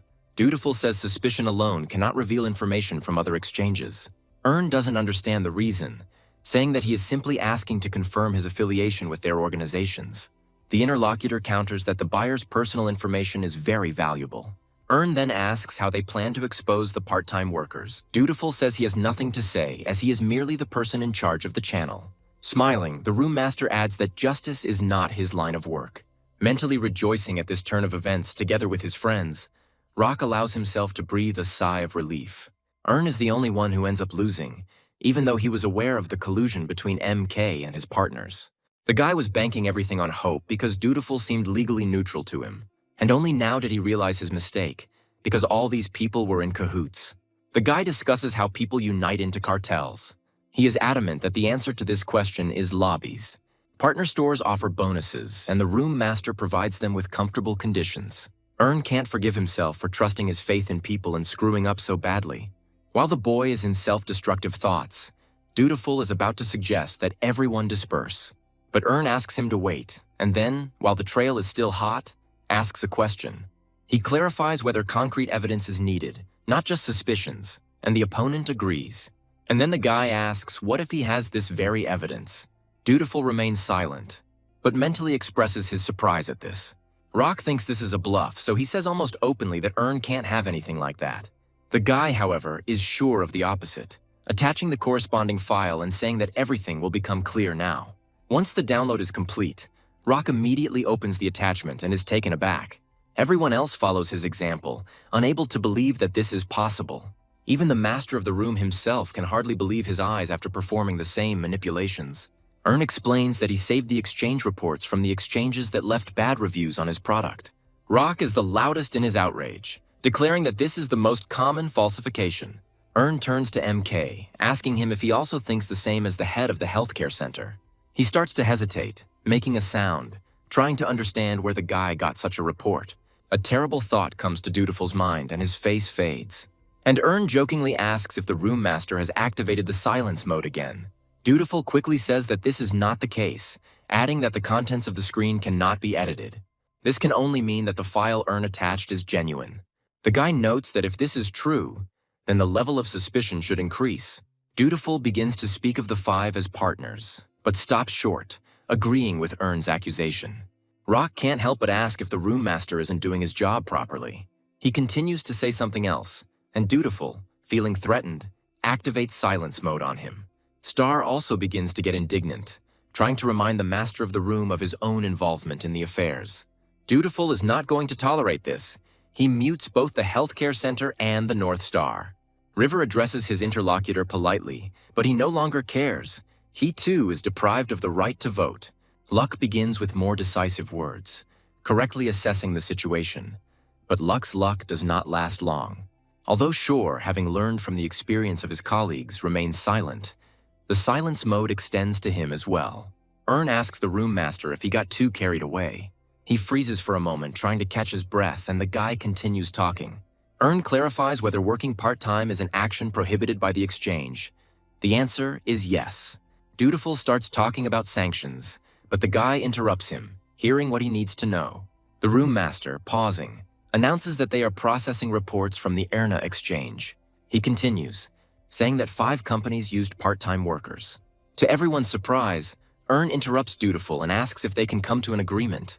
The guy says he's not very interested in justice being carried out, and the room master is puzzled. Ern asks, "Isn't it the coins that play the most important role for someone engaged in exchange?" And the guy suggests either removing 5 from trading or that they pay them compensation. Star, thinking about the 30-day delay, considers it a very long period. Lacquer is also not thrilled with the prerogative of losing a huge amount of coins during this time. Shore thinks that he doesn't want to do a favor for a scoundrel like this. River, however, reflects on the benefits that would follow from reaching a reasonable agreement. Ern asks Dutiful to lift the silence mode from the 5, and he, realizing it, agrees. Rock, keeping his anger in check, says this guy is now revealing his true nature. And then his own essence breaks through, and the man says that compensation is not beneficial for them. Ern brings up the other side of the suspension, and Rock launches into a provocative tirade. Rock says that this is not a year, but just a month, which is quite bearable. Ern accepts this point of view and turns to the others, asking for their perspective on the situation. Rock mentally gloats, believing that nothing can shake the solidarity of the 5.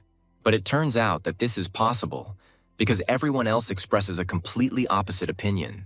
Star compliments his answer by saying that this does not mean an unconditional payment. Shore joins him, saying that first he needs to know the amount of compensation. Ern regrets that even with the eye of providence, it is impossible to determine the damage from the loss. The guy starts to talk about how he needs to create a sentence that meets the golden mean. And although the 5 will pretend to be indignant, in fact, they will feel delight inside. Ern, feeling schadenfreude, thinks that something like this will only happen over his dead body. The guy says he has saved up some money, and the problem is not that he couldn't sell the elixirs. The point is that Erna is now branded as a seller of terrible quality goods, which is a ruined reputation. The guy says that he won't be able to get rid of the feeling of anger unless 5 gets punished.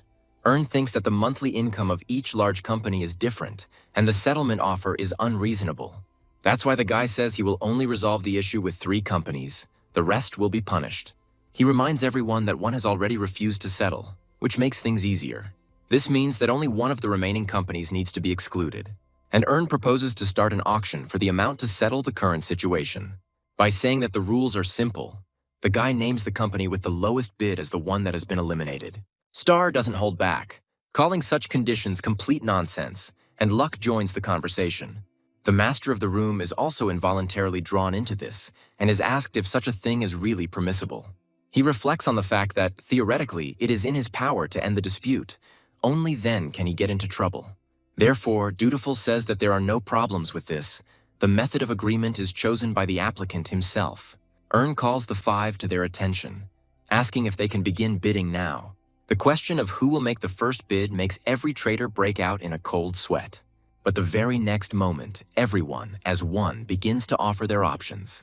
Ern knows that since the 5 are united only for profit, they can easily betray each other. The guy likes this start, Mentally, he encourages the guys to continue raising their stakes. The continuation follows, and Ern, jubilant over the tasty sums, chants encouraging speeches to himself.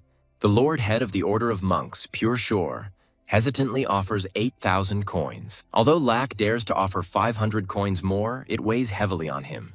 River raises the bet by 300 coins, realizing that he is already approaching the limit of his capabilities. Baldy also refuses to back down, naming his price at 9,000 coins. Ern understands that traders are gradually approaching the amount of potential damage in the event of sanctions. When it's Shore's turn, he starts typing something but stops, prompting thoughts. But the man still pulls himself together, forcing himself to raise the bet by 10 coins. River begins to reproach the monk, calling him a shameless son of a bitch, and Luck suggests just ending it, because with the next raise in the stakes, they could all go bankrupt. Shore doesn't like this proposal, because then he will be alone with his activities suspended. Star asks the monk why he, being a hermit, is so greedy. River supports him, saying that monks should be selfless and not own any property. Shore is indignant at these words and suggests that, since the drinking is going on like this, they give the property to him. On this basis, a dispute arises between them, where each actively tries to prove their case. Ern notes that this is the first time he has heard such swearing, but he is very interested in watching everything.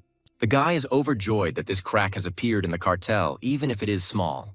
Meanwhile, Shore, to spite his former allies, bets 10,000. River lets out a shocked cry, asking if the man is really going to drown them all. The bald man throws 10 coins on top, expressing concern that he will fall behind. Luck is outraged that Star has decided to raise the stakes again. Considering what is happening to be madness, River refuses to participate in the auction any further. It is irrational. Dutiful speaks up, suggesting that all the exchanges have made a decision. But then the one who couldn't even imagine it responds, putting 12,000 on the line. Erna is overcome with a wave of excitement. He likes what is happening. Dutiful, on the contrary, is deeply perplexed, amazed by the man's extravagance. His former allies are of roughly the same opinion, and one of them asks about the reason for his participation. Rock says he thought it over carefully and realized it would be the right decision. He argues that his situation could worsen significantly within a month. Luck, realizing that this would put him at risk of sanctions, asks if Rock can participate at all. Erg says that this won't change anything, and if you want to win, you just need to raise the stakes. Lack stops mid-sentence, mentally noting his unenviable position. It became like that back when the amount exceeded 9,000, and 10 already turned out to be too much. Noting the prolonged silence in the chat, Ern concludes that a decision has been made, and Dutiful announces a month-long suspension of Great Fortune and Heavenly River operations. These two exchanges will be banned from entering any channels for the next month, and they will have to pay special attention to the transactions that follow this period. The two leave the conversation, and Ern remarks that those who remain owe him a settlement. The Clear Shore monk fulfills his part of the deal first, transferring 10,000 coins to the boy. Star follows him, sending the younger Stillguard an amount 10 coins more. And the leader of the Great Mountain Healthcare Center, Rock, rounds it all off with his 12,000. He tells Ern that he made a big mistake, so the man will definitely remember him. The guy condescendingly allows his interlocutor to do as he pleases. He gives Rock advice, telling him to spend time improving the quality of the product instead of doing stupid things. Pleased with himself, the guy pretends to try to remember the person who said these words. And then he adds that this is exactly how a great merchant should approach his business. Fearing the prospect of being targeted by the wit, everyone leaves the chat, and Ern notes this with pride. He thinks that he too should wrap it up and leave the room. But then Dutiful stops the guy, asking him to stay for a little while for a little chat with him. Ern is surprised by this, mentally wondering why such a wish was made public. The idea that MK knows about the lack of privilege from providing coins legally makes the guy nervous. But he immediately reminds himself that he had already checked this aspect before filing a complaint against the Five. Looking at Dutiful's status window, Ern notes that he cannot verify his information with the eye. And MK asks the guy why a person with so many coins would get involved in the elixir industry. Thinking that his interlocutor also cannot see some of his data, Ern makes a guess about the upcoming topic of their conversation. The boy says he's listening to Dutiful, who begins to talk about his leniency towards young Stillguard. MK emphasizes that he was disposed towards Ern from the very beginning, and he notes that there were reasons for this. Dutiful says that, in that case, he intends to ask the guy a direct question. He is puzzled, assuming that it concerns the report he sent into the conversation. With a respect Ern hadn't seen in him before, Dutiful says he considers the boy an auditor. While young Stilgard digests this, MK boasts of his insight, asking him not to deny it. Dutiful begins to fervently justify his actions against the five, trying to earn leniency. He even tries to joke and win over the auditor while Ern comes to his senses. Getting to the heart of the matter, Dutiful asks that this minor incident not be reported. His interlocutors still can't get the gist of it, trying to figure out what they want from him. Little by little, it begins to dawn on him. Somewhere on the edge of his consciousness, the necessary conclusion has already matured. What was said gradually begins to come together, forming a complete picture from its fragments. Ern's lips involuntarily stretch into a sinister grin, and he begins to smell a special odor. The guy calls this smell the smell of stunning chance, and he understands that Dutiful is caught. Ern thinks that a crisis can be an opportunity, an expression that fits the situation very well. The guy notes that he won the confrontation with the 5 largest manufacturers of the first system. Now the master of the room mistakes young Stilgard for the auditor. Ern admits to having some doubts about whether he should file a complaint or not. After all, he is always worried that his privileges could be taken away from him at any moment. However, Ern believes that it is foolish to refuse honey for fear of being stung by a bee. The guy looks at his coins, which are left after he has paid off all his debts. It's equivalent to a year's worth of profit for the Stilgards, and it was all done practically overnight. Getting up, the guy is happy that he has become the happy owner of easy money. The first thought is the desire to make some interesting bet. Meanwhile, the crew continues on its way, unaware of the mental state of its lord. Surrounded by messages, Ern thinks that this happened immediately after the listing was posted. He doesn't like this, and the guy notes that everything is going completely differently than originally planned. Ern suggests that he should have first changed his profile system to the first, and then posted it. Because he doesn't like it, the guy decides to personally look for what he needs. Strengthening his intention, Ern creates a new request, choosing the criteria he needs. He thinks that even though he got easy money, it doesn't mean he should throw it away. In fact, this unpleasant situation arose precisely because of the recent restrictions. Even if Ern continues to absorb energy now, his combat skills will not increase. It is possible to level up and grow energy, but the first-class wall requires a rather long approach. The only way to realize this is through a calm mind and diligent practice. Ern knows this because he knows how it was even before the dimension deals. The beauty of measurement deals is that they save a lot of time. Of course, all this is subject to the availability of money, otherwise nothing will work. By calling up the necessary window, the guy notes that he has already decided on almost everything. Sending Stone a file with techniques, Ern asks the man's opinion about them, and he approves of the choice. However, there are some caveats, and the scammer recommends removing the magic one from the list. Ern clarifies the reason for this, believing that it is a matter of extracting the equipment. The man partially agrees, saying that the main point is the reduction in capabilities due to the absorption of magic. Ern clarifies whether he understood correctly that martial arts are more difficult to master for people oriented towards magic. Stone confirms this and says that it works the same way as cleaning water from harmful impurities. Times have changed since interdimensional trade became active. In the past, choices and opportunities were limited, but now martial arts have become accessible to everyone. Because of this, perception has undergone very strong changes, and therefore pressing questions arise. The amount of mana also decreases, so there are big restrictions on improving achievements. Ern expresses understanding, coming to the conclusion that in order to level up, one must work with pure martial arts. The guy thinks with a little regret that magical techniques are failing. The 8-star technique called Psychic is also eliminated according to this criterion. Ern suggests that it would be fun to hit someone with lightning instead of an aura, but not always. Also, the fact that the Psychic was on the same level as 7-star technicians raises questions about the limit. And then Ern has to decide between the Northern Lights technique and the Spiritual Yang technique. It doesn't take much time to think, and the guy decides on the second one. Stone, on the other side of the dialogue, is surprised, asking about the reason for this. Ern is surprised by the man's surprise and asks what's wrong. Stone replies that everything is fine, but if he were in the guy's place, he would choose the opposite technique. This is because the Northern Lights technique is the essence of the purest martial art. Ern is surprised by this and asks if it is really more significant than the heavenly cultivation technique he has. Stone replies that it is, adding that it is much purer than the one mentioned. She's known for her speed and softness, but if you think about it, it's a common castle technique. Thinking about it, Ern agrees that there is some truth to these words. But still, the guy does not give up on his intention to choose the spiritual yang technique. Stone says that if it is because of secret recordings, he will be able to provide them himself.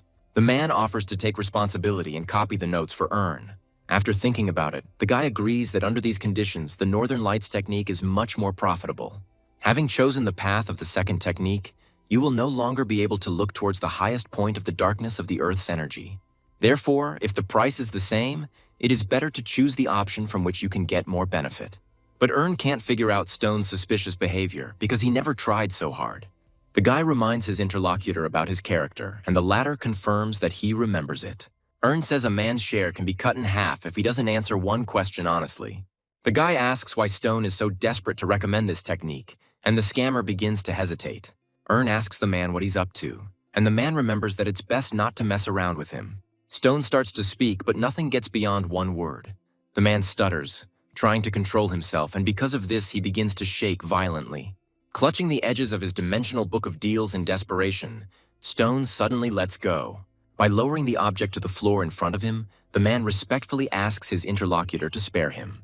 Earn is uncomfortable with this behavior and says that he had no intention of killing him yet. Stone begins to cry, uttering cries full of pain, and his interlocutor has to calm him down. Earn promises that he will not kill the man, reminding him that they even signed a contract about this. Stone says the guy doesn't need to kill, and surviving doesn't equal living a full life. The man says that if Earn helps him just once, he will be loyal to him for the rest of his life. And Stone asks the guy to return the heavenly cultivation technique back to him. Martial arts is a twisted world where people have gone mad with martial arts. Street vendors and beggars, even boys with rosy cheeks, have at least one low-level talent. Earn understands what life has become like for a first-class warrior who has suddenly been reduced to the level of a rookie. Everything is obvious even without reasoning. He feels unprotected and driven into a corner. Stone says that if he makes one more wrong move, his wife will beat him to death. And although Earn understands the situation this man found himself in, he has doubts about it. If the extraction is carried out, the guy's status will fall. He is not ready to bear this kind of loss. Stone says this is the reason he recommends the Northern Lights technique to Earn. After all, it is similar to the heavenly cultivation technique and has the same direction, so the losses will be insignificant. The man says that by obtaining the secret recordings, Earn will be able to reach an even higher level. Stone's words sound convincing, but it all sounds a bit too sweet. Earn decides to take a risk and asks his interlocutor if he really thinks that he doesn't know his intentions. The guy adds that he has known the man longer than he thinks. And while he is at a loss from these words, Earn asks if the man feels any internal discomfort now. The guy explains that it is difficult to pretend in front of someone from a lower system. And realizing that he's seeing the root of the matter, he adds that Stone is waiting for him to let his guard down. The man begins to speak, but his voice sounds uncertain, giving away its owner completely. Even Earn himself is taken aback by this, inertially transforming his interlocutor's words into a question. Stone rushes to make amends, apologizes, and says that he knows what will happen if he makes a mistake. Earn curses, admitting that he asked the question just in case. Stone says there was some misunderstanding, because in fact he is sincere and serious. Earn agrees to pretend he didn't hear anything, and the man thanks him profusely. But the guy thinks that it's unwise to leave Stone unpunished. A plan appears in his head almost instantly, and Earn voices his decision to his interlocutor. The guy suggests that the man not appeal to his emotions, and he clarifies the meaning of these words. Earn starts talking about the minimum prices for the heavenly cultivation technique. It follows that before asking for her return, Stone must make a worthwhile offer. Hearing that the time allotted for this is 1 day, the man is taken aback, and Earn, recalling the words about loyalty, says that Stone should have expected something like this. Meanwhile, at the Albrecht family residence, the subject obediently awaits his master's verdict. He, rereading some lines, asks why Kunz ran away from home. Derek says it was too presumptuous and expresses uncertainty about whether it was the right thing to do. Marquis Albrecht, whose name is Dorian, confirms that this letter was written by Kunz's hand. The second captain notes that this does not mean that one can blindly believe everything that is written in it. The head of House Albrecht clarifies this point, asking if Derek thinks the boy was threatened. Realizing how a direct confession would sound coming from his lips, the man chooses to remain tactfully silent. After thinking for a bit, Dorian himself comes to this conclusion, because there is an ironclad argument in favor of it. Kunz was too greedy to give up everything, but this boy lacked talent. Derek says that's not what he meant, adding that there are no traces left of the young gentleman's disappearance. Dorian asks what conclusion the captain is leaning towards, that Kuntz was kidnapped or helped to escape. Derek, without using too much harsh language, notes that there is an option with the desire to carry out revenge. It was as if the Marquis had been doused with a bucket of ice water. He already understood everything intuitively. But he still asks his interlocutor what he means. The second captain forces out an interjection, but he can't get any further. He can't bring himself to speak. Realizing that the Marquis won't wait forever, Derek begins to tell what happened 4 days ago. After one tense story, Dorian asks what the man's head is for, if not for beauty. The Marquis shouts angrily, considering this to be the reason why knights are considered spendthrifts. As soon as he takes a break from his seemingly endless tirade, Derek quietly apologizes. But the ruler doesn't care, and he asks why he's paying money to the knightly squad at all. He shouts, saying that if you appreciate someone, please leave him alone. After all, if we continue this hopeless business, everything will only get worse. Everything will be ruined at the root. And if this happens, then the person who participated in this Sabbath will soon find himself at the very bottom. When Dorian takes a break to catch his breath, Derek obediently remains silent, not wanting to inflame his master. The man takes several long, drawn-out breaths, periodically inserting curse words between them. Finally, he clarifies that Ern was not what they said, and Derek confirms this. The second captain shares a guess that the younger Stilgard may be Arbacon's successor. Dorian is skeptical about this, inserting a more pressing example into the dialogue. The man proudly says that Navarro's heart would have stopped if it weren't for their supplies. But all this is nothing compared to the fact that the younger Stilgard stopped in Acadio, which is suspicious. At the same time, Dorian considers Derek's words that it could have been revenge to be an exaggeration. Derek agrees that the Stilgards have no reason to seek revenge, but it was too suspicious. The man was alarmed by the way Ern looked at Kuntz, and the latter disappeared just after the boy left. The second captain silently expresses confidence that all this is not just happening by chance. Out loud, the knight says that he considers it necessary to conduct an investigation for a number of compelling reasons. Dorian turns his gaze to his interlocutor when he says that something seems to be bothering him. And although the man is silent, his gaze remains unwavering, but at the same time full of devotion. Dorian agrees with the idea of conducting an investigation, believing it necessary to find his eldest son. But it is important not to take rash actions because the enemy is Stilgard. To prove the selflessness of his intentions, Derek puts his life on the line. It seems like this night is quiet and peaceful, but in one of the city's quarters, a shadow flickers. The man hurries, crossing the streets as if his life depended on it. His breathing is already quite ragged, but the runner orders himself not to stop. Mentally calling himself crazy, Stone thinks that he is now doing real madness. He tries to reassure himself that the situation he finds himself in has long since become irreversible. Trying to calm his pounding heart, the man adds that he is not a survivor in any of the outcomes. After a short break, Stone resumes running, thinking that this choice was the right one. Ern smiles broadly but quickly pulls himself back. He calls himself to reason, reminding himself that he can't laugh in such a situation. But it's incredibly difficult to resist when you look at a picture like his. The Heavenly Sword of the Lost Soul is a martial art that is ranked among the top 3. This is the official technique of Heavenly Sword Castle, which led it to its current position. And now this martial art, which martial arts has known about since infancy, is in the hands of this guy. Stone says he truly put his life on the line when he chose her. Ern thinks this is not bad and values this noble impulse at 5,000 coins. Stone says the item is worth much more because it is a one-of-a-kind piece. Ern mentally agrees with this. It is worth any price that is offered. The guy praises his interlocutor for his efforts, and the fact that his words about sincerity turned out to be true. Ern notes that the heavenly cultivation technique has already been extracted, and he will deliver it after receiving his own. Stone agrees somewhat hesitantly, promising to deliver the last one by tomorrow night. Ern agrees to these conditions, asking the man to contact him immediately afterward, and leaves. The guy is amused by the rush this swindler is in because he does so many reckless things. Saying that he has completed all the preparations, Ern looks over the contents of the purchase. Noticing the achievement icon, the guy expresses joy about it, considering it a nice bonus. Looking back on the cash auction, Ern notes that he felt relaxed afterwards. The Northern Lights technique is a level higher than cultivation, so it's important not to overestimate yourself again. While it may take a long time, you'll have to deal with everything using split absorption. Ern thinks that for some time he will have to rely only on heart mana due to energy difficulties. The guy is pulled out of his thoughts by Michael, who addresses the young gentleman, who responds. The knight on the other side informs Ern that they will soon arrive at the place. The guy talks about his plans for hobbies and gives orders to Michael and the knights, who accepts them. Ern announces out loud his intention to end the plan and declines the request. Looking at the Royal Knight Academy, the guy can't believe that he is here again. Noting the building's majestic appearance, Harvest says it's exactly what he expected from the academy. Ern asks if this is the knight's first time here, and he replies, yes, he served elsewhere. Harvest wanted to be here, and thanks to his young master, it happened. The boy asks the knight how he likes it here, compared to the Imperial Academy. Harvest says that first of all, the establishments differ from each other in scale. He immediately stops short, correcting himself and saying that he sincerely considers the Royal Academy to be magnificent. It is precisely because of this place that Navarro is considered a knightly state.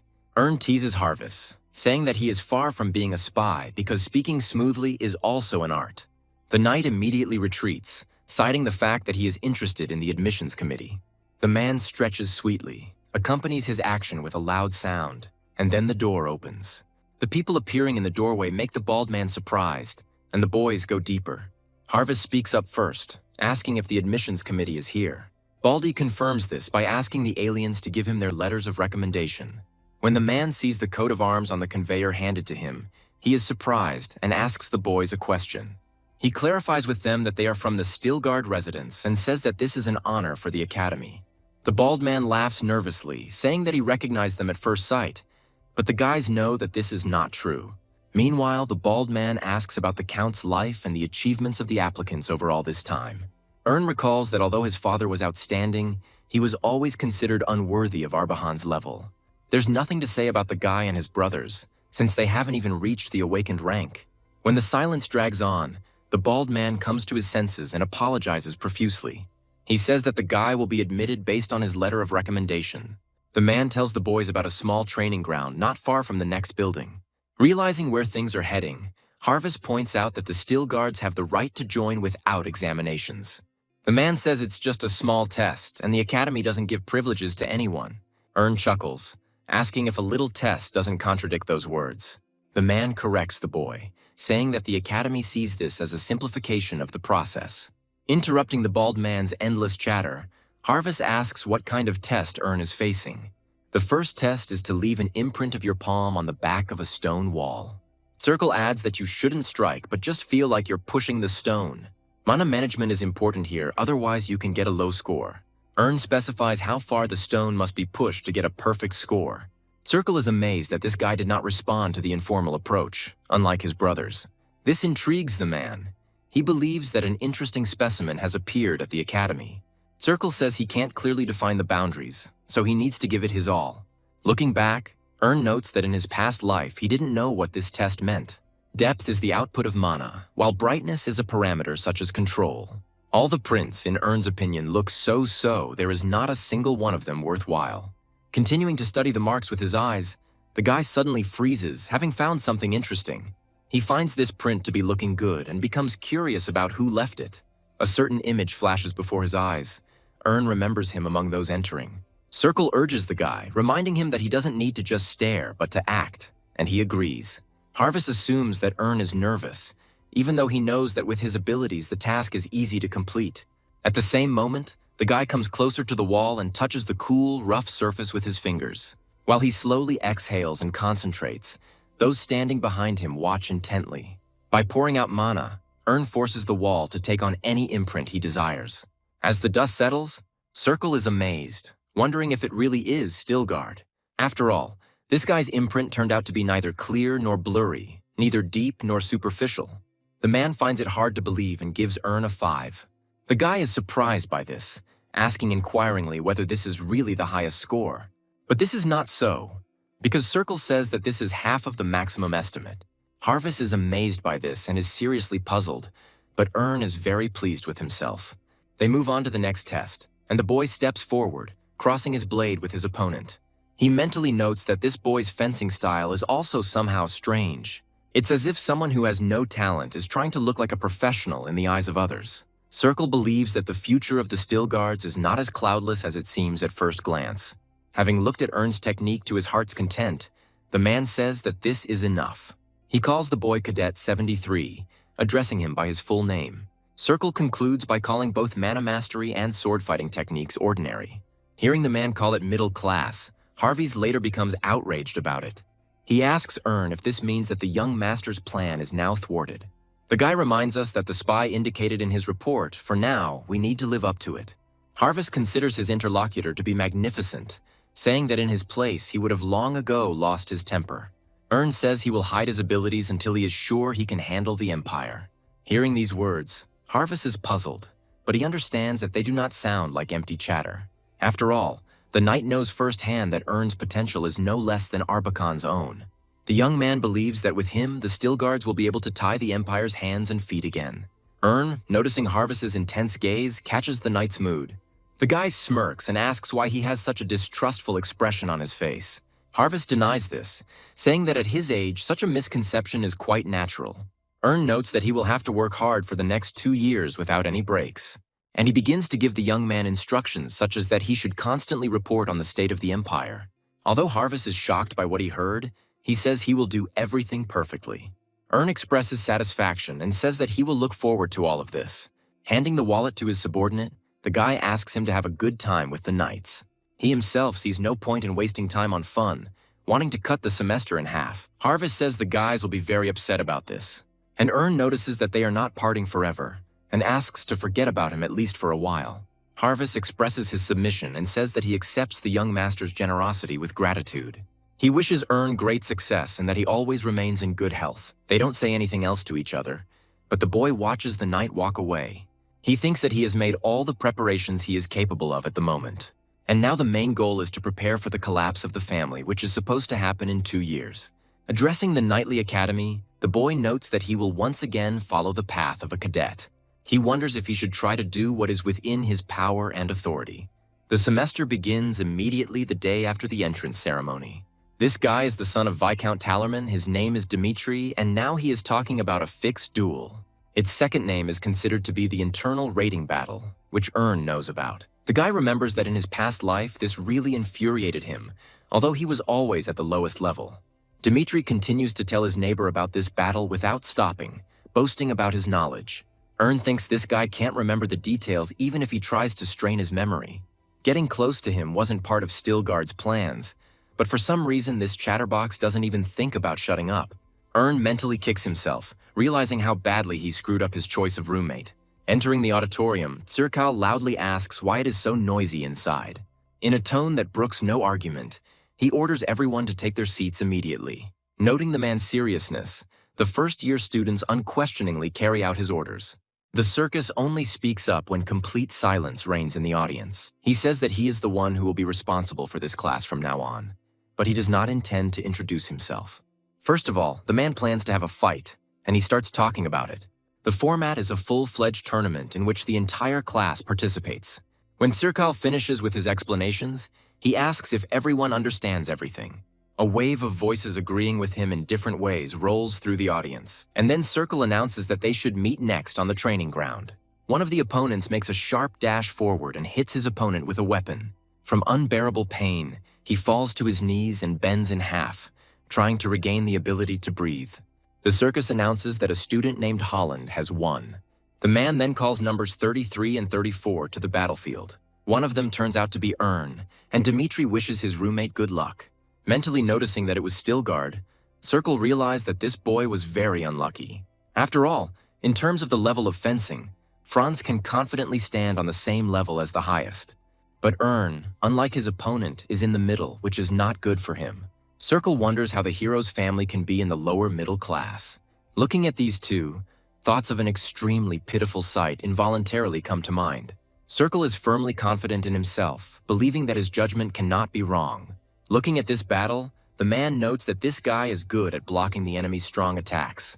At the same time, Ern allows himself to look as if he can hardly find gaps in the opponent's defense for a counterattack.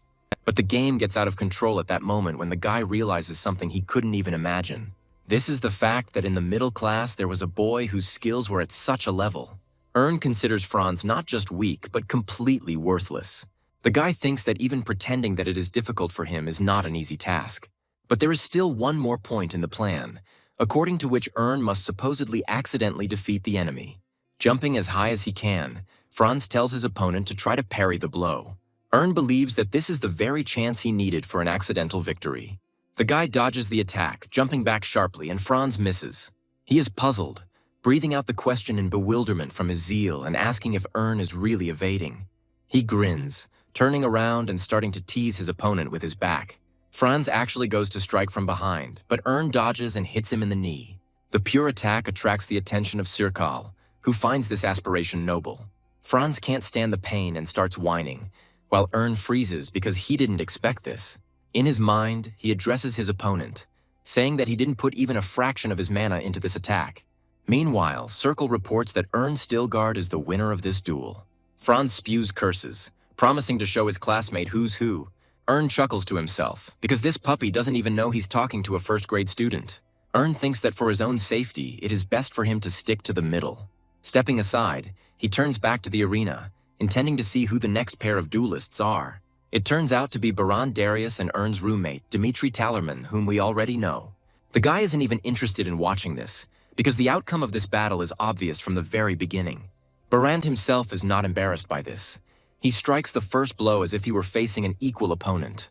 The second attack is no less powerful and makes the boy cry out in unbearable pain. Baran continues to shower his opponent with stinging blows, but this mockery is interrupted. Circle stops the beating, informing those present that the red-haired man has won. But hearing these words, Baran does not back down at all. His lips stretch into a bloodthirsty grin.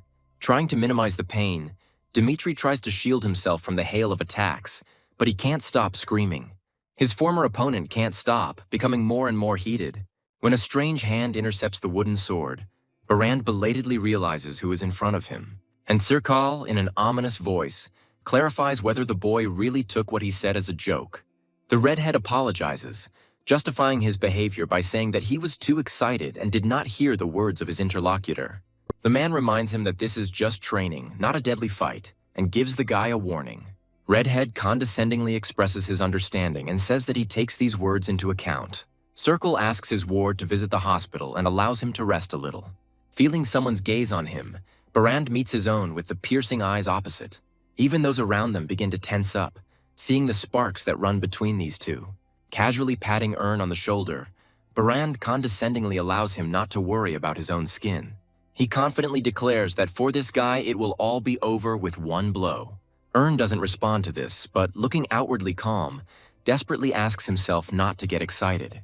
Giggling, the redhead calls the guy an idiot and suggests that he's already wet his pants from fear. Dmitry turns around slowly, afraid to face condemning and mocking looks. And although no one even dares to do this, the guy, unable to bear the shame, abruptly turns away. Looking at this, Ern suddenly, out of the blue, remembers an event from his past life. Just like Dmitry, the guy was angry at himself and his own incompetence. A thought pops into Ern's head and he reassures himself that he won't do this for his roommate. Already anticipating the finale, the guy thinks that today he has to give the red-haired giant a good beating. In the second round, they fight against each other, and the red-haired one swings with great amplitude. Ern easily dodges the wide attack, realizing that the enemy will need a decent amount of time to reorganize. He himself is already ready to attack, because he had built the tactics in his head some time ago.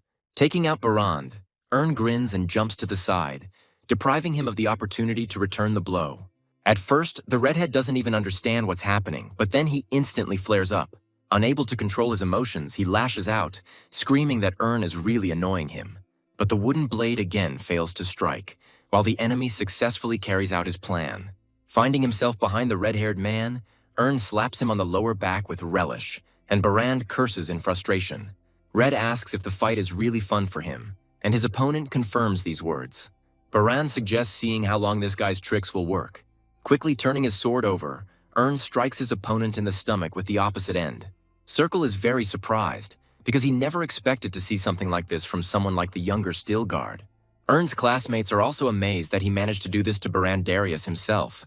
He coughs raggedly and bends over, clutching his chest with both hands, trying to breathe. Ern grins, praising the opening his opponent has given him, as it's given him a perfect opportunity to strike. Circle still can't believe that a mid-tier player managed to beat someone at the top. The man begins to speculate about what it was, since the circumstances were perfect for ordinary luck. But one thing is clear, Ern has won, which Tsirkal announces, and Barand asks permission to continue. He addresses his opponent, asking him to fight properly without resorting to cheap tricks.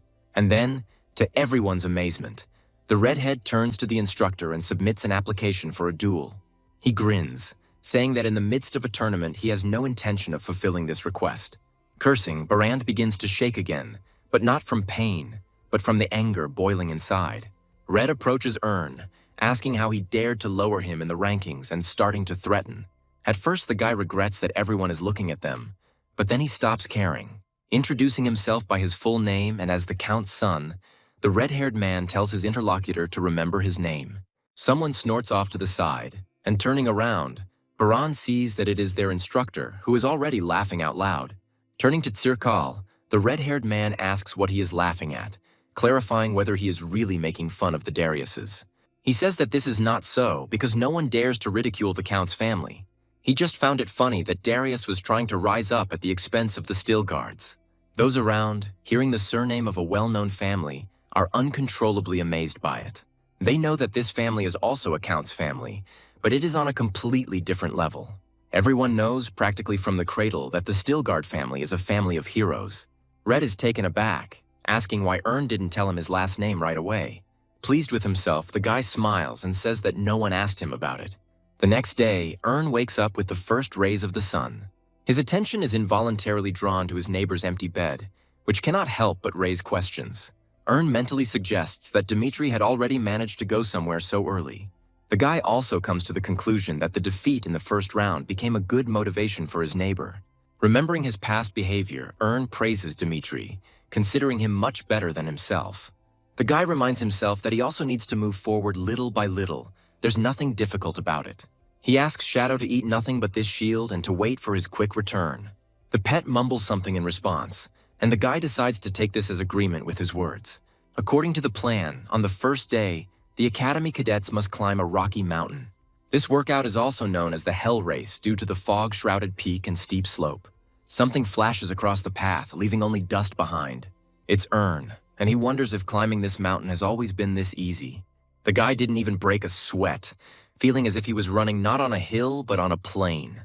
He is already thinking about how he needs to repeat it again sometime, when suddenly he notices something.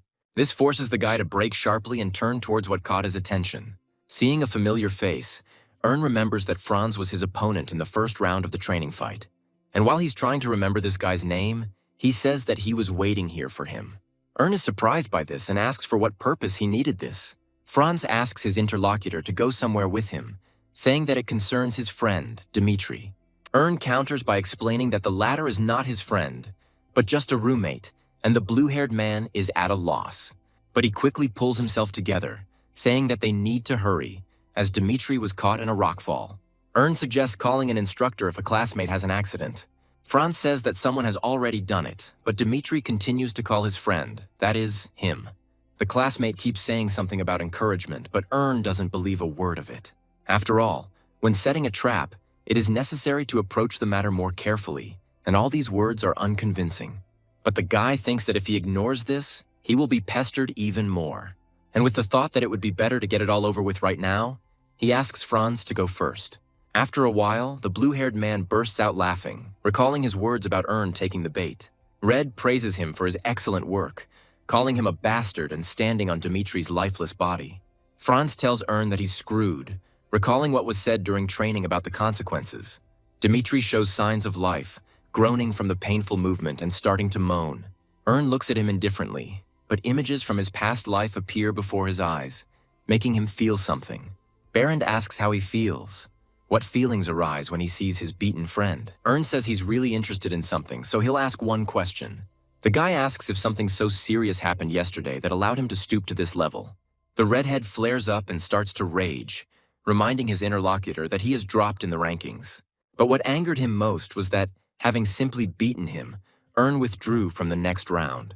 Baran says that Stillguard has avenged his friend, but he again retorts. Red asks him not to make fun of him, confident that Ern fought because of a feeling of resentment. The guy starts talking about how, when gathered in a group of 5 people, the opponents gain confidence. Barend is taken aback, asking how Ern knew about the others, since there are only 3 of them here now. His interlocutor suggests hiding more carefully if he really wants to attack stealthily. The kids nearby are at a loss, amazed by this man's powers of observation. Ern suggests putting in at least a little more effort in the future and continues his provocations. Barand only smiles at this, saying that he has heard from his brothers about a family named Stilgard. Red crosses all boundaries of decency and says that Ern has no right to be called by his family name. The guy remembers that his brother also studied here, but he doesn't know what he's like now. Barand recounts the words of his older brother Ern, that no one cares about the latter's well-being. Ern doesn't understand why it was necessary to say these words at all, considering them inappropriate. The guy asks his interlocutor why he doesn't lie in bed after being beaten yesterday. Screaming, Barand says that Ern will lie down right here on this spot and gives orders to his friends. They instantly rush at the guy from all sides, but he remains calm. Ern exhales heavily, thinking about how he doesn't want to dirty his hands with all that scum. But his gaze immediately becomes serious, because the guy understands that this is a necessary measure. Franz is the first to get hit, ending up closer to Ern than anyone else. Following him, with a difference of just a couple of milliseconds, 2 no-names get their asses kicked. The third one also doesn't stay aside, and now Ern can freely move on to the red dessert. Seeing what happened in a matter of seconds, the latter tries to scream, but there is no voice. Even Dmitri, completely forgetting about the pain, gasps in surprise, not expecting this from his roommate. And Ern begins to speak, turning to Barand with a suggestion.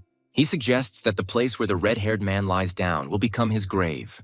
Out of helplessness and the emotions that have taken hold of him, Barand rushes at the enemy, ordering him to shut up. He gets uncomfortably close, but Ern easily stops the attack. Barand can't believe that a blow with maximum mana can be blocked with one hand. And Ern, finding the block insufficient, damages his opponent's wrist with one sharp movement. He lets out a wild, drawn-out scream, and his opponent lets go, throwing his hand away in disgust. He assumes that this is the maximum mana he could draw, and it is disappointing. And the guy, listening to the enemy's cries, decides to use his mana in a slightly unusual way. Barand understands what is happening only in the moment, and even then not fully. Ern manages to knock him out with this one move, and he turns to Dmitri. But looking closely, the guy realizes that it is someone else. Just in case, he clarifies this point, and his interlocutor confirms that his name is different. In an ominous tone, Ern tells the guy not to tell anyone about what happened here. After that good lesson on Rocky Mountain, life in the middle class became very easy. The only problem was that the level of teaching did not meet Ern's needs. The boy thinks about going to high school, but immediately changes his mind. Other thoughts rush into his head about the need to graduate from the academy as soon as possible. The system reports that weed removal and Northern Lights technique absorption have completed. The guy is delighted because it happened just when he needed it. As in any big city, light and darkness coexist in Theros. It just so happens that what Ern wants is on his dark side. The guy thinks that he needs to get his hands on that man in order to gain freedom of action. The tedious observation of the surrounding area finally bears fruit, and Ern spots his target. As he watches her go, the guy thinks that this is why he has watched her countless times. Ern is sure that this is exactly the right person, because this person has the same height and gait. Without a doubt, it was Instructor Circle himself who stood before him. Taking the necessary items out of his inventory, the guy decides that it's time for him to slowly move out. Exhaling heavily, the man tries to figure out how long he will continue to do this. At the same time, he understands perfectly well that he has no way to change anything. Suddenly, a suspiciously strange premonition touches the man's senses. And after this, he begins to feel an unfamiliar murderous energy. Turning around sharply, he finds his gaze fixed on the very person he needs. And although the man's face cannot be seen, Zirkal is sure that he is looking right at him. The man begins to move towards the stranger, but he is hidden by the crowd. When the visibility of that place becomes available again, there is no stranger, no murderous aura. Circle is amazed that he managed to disappear in such a short period of time.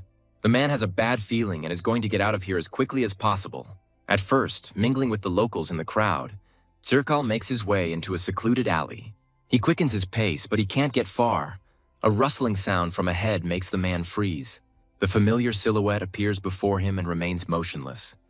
But the bad feeling does not go away. Somehow the man realizes that he can't leave this person, and he asks him a question. The stranger smirks at the rudeness and begins to speak, addressing the instructor of the Night Academy. He says that he knows about Circal's addictions to alcohol and women. And then he adds that he finds the love between the knight and the waitress a little over the top. Asks if his interlocutor is afraid of becoming the most talked-about person in the capital. And he, not seeing any better options, asks the man standing opposite who he is. Grinning, allows himself to be called a fateful meeting in a good place. Meanwhile, Circle is wondering how well this bastard knows about his life. Since he no longer senses anyone's energy nearby, he decides to take desperate measures. Leaping from his seat, the man intends to catch this person and find out everything himself. With his professional evasion, manages to make Circal tense up. Striking blow after blow and seeing that they do not achieve their goal, the man already doubts his plan. Since is not so simple, the instructor understands that a protracted fight could be dangerous. In this case, the man decides to resort to one of his favorite techniques. Filling his fist with his energy, he quickly approaches the enemy and attacks him. The force put into the strike is powerful enough to be imported into the explosion. Circle takes a step back, assuming a stable stance, and peers into the resulting haze. The man's confidence evaporates as soon as he notices the outlines emerging in the fog. They find themselves very close to the circus, and soon an incredible sight opens up before him. Calls the man's punch quite massive, noting that it is close to first class. Hearing all this, the man simply cannot believe his ears. What happened speaks volumes. Realizing the strength of the man standing in front of him, Circle quickly jumps back. He understands that users with such skills belong to the purest first class. Circle asks his interlocutor who he is, noting that he does not look like an ordinary passerby. Mentally reveling in his victory, names the name of the waitress with whom the man opposite is infatuated. He is amazed that this person even knows such details, and a guess begins to form in his head. Circle asks if his interlocutor is from the nightly inspection squad, but he just waves his hand. Asks the man to relax, saying that, on the contrary, he wants to help him keep this secret. The man tenses even more, trying to ask what this person means. Behind voices are heard, their owners beginning to discuss the noise coming from this gateway. The guy suggests leaving here for another place, telling his interlocutor to follow him. In one of the tavern's rooms, asks Circle if he could have made a mistake. He agrees, saying that Sylvia is the daughter of the man's former lover. Talks about the cruelty of life and the sacrifices that Circle made for the sake of his first love. The man says that Sylvia works where she doesn't want to, but a few hours with him saves her. Assumes that a huge amount of coins were spent on this and offers to buy the woman's freedom. With a man's salary, this is impossible, since the ransom of freedom requires 10,000. Then suggests ruining the business of Sylvia's owner, because for a night it should be easy. The man shifts focus slightly, asking if his interlocutor knows the Black Mamba. He continues, explaining that this is a massive faction that controls the dark side of Theros. Says he knows this, and that the city guards are in no hurry to deal with these people. Circle says that Sylvia works in a drinking establishment run by the group. Chuckles vaguely, thinking about how the situation is different from the one he knows. He thought that this man had fallen in love with the waitress, but according to these words, it was pure paternal love. Recalls that he initially intended to use this trump card as a pressure, but now the guy realizes that he chose the wrong approach. It would be better to do a man a favor and leave him in an unpaid debt to yourself. As if by accident, the guy casually drops words about how he can help him. And without waiting for an answer, he asks if the man is ready to make a deal with him. He responds unexpectedly briskly, in turn asking what he must do for this. The guy pauses dramatically, and then asks if Circle knows Stilgard. The man is surprised by this, but admits that he is the instructor responsible for this young man. Then the interlocutor says that Circle should provide this boy with every possible assistance. These words shock the man, and he remains silent for a while, carefully thinking everything over. The instructor then suggests that this is an instruction from Master Abraham, but he immediately dismisses this thought, talking about something else, although he generally believes that there is nothing good in the proposal. Notes that the cadet's performance is also assessed by other instructors. Therefore, there is no need to manipulate the assessments. Circle misunderstood his interlocutor, but the man stands his ground, saying that he has been asked for such services before. Circle states that there is no such word as falsification in his dictionary. Reiterates what he already said about not having to worry about his grades. All that is needed is to give the young man freedom of action, and the payment for this will be the release of Sylvia.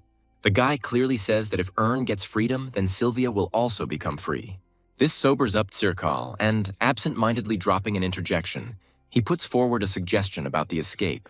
He speaks out loud, but to himself, about the possibility of this poor girl gaining freedom. Ern adds that Sylvia won't even have to leave this beautiful city. The man hesitates, again saying that rigging grades is unacceptable. Ern is already starting to get tired of this, repeating his words again. He offers to provide evidence to the contrary. Circle doesn't understand his interlocutor, who says out loud that the time allotted to him is already running out. At the same moment, the guy's voice changes, and he tries to make it more similar to the previous one. This alarms the man, and he realizes that he has heard this person's voice somewhere before. Meanwhile, the guy ruthlessly and confidently removes his mask, revealing his true identity. His instructor refuses to believe his eyes, and for a moment he cannot find the right words. When he finally regains the ability to speak, the man's voice sounds hoarse and stunned. His first guess is that Ern is using magic, but he immediately dismisses it. Circle says that the guy controlled aura flawlessly and asks how he is. He answers honestly. The man considers such a growth rate as astonishing, something that only a true genius can achieve. Circle can't believe that the guy standing in front of him is first class. Ern asks the instructor if he now thinks he can get an A. Circle, still under the impression, takes back his words, saying that he can. Ern reminds him about the grade rigging, and the man agrees that there is no need for it. The boy says he has only one request, that he be allowed to skip classes from time to time. Circle agrees to this condition, saying that for his part, he can facilitate this. But the man is interested in why this guy is hiding his abilities and how he found out about Sylvia. Ern changes his tone of voice, saying that the instructor might develop insomnia if he is so curious. It is not only the words, but also the demeanor of this grown man that amazes. Ern says that this is not the most important thing. He asks Circle to think carefully before giving an answer. And again, the boy asks if the man is ready to make such a deal with him. The answer is obvious, and Ern heads to the drinking establishment that same night, hot on the trail. The man he is now standing in front of asks him in a clarifying tone about what he wants to take away Sylvia. Ern confirms these words, saying that he wants to do it right now. The interlocutor chuckles thoughtfully, and turning to Sylvia, asks if she knows this man. Looking at the man, the blonde is momentarily at a loss, but remembers the words spoken the day before. Ern told her that he had come on behalf of Circle to get Sylvia out of this place. Hearing his employee's consent and the man's name, the man notes his strangeness. Remembering that dialogue, Ern mentally admits that he blurted out the first thing that came to mind. The man recalls that something similar had once happened, as soon as he forgot about his worker. Grinning maliciously, he asks for 10,000 gold coins for this woman, but does not have time to finish. He is confused by the bag, which, by its sound, clearly resembles the jingle of currency of the required amount. Ern confirms this, saying that there are exactly 10,000 gold coins in this bag. The man can't believe that there are those who are capable of carrying so much money with them at once. Ern, coming closer to Sylvia, says that since the condition is fulfilled, he will take her. But it was not to be, because his interlocutor spoke again, asking him not to rush. He says that you can't just leave and you need to listen to your interlocutor until the end. Ern reminds that he gave the man exactly 10,000 gold pieces as he was told. The man says that these words are for scumbags, but in fact, he is a businessman who never does anything at a loss. He suggests weighing everything carefully, asking how much this woman will earn in a year. In such an ordinary eatery, she could get 8,000, but a man's profit reaches 12. He asks, so is there any point in giving away a cash cow that will cover this 10 in just a year? With unprecedented calm, Ern asks how much this man wants for Sylvia. He grins, figuring that this woman could very well be used for the next 10 years. When it gets old and is no longer in demand, it can be sent to some rich man. By carrying out these cunning manipulations, the man offers to give Sylvia away for only 130 gold pieces. He asks what Ern thinks about it, saying that this price is the last one. There will be no more bidding. Hearing the question of whether Flip has 130 gold pieces, Sylvia tenses up, feeling guilty. While Ern is solving his own equations in his head, the man speaks up again. He says, smiling, that he thought the man standing opposite had bigger money. Returning Ern's gold, the man tells him to get lost if he has nothing more than this small change. The guy thinks for just a moment, and then he too speaks up and speaks. Ern is also going to be generous and give this man another chance. He is puzzled by such blatant rudeness, but also involuntarily becomes interested. Ern says that he either takes what is offered or he will have to fight him. The man says he is speechless, amazed at the man's self-confidence. Ern says he knew it would turn out this way because everyone in the criminal world is like that. He says that although he is not a kind person himself, he still believes that such people need to be taught lessons. Sylvia is scared, asking what Mr. Flip is going to do with these serious guys from Mamba. Ern asks her not to worry about anything and just stay behind him. The boss of the drinking establishment asks his guys to sort everything out quickly, but he doesn't even have time to finish his order before the first of his henchmen gets hit. The drops that land on the man's face make him become frightened and open his eyes wide. The fallen man's friends turn around in surprise and stare at the scene with stunned gazes. Sylvia has not yet fully grasped what happened so suddenly and understood what happened. The branch leader turns towards the gurgling sounds and cannot take his eyes off his subordinate's twitching limbs. Ern points out that he could have simply taken the 10,000 and been done with the whole tedious matter. The guy asks his interlocutor in a lazy tone if he is really angry now. And then, without allowing him to answer, he sends a few more coins flying. One of them hits its target again, and the room fills with frightened, sharp gasps. Ern takes out the owner of this place's minions one by one, and the owner finally understands the seriousness of his intentions. Snatching his weapon from its sheath, the man calls the guy a crazy bastard. He turns out to be the owner of Mana and begins to cast a spell, emitting his aura. But Erna is not at all afraid of this, and he uses his power on the man, preparing a special gift for him. An invisible projectile hits the gray-haired man's hand, and he screams, dropping his weapon. Trying to move his hand doesn't produce any results, and the man tries to figure out why. Approaching the enemy, Ern angrily asks who he wanted to attack with his dark magic.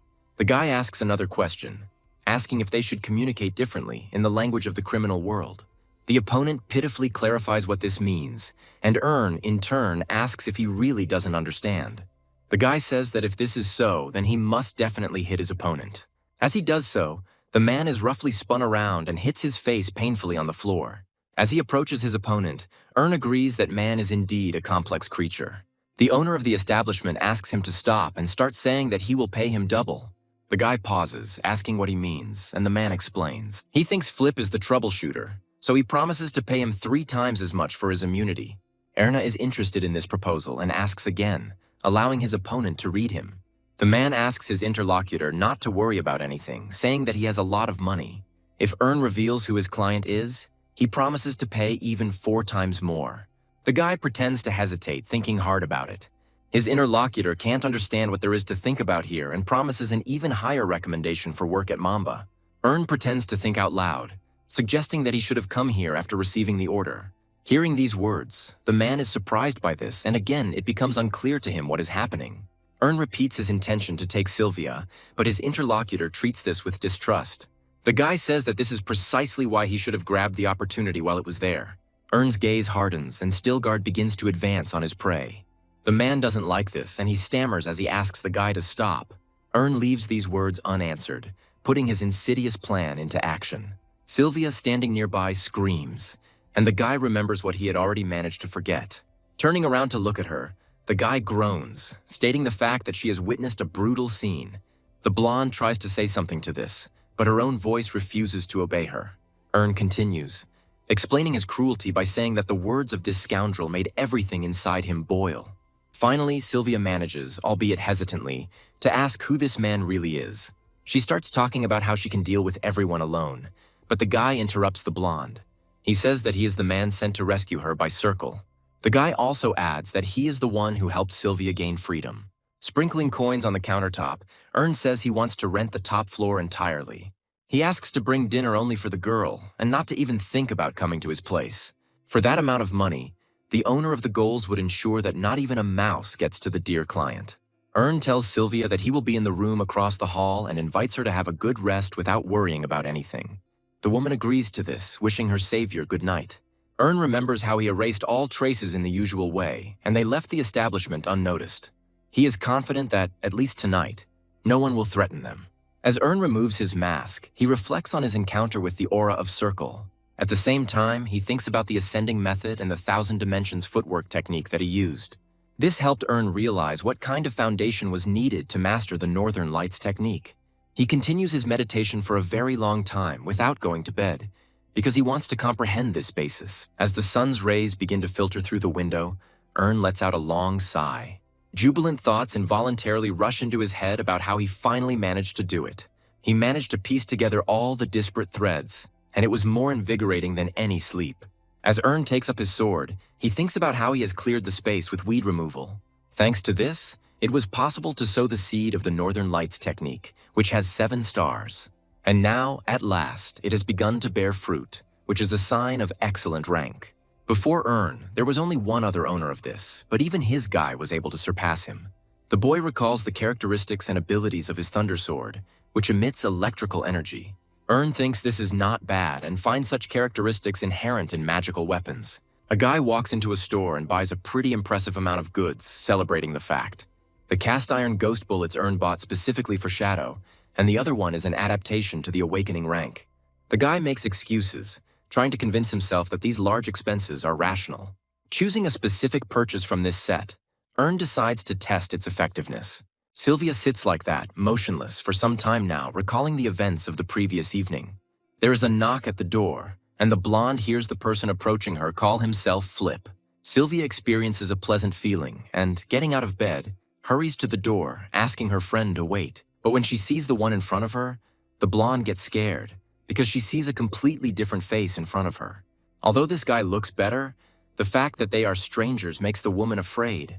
She immediately takes a quick step back, trying with all her might to slam the door in the face of the stranger.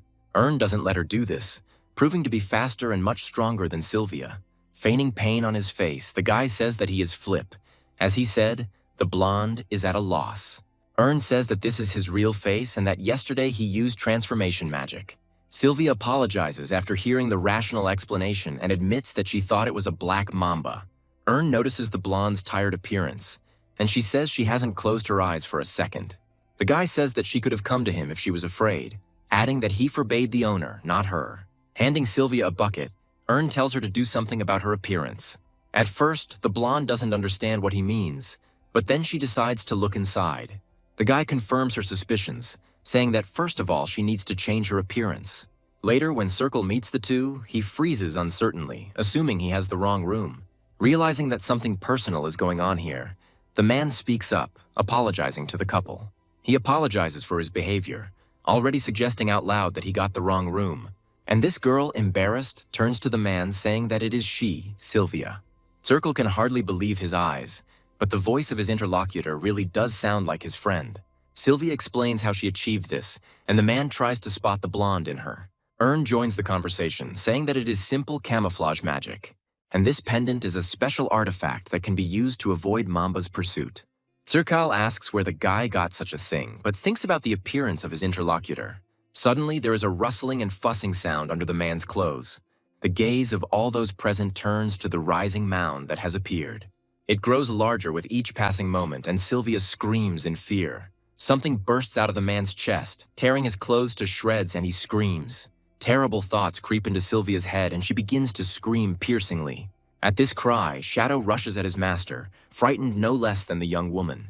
And he starts to fuss around Ern, and he laughs, understanding the reason for the little sneak's anxiety. While the guy apologizes to his pet, Sylvia tries to come to her senses, and Circle regrets his clothes. Ern is surprised that the Chimera recognizes him even despite the change in appearance.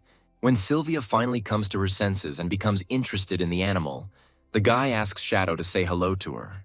Hearing a soft voice, the pet tries to understand whether this person is hostile to its owner.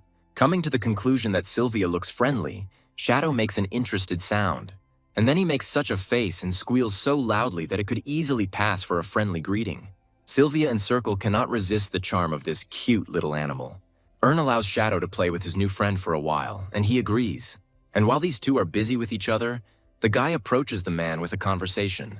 The first thing he is interested in is what is going on with his request. The instructor gets straight to the point, replying that he has signed up Cadet Stillguard for closed training. A closed training hall is a training room prepared taking into account the achievements of geniuses. Ern likes this because it can be a tolerable excuse in many respects. The guy inquires about the period for which this privilege applies and learns that it is only until the next full moon. The man says that the number of days a cadet can receive is limited by his class. Ern is convinced that there is nothing that can be done about it and they will have to look for other options. Agreeing to settle for now with what we have, the guy suggests making an exact calculation. Circle doesn't understand what is being discussed, and Ern decides to demonstrate everything with a visual example. When the guy turns around to look at those present, A sly smile lights up his face. First of all, he attracts Sylvia's attention by addressing her. Showing her a bag of gold, the guy says that this is her share. His interlocutor groans, at first not even knowing what to answer, and then, making her voice come to a halt, she begins to stutter. Earn allows her to consider this compensation for having been exploited until now, and then he hands the bag to the man, saying that he is also owed something. Circle refuses, saying that he cannot accept it, but Earn brings up a very compelling argument. The guy suggests considering this money as the money he spent in the Black Mamba establishments. The man accepts the bag, but admits that he feels a little awkward about taking it all for himself. He thinks about how easily everything was resolved, that the shackles that were squeezing his throat fell away. When Circle begins to say something about Earn's kindness, his voice trembles betrayingly. And then the man shouts out words about how he will definitely pay back for everything in any way. Earn smiles at this answer, expressing hope that they will work together in the future. Turning to Sylvia, the guy asks about her plans for the future, whether she has any at all. The interlocutor replies that she hasn't had time to think about it yet, because everything happened so suddenly. Earn chuckles thoughtfully and can't help but smile at the thought that pops into his head. He asks Sylvia how she would feel about helping him for a while. Earn asks to work for him officially, to carry out one deal together with him. Gabe is approached with unkind words, talking about postponing the date for the bribe. The big man says he understands him by starting to talk about taking over the boss. The man's name is Bass, and he says it wasn't Gabe who broke the safe. His interlocutor, whose name is Titan, curses, cursing the man's attempt to be reasonable. Bass asks his interlocutor if he seriously believes that the safe was opened with a key. And then in Titan's brilliant head, a suggestion arises that it was discovered by Gabe's subordinates. Bass isn't sure about that, because to cut the iron plates so neatly, you'd have to try really hard. The man says he has no doubt that Aura was involved.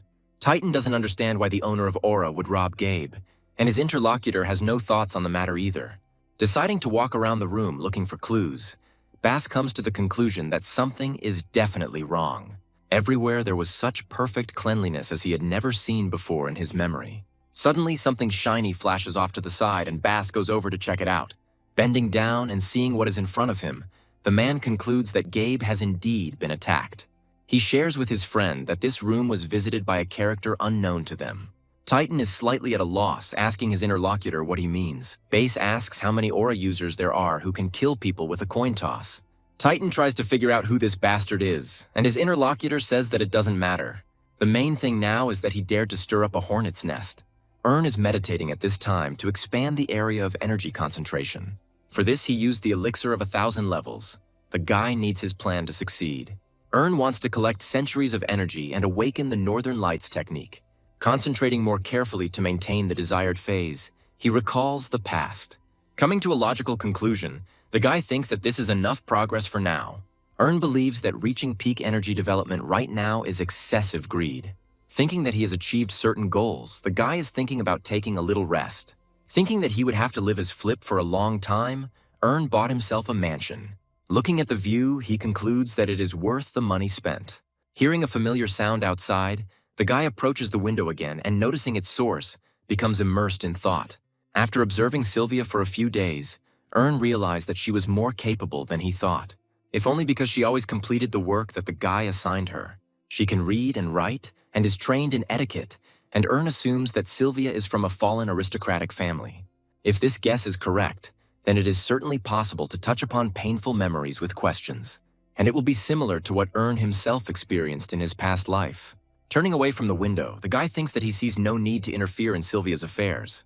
But it is not proper to waste one's time on all sorts of useless things, and Earn accomplishes the comprehension of the flow. A system window with a mana stone appears in front of him, and the guy is surprised by the rare level of exchange. Remembering Hearthstone, Earn notes the man's growth, which exceeded his expectations. The guy finds the merchant even more cunning than he thought. This pleases Earn, and he concludes that it is time to cast his line. And, creating an advert for the sale of a mid-level mana stone, the guy publishes it. This price turns out to be the lowest, and customers who notice this offer rejoice. Rejoicing at the decline, they recall their own words about 25 coins being too much. They believe the alliance lowered the price because their products stopped selling. But then, upon reading the ad more carefully, consumers realize that this is not the alliance at all. Digging into their memories, they even remember that this seller was there before. At the same time, information is emerging from the depths that he had a conflict with the Alliance. But this doesn't bother them, because the quantity of such cheap goods is limited, and such an opportunity cannot be missed. Ern starts getting inundated with notifications that his products are being purchased. The guy likes it and thinks that now is the perfect time to sell. The system sends a request to dialogue with Hearthstone, and Ern is amazed at the speed of the man's reaction. When the guy accepts the request, his interlocutor begins with curses and indignation. Ern responds much more softly, but can't resist making a jab. The guy continues, talking about Hearthstone's thriving business and Ern's sales thanks to it. The man is surprised by this, asking if he really is that shameless bastard. He asks how Ern did it, and he replies that the secret is hidden under the veil of commerce. Hearthstone doesn't like this answer and starts throwing barbed words at his interlocutor. He asks the man to calm down, saying that he did not get involved for the sake of a fight and is not offended. The guy cites the desire to earn 10,000 as the reason and promises to leave afterwards. Hearthstone says he has no intention of sitting back, as his reputation is now irrevocably damaged. He says something about a formal process, and Ern admits to himself that he's gone a bit overboard. But addressing his interlocutor in the same mental manner, he says that a plan has been prepared for this case. The guy remembers the conversation that took place the day before, where Dutiful agreed to help him. Ern thanked the channel master and said that he was now in his debt.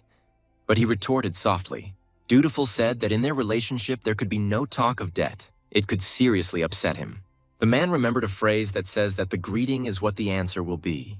Ern agreed with his interlocutor, saying that he did not doubt him one bit. The room's master was very happy, asking to always count on him in the future. Now the guy wishes Hearthstone luck, believing that in such a situation there is nothing more to add. While thinking about what other gift to give this man, Ern receives a notification. He is surprised, asking rhetorically whether an official protest has already arrived. But the sender is a jade-faced golden dragon who wants to discuss a part-time job with Ern. The information obtained through the use of the Eye of Providence seriously puzzles the guy. He wonders where this man came from because he is a very influential person. This man owns a trading guild and is said to be the only grandson of the King of Commerce. Even reading this brief summary, Ern understands that his potential interlocutor is an outstanding person. The boy is thinking about revenge for his parents and suggests that it might be connected with part-time workers. He can't understand why this man is beating around the bush because just looking at the report, everything is clear. And then Ern decides to use one of his strategies and play hard to get. About 4 hours pass from the moment the guy received this message. Ern believes that this is enough, and now he can safely contact this person. He enters the first system and creates a chat request with the golden dragon with a jade face. Almost immediately after a guy sends a message, he receives a reply. The dragon asks his interlocutor for forgiveness for distracting him from his work. Ern suggests getting to the point and saying how this man found out about the part-time job. The interlocutor apologizes because he was not properly prepared because he was in a hurry. He says that he heard about Ern's recent conflict with the elixir traders. The guy assumes that this man is well acquainted with the head of the Great Mountain Healthcare Center. But this is not true. These two have only crossed paths a couple of times and are just acquaintances. Ern says it doesn't matter and asks what business the other person has with him. He says he heard about the 10 tickets for providing reports that the guy has. Ern mentally rejoices, convinced that MK's words carry weight for some people. He then suggested distributing the information, saying that the stock market report had been drawn from a random box. Looking back, Ern believes he has nothing to lose by sticking to this legend. However, at the same time, the guy comes up with the idea of adding pepper to this dish for a special taste. Ern asks how the other person found out about this, since he didn't share this information with anyone. The dragon, convinced that all this is true, answers veiledly and asks about the availability of tickets. Ern confirms this, saying that he still has all 10. However, he adds that these tickets have also already been used. The dragon expresses understanding and thanks the interlocutor for being able to make time for him. Ern says that although he doesn't have tickets, he still has the right to report. The dragon asks about the number and receives in response that there are 5 of them, and the rest are used to catch workers. Ern's interlocutor asks incredulously whether there really are that many of them. And then the guy asks the dragon if there is any point in him deceiving him. There is a rather long silence, after which Ern's interlocutor lets out an uncontrollable laugh. The guy becomes especially uneasy when the dragon bursts into mad laughter. The reason for such expressive joy is that he got a chance to take revenge on those bastards. Ern is amazed by such a drastic change, because now this man looks like a bloodthirsty demon. He suddenly comes to his senses and hastily apologizes to his interlocutor for being rude. Ern says everything is fine, and the dragon explains that there are those who killed his parents. This man lived his whole life with the thought of taking revenge, and today he saw hope. Ern notices that the dragon wants to get the right to provide a report and asks about the enemies. His interlocutor agrees that they are the ones who engage in exchange, and he suspects some of them. Ern says he understands the circumstances, but he cannot relinquish his right to provide reports. The dragon assures his interlocutor that everything is fine and that he will be satisfied even with the contents conveyed to him. He offers 50,000 for all 5 copies, and Ern considers it. The guy analyzes the phase of the soul and generosity and comes to the conclusion that the dragon is not an ordinary rich person. Ern talks about Sweetshine Clerk, thinking that he doesn't know what kind of great king of commerce is. But the fact that this man has 50,000 in his account means that it is time to make his own move. Ern asks his interlocutor if this is really all he can offer him. The dragon notes that this supply will not be depleted even after 3 generations. And he knows that Ern made 30,000 by using the report 5 times. The guy says that this amount is 32,010 coins, that is, much more. Ern admits that he was able to strengthen his position in the elixir market by divesting companies. But he says it wasn't just the report that made things happen, although its presence did improve the chances. Ern says it all depends on who uses these reports and how. The guy explains that he also sought revenge, and he was filled with very strong emotions at the time. And Ern asks, addressing Sweetshine by name, if revenge is really worth 50,000 to him. He openly provokes his interlocutor, saying that all his words about revenge were lies. This achieves its goal instantly, and the dragon's first reaction is surprise. After this, he flares up, hotly objecting that this is not so, saying that he was looking forward to this day very much. Ern is jubilant because this is exactly the reaction he was expecting, and now all that remains is to press a little harder. But suddenly, at this very spot, they are interrupted, and the guy feels as if he has been doused with a bucket of ice water. Turning sharply towards the nearest window, Ern simultaneously addresses his interlocutor. He invites him to continue this conversation later, and the dragon is amazed that everything happened so unexpectedly. Before closing the dialogue, Ern explains that he has one very important matter to attend to. Already mentally he adds that it lies in the suspicious energy that is gathering outside. One of those standing in front of the mansion asks another if he is sure that this place is here. He agrees, adding that he has personally verified everything. Bass smirks, satisfied with the answer, and says that the invasion will begin right now. His guys run into the mansion without caring about the rules of decency and search every room. Finally, luck smiles on them, and, blinded by it, the boys rush towards the light. However, among them there is one who has a good head, and he slows down his colleagues with a gesture. Realizing that it's better not to rush into this matter, he carefully approaches the door. The man reaches for the handle and carefully opens it, wanting to remain unnoticed. But this attempt turns out to be in vain, because they were already waiting for him, with a special surprise prepared. A powerful electric charge hits the man's body and causes him to scream piercingly. His subordinates jerk back, not only blinded by the flash, but also driven by fear. They start talking to each other, asking what just happened. And at that very moment, someone flies out of the room, moving very quickly. Ern infuses his sword with mana, causing the lightning to shine brighter and causing his opponents to flinch. They understand that this man knew that they were coming, so they have little choice now. Grinning, Ern steps forward, starting to attack his enemies one by one. He himself moves like lightning, crackling with static and striking his enemies with it. Finding himself next to the next one, the guy hits him hard in the stomach, causing him to scream. But this attack causes the man to choke as the spasm constricts his throat, cutting off his supply of oxygen. Ern doesn't stop there, performing the next move and attacking with lightning again. The blow is strong, but not so strong that the opponent loses consciousness. Ern sets him a condition, promising to send him to the next world without suffering in exchange for an answer to the question. Partially transforming, the guy asks who exactly these people are targeting. Noticing a flash in one of the windows, Titan and Bass begin to talk about it. The boss says he doesn't like it and suggests that their guys are in trouble. Titan asks him if this man knew about their arrival, but Bass doesn't think so. Remembering that Ern has aura, he says that they will all go inside together. Starting to move towards the entrance, the man says that he wants to deal with this freak in one fell swoop. When they enter, they listen to every rustle, but they don't show that they are afraid. Bass asks his subordinates to be on guard because it is unknown from where the owner of the mansion might attack. He is interrupted by one of those standing behind him, who very emotionally points to something in front. Along with the sound of footsteps on the steps, a voice is heard that notes the large number of guests. Says he's even more puzzled that they decided to go for a frontal attack. Titan addresses the stranger first, asking bluntly who he is. Chuckles, saying it looks like he broke into their house, not the other way around. After this, Bass asks a question, clarifying whether he is the one who killed Gabe. Instead of answering, notes that the other kids called him Big Brother. Without allowing his interlocutor to continue, the guy comes to the conclusion that in front of him is the boss of the Black Mamba. He also does not answer the rhetorical question, ordering his subordinates to immediately attack the insolent man. Calling Bass a hasty person, agrees to leave their acquaintance for later. Meanwhile, Titan takes off and appears in front of the enemy in just 2 jumps. Is not afraid of this, although he pretends to retreat. This is a feint. The guy finds this warrior's movements quite good, regretting that he is vegetating in a criminal organization. There is no time to think about this for long, since the opponents decide to play unfairly.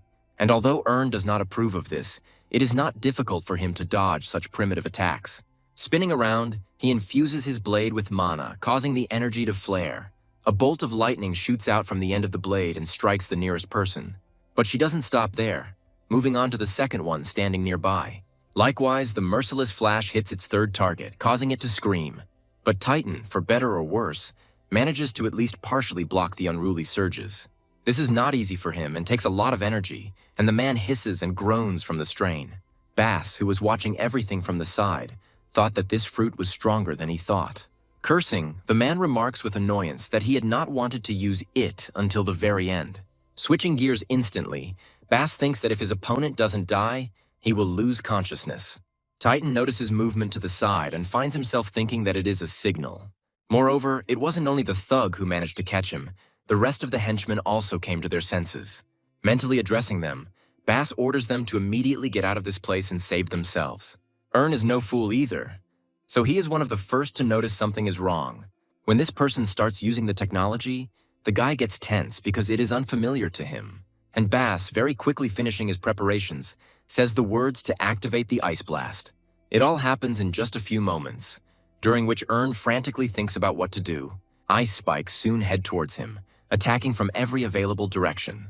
Bass warns his subordinates that he is about to blow it all up, and as soon as he gives them the order to seek shelter, they readily obey. A millisecond later, an explosion thunders, shattering all the glass in the room and exploding outside with it. The space inside is shrouded in cold and frosty hoarfrost, and amidst all this, a voice can be heard. Titan finds this amazing and asks if the boss felt sorry for using such a valuable item. He says it's a pity, but this mass destruction magic could have been used on the battlefield. He starts to say something else, but at the same time, Ern's upset voice is heard. He says that he bought the mansion just recently and asks if Mamba is ready to pay for the renovation. Titan can't believe this man didn't take any damage. Bass doesn't understand how this is possible since was at the very epicenter of the explosion. The guy himself is mentally proud of the fact that he can block magic for self-defense, although he regretted that he had not been able to completely nullify this cold energy. The boy expresses displeasure at the fact that his hair is frozen, and he angrily shouts out loud, saying that he spends a lot of energy every day on caring for them. Asks if these people will be held responsible for his damaged hair. Titan and Bass are puzzled by the fact that such intense rage is caused by some kind of hair icing, and while the mansion is illuminated by a flash of powerful lightning, the men continue to feel bewildered. Holding on with all his might, Bass gasps for air, trying to stay conscious, but in vain, because literally a moment later he falls next to Titan, who had fallen to the floor a little earlier. Exhales, gradually coming to his senses and calming his raging rage. He thinks that this was not yet his full strength, otherwise the house would not have remained in this state. And although the guy again says that his hair was at stake, he begins to understand what it looked like. As glances casually at everyone in the room, he realizes that something is wrong. Looking more closely, he realizes that their number seems to have decreased. This means he missed several invaders who slipped away in the confusion with the ice blast. While examining the room for clues, the guy notices what could be her. He is almost 100% sure that those who escaped his wrath are right there. At the last moment, jumps and lands sliding across the floor. But instead of seeing what he thought, the guy's attention was drawn to a different picture. Bodies are scattered here and there along the corridor, and each one has the same handwriting. Feels uneasy at the sight of the pierced chest, which does not at all resemble a sword mark. And while he is trying to understand what is happening and who this killer is, a sound reaches his ears. It keeps growing and reminds of something very familiar, and the guy sharply turns in its direction. Finally, the sound comes very close, and Ern begins to see outlines emerging in the darkness. Realizing that the enemy is serious, the guy fills his blade with charged energy. But the creature stops not far from him, showing that it is friendly. An idea comes to Ern's mind when he sees this beautiful creature in all its glory. And admiring his wonderful appearance, the guy asks in disbelief if this is really the shadow himself. He lets out a proud neigh, describing a circle in front of his owner at a casual trot. Ern admires the form his pet has taken and begins to praise the werewolf. And now it becomes absolutely clear who dealt with all these guys. Nearby, a door creaks, and a cautious, frightened voice addresses Mr. Flip. Ern asks Sylvia if she's okay, and she, although a little confused, says that she is. The guy's interlocutor expresses concern for Shadow, but he explains everything to her, talking about the transformation. Ern adds that this baby can also take on other forms, which we will soon be able to verify. Now it becomes clear to Sylvia why Shadow seemed like some kind of unusual animal to her. She asks Ern what happened here because she heard a loud noise. Noticing the bodies scattered everywhere, Sylvia cautiously inquires who they all are. Ern confesses to her that all these people are from the Black Mamba, telling her about the invasion. But he asks not to worry, as he has already sorted everything out, and is glad that everything is okay with Sylvia. Then the guy announces his intention to conduct an interrogation, because he has a lot of questions. Bass has a terrible splitting headache, and slowly coming to his senses, he tries to open his heavy eyelids. But memories of recent events burst into his head, and the man screams out sharply. He falls silent, not believing that he is alive, because he was hit very hard in the stomach. Bass tries to get up, but he can't. Moreover, he can't even move his limbs. He, again, mentally talks to himself, trying to understand what is wrong with his arms and legs. Meanwhile, this guy comes into the room and asks the man how he feels. Bass curses the boy, asking him what he did with his body. Ern laughs nervously, thinking that someone who has been pardoned must behave completely differently. Meanwhile, a sharp sigh is heard next to Bass, and the man looks away. Titan now expresses his disbelief that he is alive and says that he cannot move. Bass advises his subordinate not to waste his strength in vain, assuming that it is some kind of magic. Ern draws attention to himself by saying that he has to interrupt this sentimental scene. The guy introduces himself as Flip and says something in advance, as he is afraid of the intransigence of these two. Ern says he has the power to bring men back to life countless times. He can go through this cycle of killing and resurrecting forever, burning and reviving. Allowing his voice to sound ominous, Ern says he can do this all night. Men feel uneasy from such words and they tense up, afraid to even breathe. Ern's first question is to ask the names of his captives, and they give them without question. The guy believes that this incident is not one in which the boss should be directly involved. He suggests that they are not the most important, and Titan, albeit indirectly, confirms these words. Ern is even surprised to hear the words that these two are part of the group that was thrown out by the boss. The guy shares his observations about their class and asks why such a group was thrown out. Ern grins and asks if their organization has suddenly become a royal knightly order. Titan says that in that case, they at least understand why something like this happened. The thing is that Kamaja abandons talented people just because they didn't take his side. Ern asks if this guy is the new boss, and his words are vaguely confirmed. The guy understands that these people are something like expendable material. Their fate is left to chance. But Ern believes that this Kamaja benefits from both the death of this group and the return with the stolen money. The next question is how these two managed to find this mansion. Bass joins the conversation, saying that on the day the money went missing, he noticed one of the waitresses was missing. He had only two options regarding where the fugitives could have gone after the kidnapping. The first was that the couple had left the capital, and the second was that they were hiding somewhere. Bass looked at several routes and real estate deals, and that's how this place was found. Ern then becomes curious about how this man managed to recognize Sylvia after her transformation. The man says it's all about gestures and old habits. He often kept an eye on the house's ace. Listening to this man, Ern understands that Bass is a professional in his field, and also the fact that this massive hunk is the personification of the body and strength. Unlike Bass, who, having combined with him, is the head of this single organism. A cunning plan appears in the guy's head, which these two may become a part of in the future. Saying that he has found out everything he wanted, Ern admits that their fate is not yet determined. The guy suggests that murder is the most sensible option of all, and his listeners, hearing this, tense up, standing at attention. They want to live. Bass tries to make peace, asking what good this man gets from their deaths. Ern says this will help him get rid of anxious thoughts about his future. Bass believes otherwise. Despite being outcasts, the organization will not turn a blind eye to murder. And he asks Ern if he can weather the storm, disturbing the Black Mamba itself. The guy pretends to agree with Bass's words, saying that the possible consequences should not be ignored. He states the facts that they want to live, and he wants to get rid of worries in the future.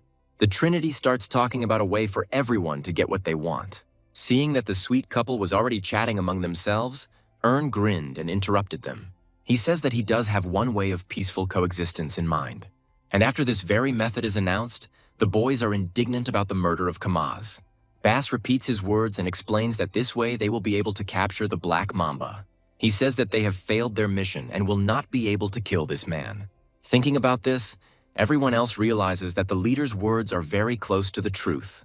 And Ern, seeing the uncertainty of some, suggests roasting these leftovers over low heat. Remembering the torment they had to endure the previous time, doubts disappear of their own accord. But to maintain dignity, some say that it will not be easy to carry out their plans. Bass agrees, adding that it would not only be difficult, but practically impossible. Then one of his subordinates asks him how they can even trust that man. Bass reminds him that Ern was able to bring them back to life when they were all on the verge of death. He asks what they want to do with someone who didn't even have a scratch on him after the ice blast. Although it may seem strange, it was Ern who first presented them with such a lucrative offer. Bass asks them to imagine what will happen after they get rid of discrimination. Kamaj already uses them as consumables, and this will never change. His words are picked up by Titan, who speaks both about how they were miraculously resurrected and about injustice. He asks if they consider it the same to die here or on one of Kamaj's stupid missions. Ern, watching all this, is convinced of his earlier thoughts about the teamwork. Chubchik says that he cannot bring himself to risk it for the sake of a person he does not know. The men remain sullenly silent, not wanting to force their subordinate to stay with them. However, he immediately says that he believes in his commanders, with whom he has gone through fire and water. That is why he now declares with determination that he agrees to accept their proposal. His fighting spirit is picked up by the others, who begin to justify their commanders in contrast to Kamaz. Although he knew what the potential target was capable of, he said nothing about her abilities. That is, they were really sent to certain death, used like cannon fodder. The number of people convinced of this and dissatisfied with the current boss increases, and eventually a corresponding decision is made. When his subordinates make it clear that they want a change of power, Bass turns to Ern. The man nods to his business partner, informing him of his decision, unaware that he had heard everything. The guy smirks, expressing satisfaction and saying that the master of the night, Theros, will change today. The man still hasn't managed to take a sip of wine, and he inquires about the news of the captured man. Another confirms this information, adding that he is now on the first floor. His interlocutor reflects on the fact that such people are like cockroaches, multiplying even when they are dead. After thinking for a moment, he asks what the condition of this aura owner is. They tell him that he is on the brink of life and death, that they have turned him into a bloody mess. Mentally drawing a conclusion, the man orders that the captured person be thoroughly immobilized and brought to him. Just in case, he recommends that his subordinate take a few strong guys with good skills with him. Having accepted the order for execution, he turns around and leaves, secretly checking the reaction of his former interlocutor. The man is deep in thought, thinking that the person who robbed the business turned out to be a layman. As Ern is brought in, the sound of chains and shackles on his legs can be heard, and his countless wounds and abrasions are evident. The leader of the Black Mamba, having examined the captive, says that this man's face is not familiar to him. Then he addresses the guy directly, asking him who he is. Ern answers clearly and to the point, using a false name, even though he knows that they want something else from him. His interlocutor begins to get irritated, asking where the money that was stolen from him is now. Ern asks why the man thinks the money is his, since it belongs to Gabe. However, now, given recent circumstances, this is the money of the one who killed its previous owner. The leader of the Black Mamba does not like such impudence. He calls the suicide bomber a crazy bastard.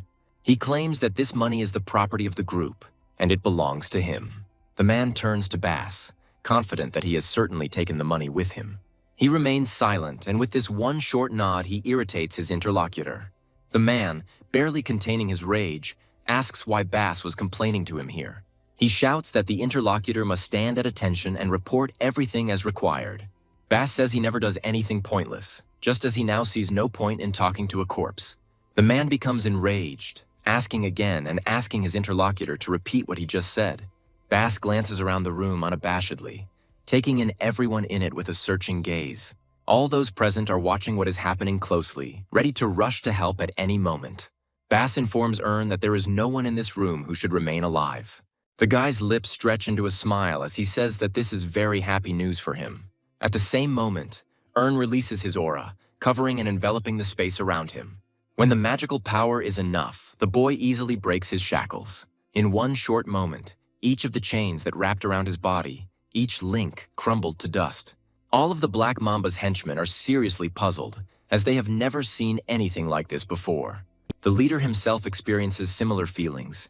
He could never have imagined that this boy was so strong. And in a terrifying voice, addresses Bass and Titan, asking them to come out if they don't want to die. The chain flies at the first opponent, hitting him on the shoulder and causing him to scream. The next one suffers the same. Moves quickly between the Black Mamba members, taking them out one by one.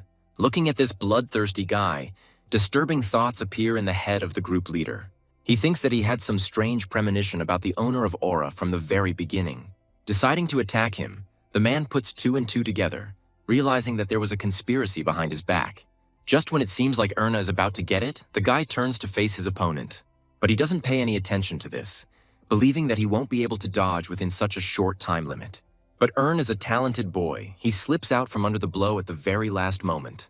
The man cannot believe his eyes, but they are not deceiving him, seeing the chains clearly and very close.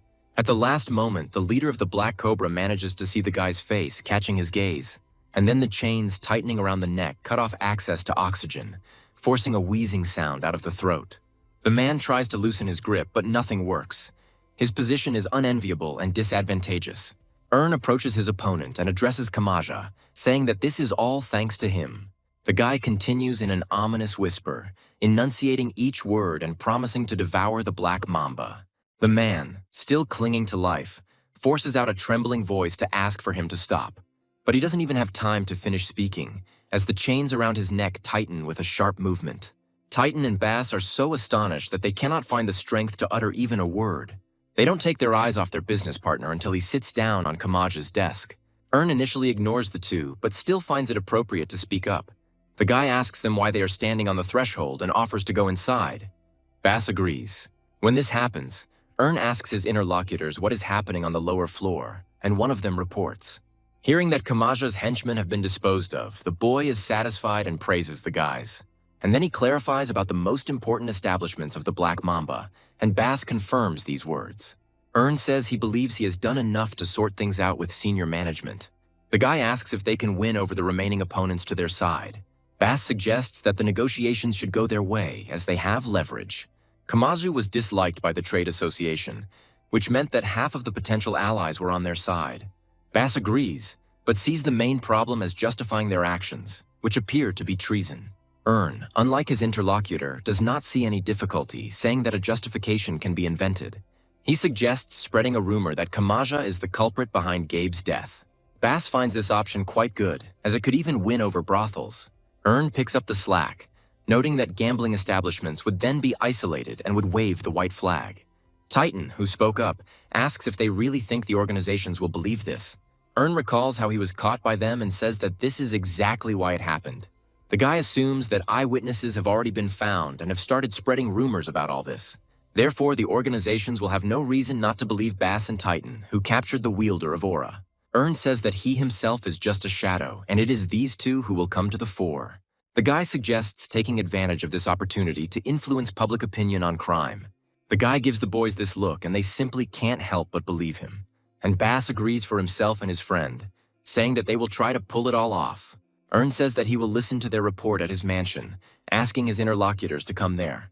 As he wipes his head, the boy thinks about the rebellion that took place right in the middle of the night. But still believes that it was not in vain, because in the end, he got the Black Mamba. And now the guy's gonna see what decision the Golden Dragon made on the deal. When enters the dialogue, he is already there, again responding within a second. Sweetshine informs his interlocutor that his grandfather, the King of Trade, wants to speak with him. The first thing this respected elderly man does is greet you and introduce himself by his first name and title. Doesn't think this is a very good sign, because now he will have to deal with an experienced merchant. The guy's eye of providence does not see information about this person, which means that he will have to be careful.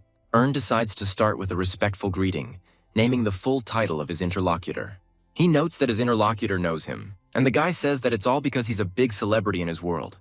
Says he did some research into Sweetshine's circle, and he talked about knowing rock. Gold praises his interlocutor's knowledge, as he has avoided interdimensional transactions his entire life. The man says he is an expert in both buying and selling, so overdoes it. The interlocutor retells the guy the conditions he voiced earlier, and he confirms his own words. Speaking about the cost of the elixirs, Gold asks about the earnings over all this time.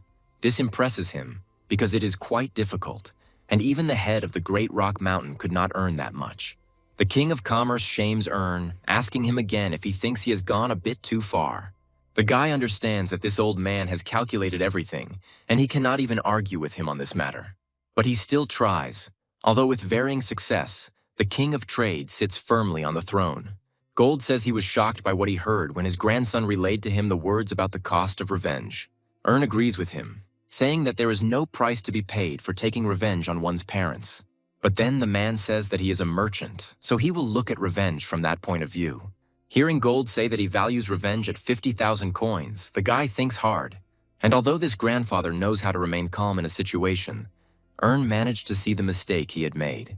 And he thinks that he agrees to pretend to give in to this old man and play chess with him. Says that 50,000 is a pretty decent amount for him too. But still, the guy asks the King of Trade if he is sure that he will not regret it. The elder clarifies what exactly he might regret in such a situation. Is referring to how Gold will live out his years after his attempt at revenge fails. The boy turns the man's words around, saying that he is a merchant and must take revenge as a merchant. Presses further, asking if Gold will be able to find solace in these words later. The man is puzzled, is about to say something but does not utter a sound. And thinks that with the appearance of the King of Trade, it became clear that revenge is needed not only by Sweetshine. The man concentrates, cooling his mind and bringing it back to its original state. Finally, having come to a certain conclusion, he asks what conditions are. The guy now understands the meaning of the phrase often used by traders, keep everything to the end. And he says that he wants not coins, not even some rare items, but trust. The man pauses, realizing he made a mistake in thinking this guy was out to make money. And Gold asks his grandson to convey his words to and Sweetshine obediently agrees. The King of Commerce says he has no intention of starting a new business for the sake of report tickets. The man thinks that the young stock trader is too greedy since he couldn't be satisfied with the deal. Gold is outraged that he dared to offer him a contract for exclusive trade with the Golden Association. The elder considers desire to become the sole mediator to be unheard of impudence. Sweetshine informs his grandfather that the stock trader has made a different offer. He begins to say what will happen in case of refusal, but the elder interrupts him, urging him to get to the point. Sweetshine complies, reporting that has asked for an investment of 200,000 coins. The man becomes confused by what he hears, losing his enviable control. Sweetshine says that is committed to paying everything back with interest, and Gold begins to doubt his decision. His grandson relays the guy's words that all that is needed for this is to sign a contract guaranteeing the exchange. The old man notes that he doesn't even know about abilities, and negligence in this matter is unacceptable. Sweetshine reports that there is a solution to this problem and how to completely eliminate this risk. Looking at his grandson, the man, surprised, asks a clarifying question. Begins absorption by using the sponge effect in his head, allowing him to learn at an accelerated rate. The guy thinks that no matter how much he does it, he still can't get used to it. Letting out a heavy sigh of fatigue, asks his interlocutor from whom he extracted the knowledge. Gold says that this is his subordinate, who has been with him since the king's first steps in trade. Feels it is necessary to convey at least words of gratitude to this man. Gold says there is no need for this, since he forcibly kept him near him. He wanted to leave the capital and look after his grandchildren, and now he will probably do so. But if this person's abilities are preserved in other dimensions, he will only be happy about it. Gold tells not to worry, saying he will treat him with respect. Hearing the words that he will never feel the bitterness of regret, the guy agrees with this. But he recalls the words that the Golden Trade Association is not involved in the trading of dimensions. But things are a little different. The thing is that they do not make transactions only on behalf of the company. In any case, for Earn, the knowledge of the close associate of the king of trade is a real jackpot. When the deal is made, Gold asks the guy not to forget why he made the concession. Earn promises to provide the goods needed for revenge within the next 3 years. The old man thinks that this deal is extremely unusual because this guy is a stock trader.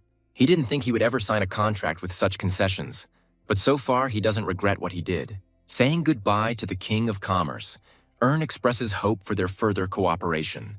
The man remains silent in response, wondering if this is really the so-called hope for good luck. Saying goodbye to his own grandson, he says that someday a good day will come for them. Watching the man leave, Sweetshine says that he will then provide Earn with the necessary list. Studying it, the boy notes that all 5 are residents of martial arts, with a common trait. The sole phase of these people is the possessor of transcendental martial arts. Earn wonders if Sweetshine can take them on at his level. But then the guy immediately shakes himself, reminding himself that this doesn't concern him, and sending a stock report. Earn writes to his interlocutor that the job is done, and he thanks him generously. But then Sweetshine praises the guy's sense of humor, and he doesn't understand what he's talking about. His interlocutor begins to say that Earn did this in order to get something more. He asks the stock trader to admit honestly that he fabricated this data. And Earn says that the head of the Great Mountain said the same thing last time. However, the guy adds that he knows for sure that the report cannot be falsified. Assuming something went wrong, Earn theorizes that the file does not contain the interlocutor's enemy. Sweetshine says that everything is not like that at all. They exist, and there are 2 of them, but the main culprit is missing. Apologizing, he asks his question again, asking about the possibility of making changes to the document. Earn says his answer won't change no matter how many times he's asked. Sweetshine thanks the guy for the data once again, and saying goodbye, leaves the room. Earn felt the sense of failure that emanated from his former interlocutor very clearly. This awakens sadness in him, but nothing can be done about these feelings. The guy's thoughts change direction a little. He starts thinking about Sweetshine's enemies from the list. And this leads to the conclusion that they played a major role in the bloody massacre in the premiere. One asks the other if this is really a dream, and they answer with a denial, although they also cannot believe it. Bass recalls how, upon hearing Titan's words, he took them for utter nonsense, but in vain. His interlocutor confirms what he heard, that everything turned out as Flip predicted. Titan believes that Bass should take this position since he is excellent at handling paperwork. He himself has only strength, and having settled here, he will be no different from furniture. Bass thanks his dear partner, praising his common sense. And he suddenly asks if his interlocutor has found out about this point. He shares that neither healers nor magicians would have the courage to do something like this. Titan asks if his friend will leave everything as is, and he will, because there is simply no other way out. Bass reminds the thug that he too endured this pain and worked, no matter what. Saying that they have become one team, Earn suggests raising the cocktails prepared for the interlocutors in honor of this. Men don't like this proposal at all, because the very sight of the drinks makes them sick. But it's impossible to refuse because Flint insists, ordering that everything be emptied to the bottom. There is nothing else to do, and the men, after exhaling sharply, drink their treat in one gulp. After this, while cursing Earn, they simultaneously call him like the devil. The guy asks how they are and asks them to share their feelings about it with him. Bass says the mood is much worse than he expected because they don't know his demands. Earn voices a guess that these two want to take over the reins of power. Saying that he is a sensible man, the guy promises to give them as much freedom as possible. The boys are puzzled when they hear the words that this will be possible and that Earn is not interested in crime. Handing them a piece of paper with demands, the guy promises to be kind if they comply with them without complaint. Looking at the sheet of paper with surprise, the readers' faces take on an increasingly puzzled look. First on the list is a ban on trying to get rid of bugs, as this will be considered treason. The same goes for the disclosure of Earn's identity. He asks for 15% of the income every month. Reading the rest, men wonder if these are really conditions and not threats. Coming to the end of the list, Bass notes that, to some extent, these conditions are quite acceptable. Earn asks again what he means by "to some extent," and the kids correct themselves. Then the guy changes his anger to mercy, recalling his words about being a sane person. In fact, Bass and Titan don't think so at all, but the former begins to reason mentally. This scenario doesn't seem the worst to a man, except that 15% hits his pocket. Only Bass says he's never heard of Flip Trading Company, and Ern says it's his. Both men are amazed that the boy is a merchant, but only one of them asks. Ern confirms these words, adding that he has 50 years of experience. The comparison of what was said with the appearance of the person sitting in front of them makes the men look at each other questioningly. One of the doors of the academy opens and a little later closes by itself. Becoming visible again, Ern wonders if the technique was even worth using.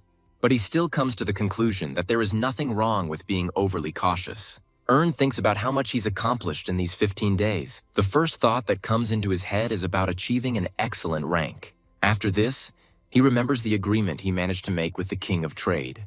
Thanks to the investment, he was able to buy out the bankrupt guild and open the Flip Trading Company. Moreover, the position of the Black Mamba boss is not empty. Ern's confidant sits there. The guy also praises himself for not giving up on his studies at the academy. All this leads Ern to the idea that the world is, in principle, woven from various possibilities. The guy is thinking about asking Sirkal again for another closed training session.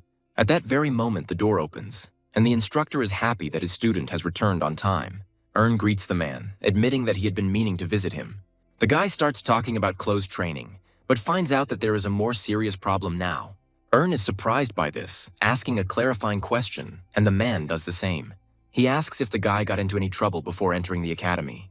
Yesterday, a man from the prosecutor's Knights Corps came to him and asked about Erna. Since the closed training session ended only today, the man asked him to come later. He asks if Ern has any ideas, and the boy replies with a firm denial. Circle thinks about this because a person from the prosecutor's corps would not bother with some trifle. And then the man remembers a detail that could turn out to be quite important. He says that with this man there was another one named Derek from the Albrecht estate. Now the guy's head is visited by a completely confident thought that he knows what the matter is.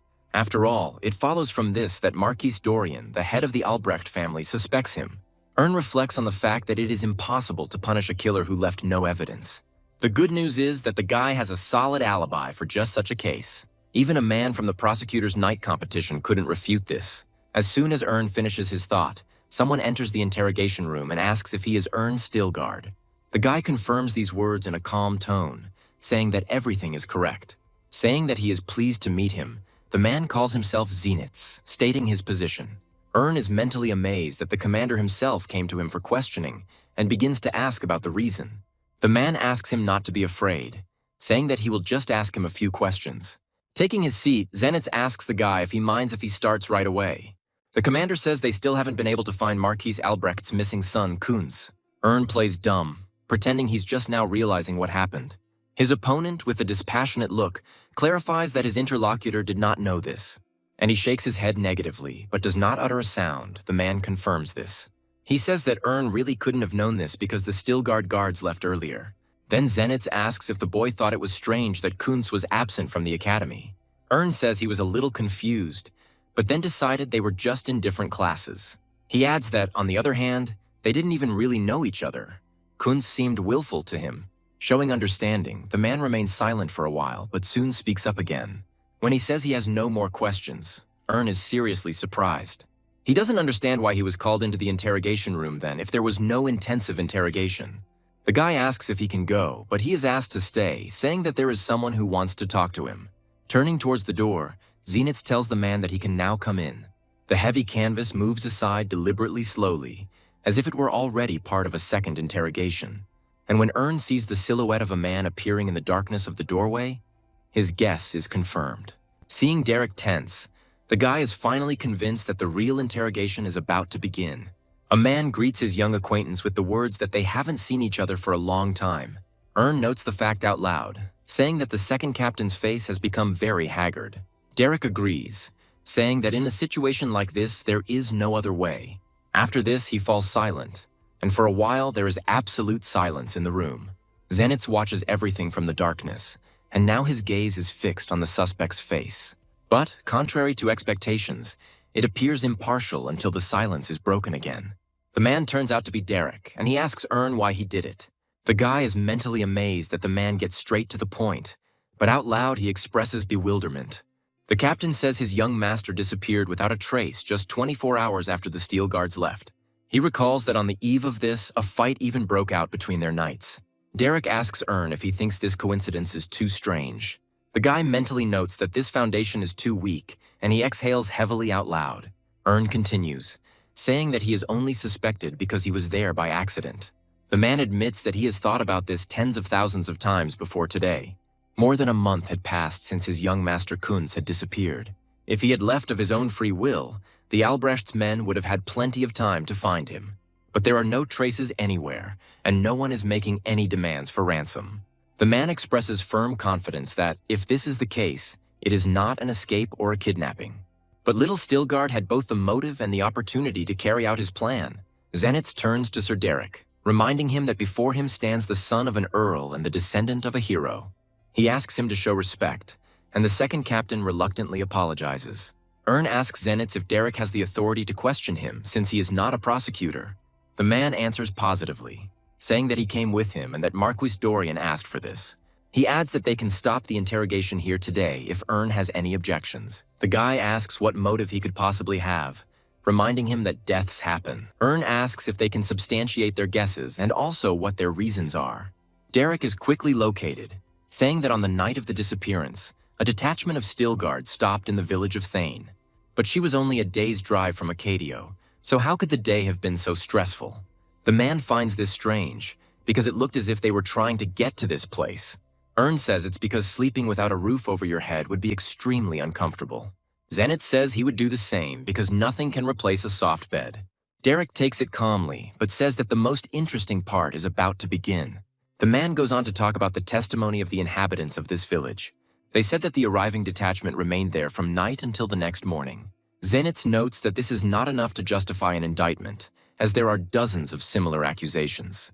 The second captain agrees with this, but adds that there is a crucial gap in the eyewitness accounts. This is that one of the people used the room alone and did not leave it until dawn. And of course, that very man was none other than Ern Stilgard. The guy mentally praises Derek, noting how well he prepared. But this is not enough. Zenitz clarifies that Ern returned to Acadio, made Kunz disappear, and went back to Thane. The second captain turns his gaze to his interlocutor to answer him in agreement. Zenitz lets out a resigned sigh, reminding Derek that this guy is a middle-class cadet. Hearing uncertainty about whether this is even possible for any of them, the man responds positively. Zenitz admits this, but asks how Erna managed to deceive the guards. There is a version for this too. The man clarifies that this boy even managed to deceive the subordinates of the Marquis's son. Derek agrees and hears the prosecutor's commander let out a heavy sigh. The man believes that this is a complete set of conjectures and assumptions, and suggests that the captain take a rest. Derek is impenetrable. He asks his interlocutor why he didn't ask for a favor. Pushing the table aside, he says they just need to check it once. Derek wants to make sure whether Ern Stilgard is hiding his true abilities or not. Looking into the eyes opposite, the man thinks about the first rank at the age of 16. And although he himself understands that this is complete nonsense, he remembers the energy that he felt from Ern. And remembering that this boy is Stilgard, one cannot at all think that this is just speculation. Zenitz doubts Derek's sanity, as his accusations are truly absurd. The man notes out loud that it is impossible to place mana into someone else's body at one's own discretion. Ern allows himself to be tested, saying that he doesn't see anything wrong with it, but wants to clarify something. The guy says he finds it slightly offensive that he is accused of being responsible for Kunz's disappearance. He asks what the men will do if it turns out that he was not involved in anything. Derek says that in that case he will do anything, and the guy is satisfied. By extending his hand, which is an agreement to be checked, he suggests that they get it all over with as quickly as possible. Accepting this arrangement, the second captain begins to experience some strange feeling inside himself. As soon as their palms touch, the man impatiently pours his mana into the other's body. He tenses up, feeling the fourth rank and thinking that this simply cannot be. The man doesn't understand why he doesn't feel anything, doesn't understand where that excess mana went. Ern thinks that if you don't know about the existence of the first system, you won't be able to find his mana. He talks about first-tier mana that is blocked in certain blood vessels, and then about the 100-year-old internal energy, which cannot be compared with the mana of the heart. When it's all over and the man unclenches his fingers in dismay, silence reigns. Ern looks at his opponent, waiting for his further reaction and confession. Instead of Derek, Zenitz speaks up, asking what the results of his check are. The man answers honestly, saying that Ern has a fourth rank, which is close to the third. Zenitz is amazed, asking the boy how he even managed to get into the middle class at the academy. Ern says he's had a few achievements lately. Zenitz expresses understanding, saying he now understands why the freshman had a closed practice. He praises the guy, advising him to continue in the same spirit, and Ern generously thanks his interlocutor. He turns his gaze to the second man, waiting for his reaction to his own initiative. The man quickly admits that he was wrong and, slightly embarrassed, asks for forgiveness. Zenitz expresses hope for Ern's understanding, emphasizing that Captain Derek is in despair. The guy says that everything is fine and expresses joy that all doubts have been successfully dispelled. The captain once again asks for forgiveness, admitting that it was as if a demon had possessed him. He continues to apologize until Ern speaks up. He expresses hope that the man will find Kunz, even though he didn't know the guy well. The man accepts condolences and thanks the Stilgard's son for his kind words. Ern says he has to go to class, and Zenitz thanks the guy for his cooperation. When the guy goes out and no one can see him anymore, a smile appears on his lips. He thinks with delight that the case of the missing Kunz was thus completely closed. When the boy returns to class, Dmitri asks how he could do such a thing to him. Ern asks what he did and why his neighbor looks so gloomy. The guy flares up, asking how it was possible to leave for a closed training session without telling him anything. He literally cries, saying that he didn't sleep at night because he was waiting for his dear neighbor. Dmitri's shouts cause the audience to whisper, and Ern listens to the essence of the words. Classmates don't understand how a first-year student could even get into a closed training session. They speculate that Ern received special privileges due to his family's influence. The guy exhales regretfully, amazed at the level of thinking of all these people. He is distracted from his irritating thoughts by a voice he has heard before. Ern recalls that he was the only student who distinguished himself in the entrance exam. This man was an ace who never fell from the top until he graduated from the academy. The existence of this guy was, in a way, an amplifier of Ern's inferiority complex. And the name of this unrivaled excellent student is Cassian Trauss. Mentally wondering why he spoke to him, the guy confirms it and asks what happened. Without further ado, Cassian expresses his desire to challenge Ern Stilgard to a duel. The guy is puzzled, because he least expected to hear something like this from this man. Dmitri becomes even more tense, starting to seriously worry about his dear neighbor. The others also can't believe their ears, amazed that the best student would call someone like Ern. They start whispering again, wondering if this makes any sense at all. Students don't understand why something like first place is needed from the top class. They believe that everything should be the other way around, that it is the mid-table team that should challenge the elite to a duel. Hearing no answer, Cassian starts talking about a fight, but Ern says he doesn't want one. The best student is amazed and pauses, but it doesn't last long. He asks about the reason for the refusal. Ern says he just doesn't want to, but Cassian doesn't think that's a reason. The guy asks why the best student suddenly decided to challenge him to a duel. Instead of answering, Cassian says that according to the rules, it is impossible to refuse a duel. Ern asks if his opponent even knows why this rule was created and explains. Cassian says he can use it too, even though it was designed for lower-class students. Ern points out that this rule was not given to show one's superiority by beating up the weak. Cassian says that Instructor Circle has given his consent to this duel and agreed to be an observer. Ern understands that in this case he cannot refuse. Besides, everyone is talking about a closed training session. Since there is no choice, the guy is forced to agree and asks when this fight will take place. Cassian, as if he had rehearsed this hundreds of times, says in a rote manner that it will happen right now. Turning a calm gaze to his opponent, Ern begins to consider options in his head. His classmates gasp in shock, as nothing like this has ever happened before. Cassian is not at all embarrassed by the intense and interested glances. He waits for Ern's answer. And he gets it. The guy agrees, expressing confidence that it won't take much time. Stepping out of his lane, Ern asks his opponent to lead him to the action. When they leave, people follow them with their eyes until the very last moment, quietly talking to each other. They are excited by the very thought of a duel between the first-year students ranked first and 72nd. They only want to go to see how talented the best student is. When Cassian brings Ern to the appropriate location, preparations for the upcoming duel immediately begin. The previously unperturbed Sirkal breaks out in a sweat at the sight of his student's withering gaze. Mentally apologizing for such an act, he thinks that these are the rules. Nothing can be done about it. Ern himself understands everything perfectly well, but he still doesn't need this hassle. When the guy looks back at his opponent, he immediately addresses him. He asks Cassian to tell him right now the reason for his strange behavior, and he finally answers. The guy says that none of the freshmen before Ern had ever been to a closed practice. Ern is forced to agree. He even mentally thinks that this can be considered an absolute record. Cassian says he doesn't understand the reason for this, as his own application was rejected. It begins to dawn on Ern, and he asks if the reason for this is really the lost opportunity to be first. Cassian says that's not the issue, but he's just curious as to why he was able to get permission. Ern finds that argument unconvincing, saying appointments are based on potential, not rankings. He gives the example of how, thanks to closed training, he was able to overcome a wall in front of him. Ern continues by saying that this is the purpose of training, and his interlocutor says that he knows this. The guy asks what his problem is then, clarifying whether it really is just the desire to be first. Cassian starts shouting, asking what kind of nonsense Ern is talking about, and he chuckles to himself. Now the guy understands that this brilliant student is actually just a child. Cassian, meanwhile, continues, saying that Ern is not the only one who has hit the wall. Ern hopes that his opponent will work hard and overcome it someday. Cassian advises him not to go too far by planning to check everything himself. He rushes into battle with the words that he will also check whether Ern is worthy of attending closed training sessions. The guy stands firm until the very last moment and then easily blocks Cassian's attack. Even for Tsirkal, who knows the man's abilities better than anyone, this is impressive. What can we say about the students who were watching this, as it seemed to them, unequal battle? As he takes on another attack from his opponent, Ern mentally convinces himself that he is a genius. He remembers how in his past life this young man paraded around with his nose in the air until the end of his days. However, today he chose as his opponent someone who is beyond his capabilities. Thinking back to all those he's fought in the past, Ern sees Cassian as an insignificant blip on the road. When they meet again, the Academy's top student tries to lower his opponent's guard with conversation.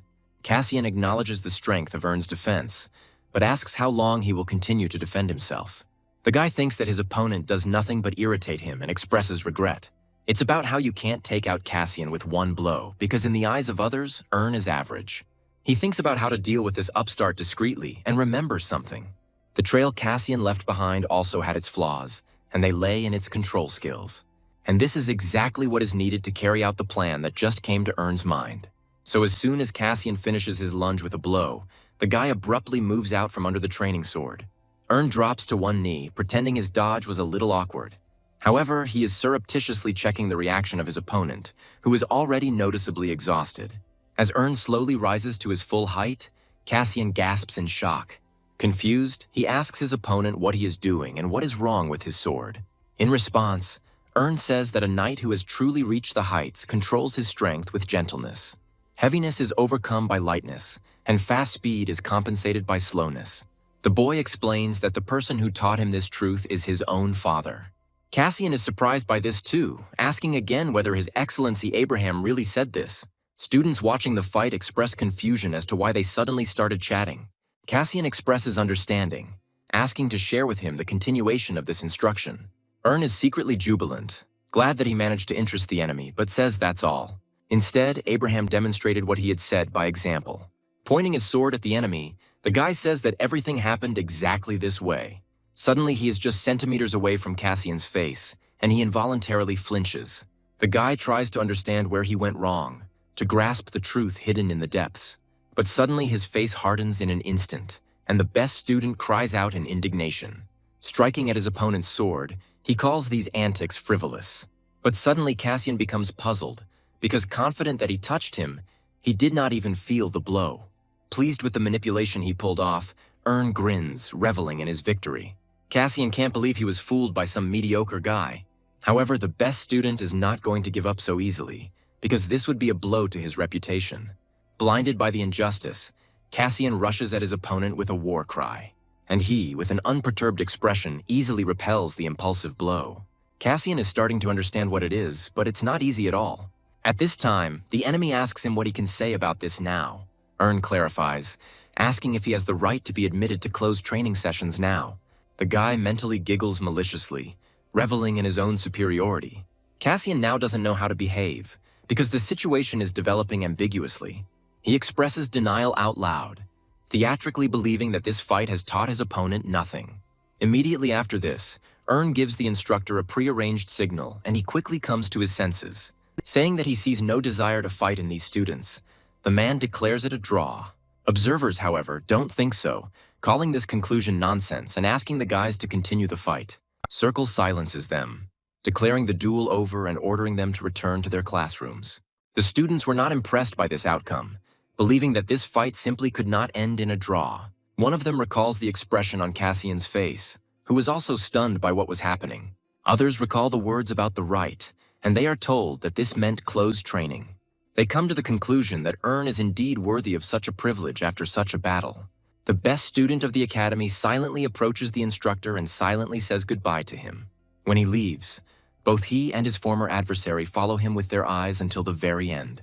Ern compliments himself, considering this ending to the duel to be an excellent decision. When Circle asks him about the plan, he says that he found this option to be the best. The man asks the guy if he thinks he's gone a bit overboard, as it's a very complex art. Ern compares it to leaving a special rank door open after everyone has mastered it.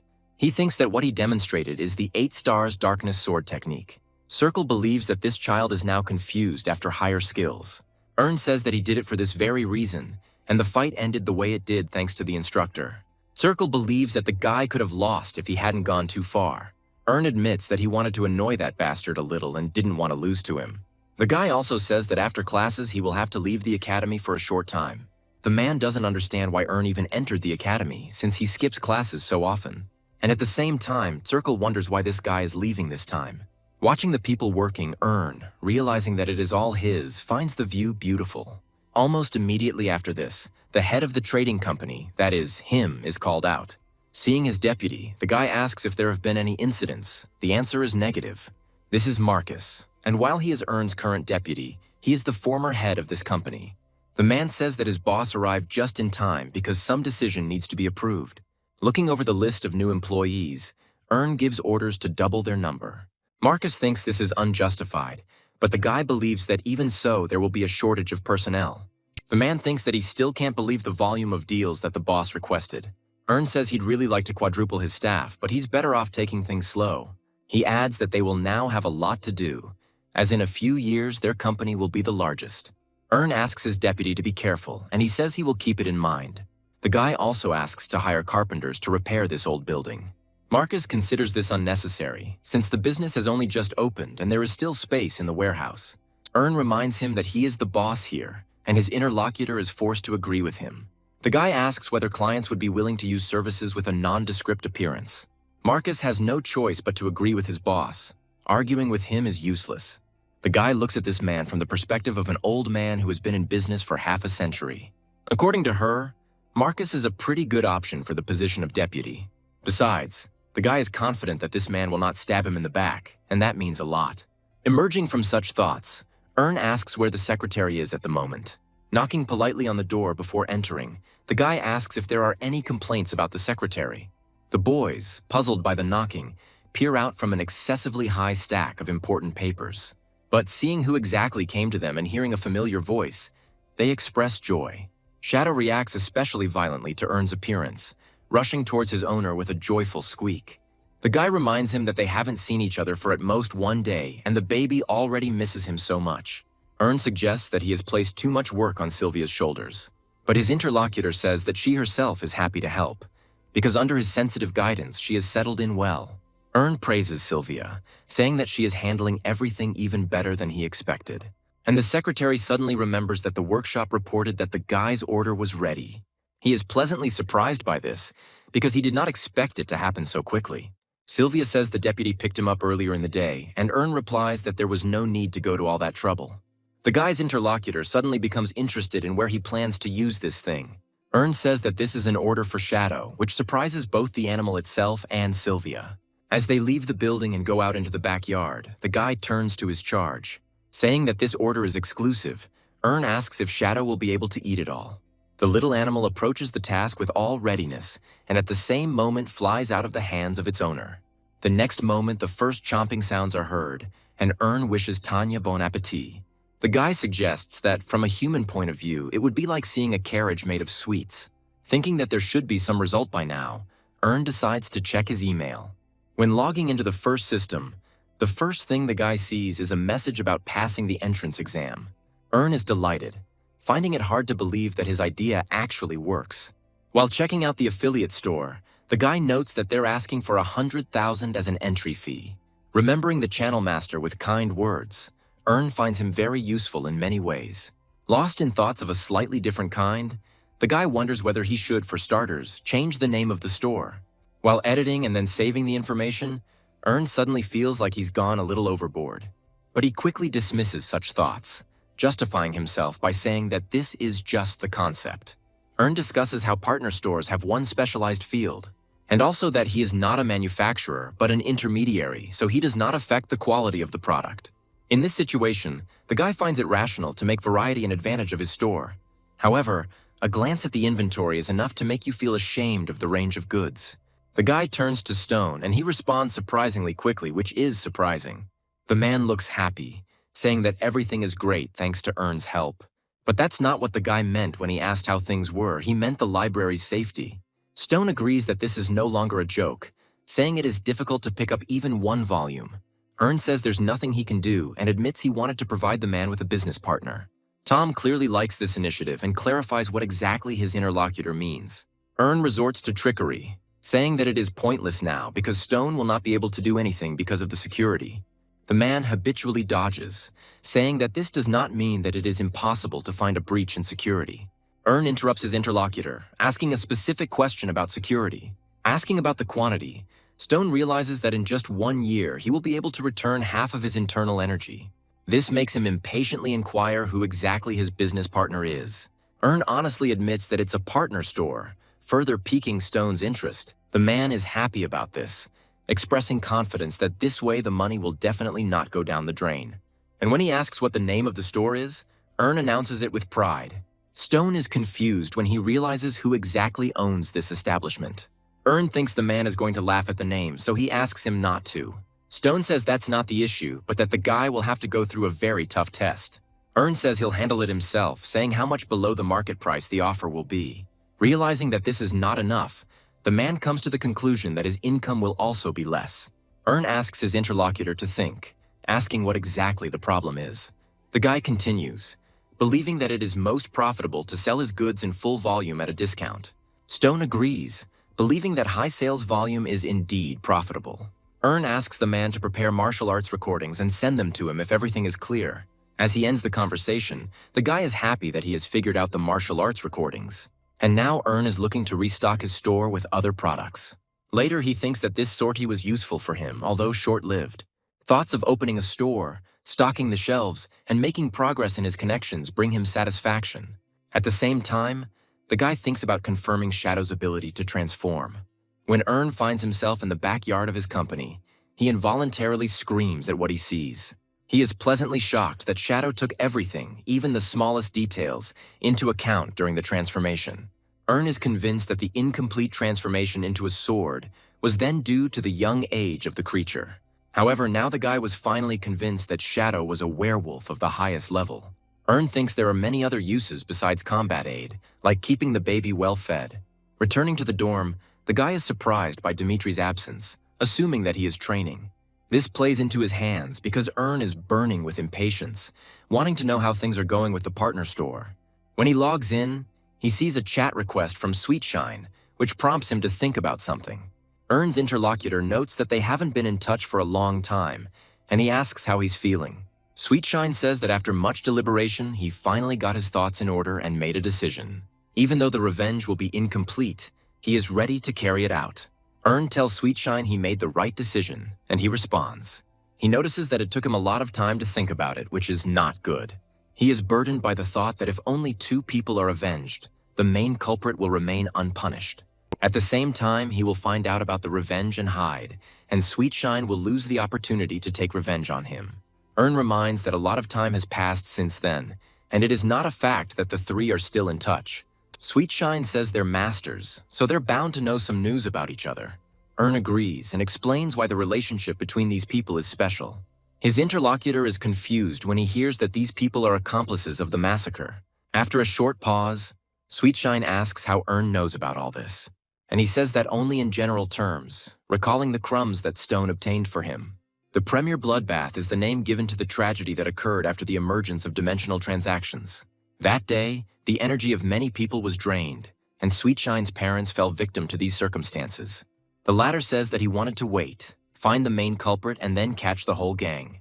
But when he finally managed to find his enemy, Sweetshine realized that he couldn't wait.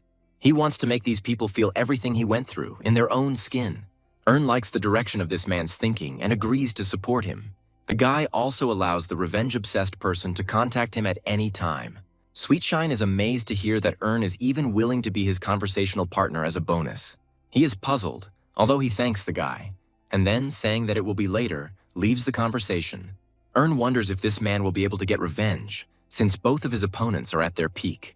The guy puts his thoughts in order, reminding himself that all that is required of him is support. And instead of continuing to stew in this, he decides to check out his partner store. What he saw puzzles the guy seriously, and he tries to come to his senses for a while. And then he expresses pleasant surprise, because the opening of the store exceeded his expectations. Customer reaction was positive. They admired the quality of the products and praised the selection. Now they didn't even have to scour the entire canal in search of the necessary goods. They liked the prices and the fact that they no longer had to deal with scammers trying to cheat them. Even though the prices were high, the conscientious attitude covered everything. Erna is constantly bombarded with questions about promotions, coins, and thanks for the coupons provided. The guy assumes that at this rate everything will be sold out in just a week and without any leftovers. He set the bar for himself at 2 years, but now he understands that he can already move on to the next point. There is a light step behind him, but Earn catches it and more. Focusing his senses on the energy emanating from the uninvited guest, the guy becomes wary. She is familiar to him, and this surprises him. The guy didn't think he would meet this person here and now. Calling Earn lazy, he asks why he is hanging around in this place at such a time. The guy expresses surprise at how quickly his interlocutor came to him. He says that if Earn had kept quiet, there would have been no need for them to meet at all. The guy is sarcastically saying that this is true brotherly affection that brings tears to one's eyes. And he turns to his dear relative, asking him for his opinion. Earn's older brother is named Jason. He is Abraham's third child and a knight of the 4 ranks. Right now, he asks the younger one what happened to him, and he doesn't understand what he's talking about. Jason was sure that Earn would end up in the bottom class, and he was surprised by his 72nd place. When the message becomes clear, the guy reluctantly asks if it is really that surprising. Jason confirms this, citing the fact that this is about Earn and not someone else. The guy mentally reminds himself that he shouldn't have expected anything else from this person. And Earn also resorts to sarcasm, asking if that is why his brother is so worried. Jason asks a clarifying question, but his interlocutor says that he already understands everything perfectly. Earn thinks that, judging by the past, this son also did not live up to Count Stilgard's expectations. Jason was finally broken when he couldn't get past the wall of the aura wielder. That's why, when he looked at Earn, there was always a feeling of anxiety. Ironically, it was Jason who ignored his younger brother more than anyone else. This man's thoughts were about taking a middle position, thereby avoiding ridicule. And although Earn knows this now, such information was previously unavailable to him. And now one look at this man is enough to understand how pathetic he is. Earn asks his brother to tell him what business he has with him, noting that he is hardly here for sentimentality. And although Jason is surprised by this answer, he remains silent before speaking. He asks about his younger brother's fight with Cassian. He is interested in how it all happened. The young man does not acknowledge the fact that Earn's fight with such a student could have ended in a draw. The guy changes not only his facial expression, but also his tone of voice, asking if he really couldn't have done that. But Jason is worried about something else. He reminds them of the ranking positions of these two. Earn says there's always a way to fix it, and his brother says someone wants to see him. And they want to do it precisely for this reason, which is why the guy is surprised and asks for clarification. Jason answers almost immediately, but looks even more confused when he mentions Thane's name. Repeating this name, Earn asks if this is the same Thane whose last name is Carson. Instead of answering with words, the older brother nods affirmatively and makes the younger one exhale heavily. Calling the man a funny idiot, Earn says he could have come himself. Hearing such words, Jason almost screams, asking the younger one to watch his language.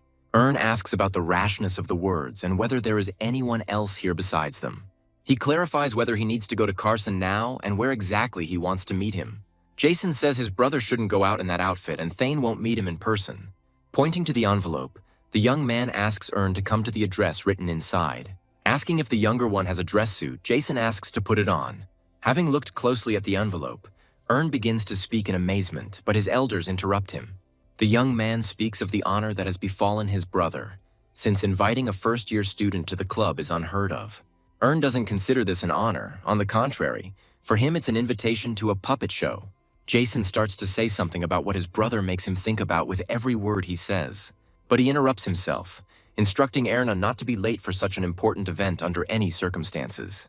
The boy follows his brother with his eyes, noting that his gait is slightly different from his original one. When he's out of sight, Ern starts to think about going to that place. After all, there will be those who the guy will have to face sooner or later. Club 21 is the unofficial high society club of Thearos Academy. Since the number is limited, only outstanding students from high-ranking families are invited. The connections made there last a lifetime. So many strive to be among the chosen ones. These are the stars of the current generation of Navarros, on whom great hopes are pinned. Right now, at the current reception, they are communicating with each other, pretending to be sympathetic and friendly. The room is filled with small talk and feigned laughter, but everything falls silent at the sound of unfamiliar footsteps. The children of privileged families all turn around and are surprised by the new member of society. When they see Ern, the bravest ones allow themselves to start asking others about him. They look at him with interested glances, asking who he is. Some of them admit the idea that Ern is a freshman, but others don't remember anyone who stood out from the group. They begin to discuss the guy openly, considering him very attractive. Ern smirks to himself, finding these people's wariness natural. All because in front of them is a body that bears the tag of high society star Navarro. Clearly feeling someone's gaze on him, the guy turns his head in the direction it comes from. Noticing a lonely silhouette, Ern takes a closer look at it and soon remembers her. This girl's name is Selena Laufer, and she was a member of this club before. The guy catches himself thinking that for some reason this fact had almost slipped his mind. But it doesn't matter, because Ern believes that in this life it is not worth getting involved with this girl. The girls who approach Selena consider this guy's manners to be terrible because she is the first beauty. The girl herself is hurt by this. She considers it a humiliation even from such a handsome man. But the latter is firm in his thoughts, because now he knows for sure Selena's true nature. Suddenly, two people appear in his path, one of whom asks the guy's name. Ern confirms that he is from the Stilgard family and asks what is going on. Geminis don't like this answer and react to it with caustic barbs. These are Baranda's elder brothers, and the one speaking now is called Helan, and he continues to spray poison. The second one is named Duran. He believes that Ern's disrespectful attitude is due to the victory over their junior. Ern notes that he and Barand are similar and believes that he complained about being beaten. The guy starts going over in his head the options of how to deal with the angry twins. After all, you can't make a noise here because there are too many prying eyes. An idea comes into the guy's head to ask them politely to get out of the way. But then a familiar voice is heard asking the twins to stop, causing them to be surprised. Jason states the fact that his youngest has arrived, and he confirms it. The guy says that he thought about his older brother, that's why he decided to show up. Helan asks if Jason really wants to protect his so-called junior. His twin echoes his brother, reminding his opponent of his own words about his attitude towards Ern. Trying to respond to the words about his unexpected brotherly affection, Jason stops short. Ern is also silent because he is even becoming a little curious about what the elder will answer. And he answers, but says that he is not defending the younger one, but that Thane himself invited him here. Hearing these words, the twins look at each other and, puzzled, say that they need to go. Following in his older brother's footsteps, the boy can't help but check out these hypocrites. Then Ern asks where Thane is now, and Jason says he's inside and alone. The guy asks if the future Duke doesn't want to hang out with mere mortals. Jason tugs him again, repeating his request to watch his words. Ern also repeats his question, and his brother says that the one who needs to hear it will hear it. The guy mentally notes that at least the brothers Darius and Jason are afraid of this man. Ern can understand their concerns, as Thane has a title, excellent fencing skills, and charisma. Such qualities make not only students but also teachers tremble with horror. In his past life, Ern himself did not want to go against that gentleman, but now he is becoming curious. In Navarro, there are 3 noblemen with similar nicknames, one of whom is the Steel Count. The second in this trio is Dorian Albrecht, known as the Ardent Marquis. Rounding out the trio is the Cold Duke, who is Thane's father, Luther Carson. They are also known as the 3 Great Lords, and each of them represents the true power of Navarro. At the same time, many personify this trinity with the image of a great aristocrat. After all, each of them can boast of their fame at the continental level. Thane also stands out in some ways, being the embodiment of absolute influence on all spheres. Looks down and openly examines the guy standing at the man's feet. And just as fearlessly, the guy raises it towards the one who just gives his voice. Thane says he is pleased to meet him and calls his interlocutor by his full name. While complimenting his appearance, the young man expresses regret about Ern's height. However, he notes that the boy is young, expressing a guess that he will still grow up. Responding with a dry yes, Ern is amazed that he is being assessed right from the start. Thane is taken aback by this answer, initially pausing and then repeating the boy's answer. The older brother whispers carefully so that the younger one knows his limits, at least a little. Ern ignores these words and again lowers his gaze to the sufferer standing on all fours. The man shows no sign of disobedience, seemingly accustomed to his position. Ern wonders in his mind if Thane is in his right mind, even though it was exactly the same in the past. He also admits that he was extremely surprised when he learned that the Steel Guards were hiding such a pearl. Ern reminds us that there is no sea shoal in the north, which means there can't be pearls. Thane asks again about the sea shoal and says that he finds the guy quite funny. The Duke asks Jason if he should start to get nervous, since his younger brother is better than him. Tom doesn't like this comparison, and the young man asks how this idiot is better than him. Thane responds with a sneer, calling him a jerk too, and offers to drag Ern around as an ornament.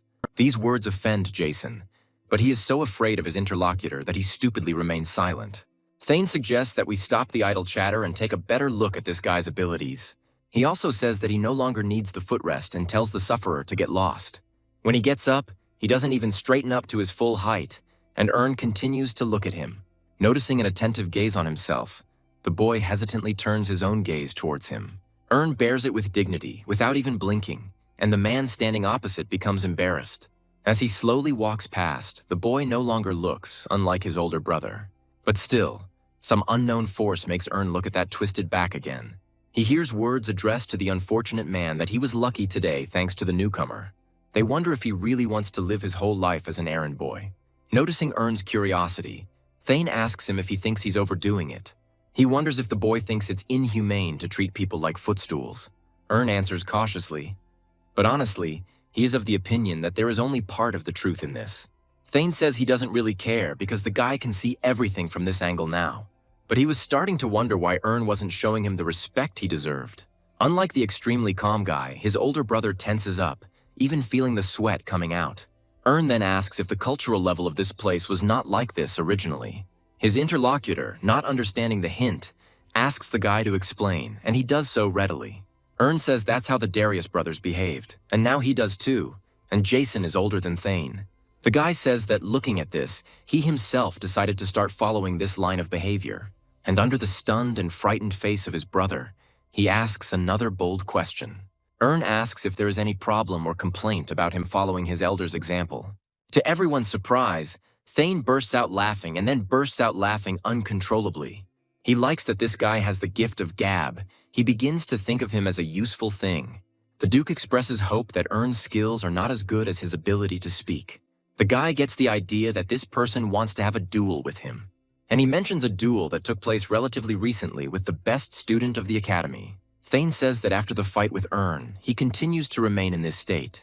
And although it is generally known what happened, everyone is burning with curiosity, wanting to know the truth. They are curious about the reason Cassian gave in. They don't believe that the words he said back then were to blame. Thane considers them fools, believing that there is nothing important in victory or defeat. He says that what really matters is the words spoken about the Steel Count's enlightenment. From this, Ern concludes that Thane might indeed be interested in such a secret. This man is an ace of the third year, ranking among the best students. The young man, meanwhile, asks if Ern has heard anything else like that. Thane says he is at a crossroads now, but the Steel Count's words can help him. Ern pretends to think about it, but in reality the plan is already prepared in his head. The fish takes the bait, and Thane asks if there is anything else that the little one is thinking about.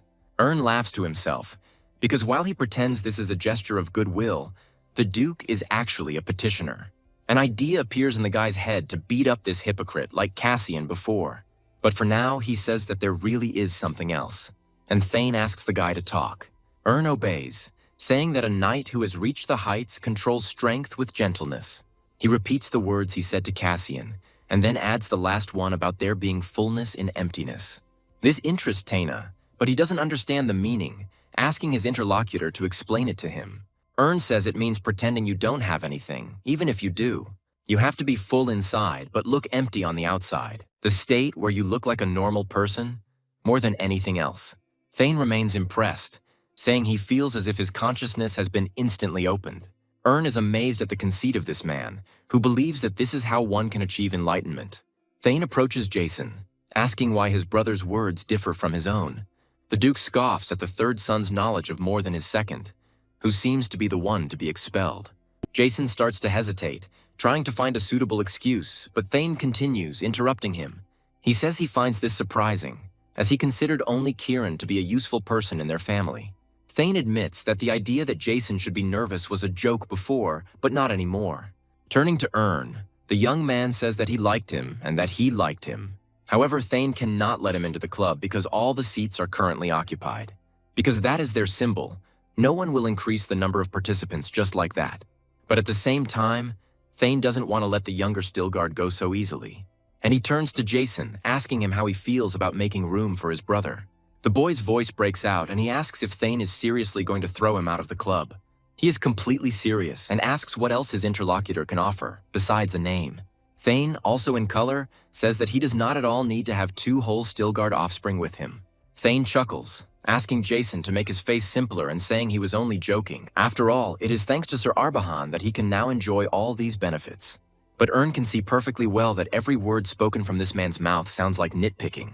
Thane tells Jason not to worry, saying he will always be a member of the 21 Club. Hearing words of gratitude, the young man offers to fulfill his request in this case. Jason perks up, immediately agreeing and assuring his interlocutor that he would do it with pleasure. Then Thane asks him how about having a little duel now. Jason tenses and stutters to clarify that he really wants to spend it here. Ern, understanding what this man was getting at, waited for his answer and remained silent, thinking through the options in his head. Thane asks the young man to relax because he just wanted to check something. It's not serious at all. Sometime later, they are already standing in a makeshift ring, and the Duke gives his opponent a hook. Not daring to seriously raise his hand against Thane, Jason, unable to withstand the serious collision, loses his balance. The Duke recalls Ern's words and suggests that this is how to overcome speed through slowness. The guy is skeptical about this, because in reality, this person is simply demonstrating the difference in strength. Thane asks his opponent to try harder, because he has no idea if he is doing it right. Those watching this spectacle are talking among themselves about how Jason is a punching bag today. They consider this guy a common hanger-on who is worthless without his family. Some even say they always knew something like this would happen someday. Listening to such words, Jason's anger slowly begins to boil, and his opponent, asking why he froze, orders him to attack immediately. This is the last straw for Jason, and he jumps to his feet. With a war cry, the young man rushes at his opponent, but the latter does not feel threatened. Thane dodges Jason's blow without any difficulty and concludes. He chuckled thoughtfully, considering this to be a control of power through gentleness, as the Count said. And the next moment he strikes Jason, who hasn't had time to recover from the previous attack. He, just like a little earlier, drops words about overcoming heaviness with the help of lightness. And then he says it's harder than he thought, while Jason struggles to breathe. Without even giving the boy time to recover, Thane lunges at him and strikes him from the side. As he delivers the next blow, he pretends to try to figure out how to do it correctly. As he continues to beat his opponent, Thane repeatedly says that he is doing something wrong. Ern is the only one who looks at this baby beating with disdain. The rest rejoice as if this spectacle is a feast for the eyes. Even the girls, not always covering themselves, are not shy about openly rejoicing and egging on the Duke. And Jason, from the next blow, flies back a decent distance and hits himself painfully. Thane continues to mock him, asking if he was really exhausted from just a couple of light blows. Jason tries to get up at that time, but he can barely keep his balance. Thane tells him to stand up, saying that he is now slowly beginning to understand the meaning of what Ern said. Jason tries to say something, but instead a wheeze comes out of his mouth. When someone steps forward and blocks his view, the young man cannot believe his eyes. Hearing a familiar voice and the question, "Maybe that's enough," Jason is completely taken aback. The amazement is not only reflected on his face, those present are amazed by the unprecedented spectacle. Publicly insulted, Thane asks Ern to repeat it and asks if he told him that. And the guy continues, asking if such a beating can be called a duel. Thane asks if he shouldn't learn the truth step by step without stopping for a second. Ern says that if everything were that simple, then every creature could use aura. Thane says he can't remember anyone being rude to him for a long time despite the leniency shown. He says that the bastards from the Stilgard family won't be able to cause him any problems. Continuing to mock them, Thane expresses confidence that Ern will not be able to prove himself. He gets more and more heated, saying that the Stilgards only know how to boast about Arbacon's achievements. Thane addresses those present, asking if they would like to hear the answers to these questions. Voices agreeing with him roll around the hall, beginning to vilify the Stilgards in the same way. Ern partly agrees with these words, so he mentally urges himself to come to terms with it. The guy thinks that their family really is no longer the same Stilgards that they used to be, and yet he approaches his brother and extends his hand to him and then speaks up. Ern invites Jason to come with him, offering to leave this troubled place. The older brother looks at his younger brother, unable to believe what is happening. Before taking action, Jason lowers his head, unable to bear such shame. But despite this, the young man still grabs his younger brother's hand, accepting his help. Thane is not happy with this outcome, asking if they are really going to just up and leave. Ern, in turn, asks him if they still need to get his permission. Thane says that's not what he meant, and they can indeed leave. But remember one thing. He says that he always settles scores with both his benefactors and his enemies. And in light of recent events, the Stilgards belong precisely to the latter category. Ern jokes that if we are talking about charity, then he does not need any handouts. Thane misunderstands his interlocutor again, causing rage to boil within him. The guy asks if he didn't give him what he so desperately wanted to get. After all, Thane was interested in comprehending the knowledge of the Steel Count's enlightenment. The young man is confused by these words because in essence what Stilgard said is true. And Ern grins, saying that even knowing the secret, he still can't grasp the essence. The guy turns around and leaves, satisfied, and Thane finally comes to his senses. With an awkward chuckle, he says he simply can't find the right words when he looks at them. He calls the Stilgards cowardly northern rats, convinced that they have chickened out. The brothers don't pay attention to all these barbs, but Ern is actively thinking. He lets all these people laugh to their heart's content because things are about to change dramatically. Ern is confident that after this, the ingrained humiliation of the Stilgard family will be shattered into pieces. When they return to the dorm, the guy scolds himself for holding back. The aftertaste is bitter. Suddenly, the footsteps behind him stop and the guy turns around as he hears a voice accusing him. Shaking with anger and trying to hold back tears, Jason says that all this happened because of him. He reproaches his younger brother for doing wrong and that he will now be made an outcast. For a moment after these words, Ern is silent, waiting for a continuation, but none follows. And then the boy asks his older brother if he is really that afraid of Thane. Jason responds with an honest agreement, saying that he is the one who doesn't pay attention to anyone. Ern says it's hard to look at all this without tears, regretting the fate that befell his family. Since he said it in a question form, Jason thinks the question was directed at him and is confused. And then the guy says that it's all about them. For example, their brother wouldn't have been treated like that. Jason starts to speak but stops, and Ern mentally finishes the thought for his elder. He is almost completely sure that his brother thinks exactly the same as he just said. Ern doesn't know what's best to do, but the fact is that he's been holding himself back for a long time. Hearing a sound, Jason uses it as an excuse to avoid eye contact. And Ern thinks that he can no longer show leniency when he is going to paint his enemies. While he was plagued by doubts, the boy ends by saying that Jason helped him make his decision. The older one screams, drawing attention to himself, and asks why the younger one went there again. Ern reminds him that he doesn't have warm feelings for him, but he is still his brother. Moreover, with his actions and words, Thane clearly insulted the entire Stilgard family. And Ern, thanks to his older brother, made a firm decision to put the offender in his place. Later, the twins almost simultaneously ask the guy why he came here again. He asks what's wrong with them and why they always get in his way. Helan is more unrestrained, insulting Ern and asking if he has gone blind. They approach Thane, asking him if he has any unfinished business with the Stilgards. The young man says that there are no such things, allowing the twins to do whatever they want with these degenerates. The Darius's faces twist into angry grimaces as soon as they hear these words. Warming up as he approaches his victim, Helan asks why the younger one came back here without Jason. Hearing his brother's words, Ern asks if Barand really didn't tell them anything. The interlocutors say that the younger one told them that his opponent used underhanded tricks during the fight. Ern asks if there is nothing else and says that the twins are as pathetic as Barand. Asking his interlocutor to repeat, Duran calls the boy a crazy bastard. Ern is no longer willing to endure this, but wants to deal with the obstacle as soon as possible. These two almost forget how to breathe, trying to grab air with their mouths like fish on land. Tells the twins that they suffered such a fate because their youngest kept silent about many things. There is no need to strike again, since those standing in front simultaneously lose consciousness. Hearing the sound of a dull thud hitting the floor of the hall, Thane turns towards its source. The others follow his example, but only with a slight delay, but the reactions are similar. Approaches Thane, asking the Duke if he would like to have a trivial duel.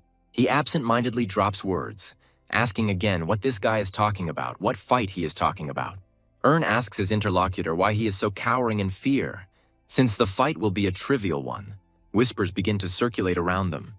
Everyone is puzzled by the fact that a first-year student dared to challenge Thane himself to a duel. They are also interested in whether Thane will accept the challenge, since there will be no benefit for him from this duel. The aforementioned one says that he thought was smart, but it turns out that he has no idea about relationships in society. And without even trying to contain his disgust, the young man asks if this boy is in his right mind. Those around him react accordingly because they have never seen Thane in such a state. And asks his interlocutor what he is muttering, because with Jason he did not look for excuses. Thane flares up, agreeing to the fight and saying that if he wants to be beaten, the wish will be granted. Invites his opponent to attack, explaining that he is going to show what he talked about earlier. At first, Thane growls angrily, and then he breaks away from his place and rushes towards his opponent. While attacking, he still says through clenched teeth that seems to have completely lost his mind. Just when the young man thinks he has achieved his goal, the guy steps out from under his blow. Thane can't understand what just happened, since he didn't even have time to see the movements. The young man starts turning his head in different directions, trying to understand how managed to disappear. And the guy appears right behind him and says in a reserved tone where exactly he is. Thane flares up again, angrily asking his opponent what kind of trick he is using. He swings back to try and hit again, but the result is identical to the previous one. Thane is at a loss again, wondering in his mind how this guy manages to do something like this. Meanwhile, is back behind us again, announcing his location. The guy asks Thane to try hard, because only then will he be able to show what he wanted. The Duke is already filled to the brim with anger, so out of desperation he verbally insults his opponent. Saying he held back as best he could, Thane warns that he asked for it. And the young man, burning with anger, declares that now he will break his opponent's jaw. At that very moment, it is who closes the distance between them and strikes. His face is impartial, because the guy is pretty fed up with this upstart's senseless threats. Those around him can't even contain their emotions when they see how much superior the first-year student is to the third-year student. Thane himself feels deeply perplexed that someone dared to raise a hand against him. This feeling is so strong that the young man cannot even respond to his offender in any way. And he, just as cold-bloodedly as the first time, delivers a blow to his opponent, but from the other side. The next moment, begins to do what Thane himself was doing some time ago. He even uses the same words as the young man, and then asks if he is beginning to understand him. But Thane doesn't care. He can't utter a single word, only reflexive sounds of pain. The last blow is especially powerful, and the young man flies several meters away from He tries to get up, and against his will, a groan escapes from him from the pain. The Duke breathes heavily, having made an effort to minimize the discomfort of the blows. Seeing him so pathetic, those around him hold their breath, fearing that they will get caught in the crossfire. Says that Thane has a look on his face like he still doesn't understand what's going on. He offers to hit him a few more times so that the young man can feel at least something. But it had already dawned on Thane that this boy had been a hawk with his claws hidden from the very beginning. Looks at the man who is still sitting on the floor expectantly, wanting to hear an answer. The expression on the other person's face pleases him so much that the guy can't help but smile contentedly. This causes Thane's own expression to change, his lips beginning to tremble.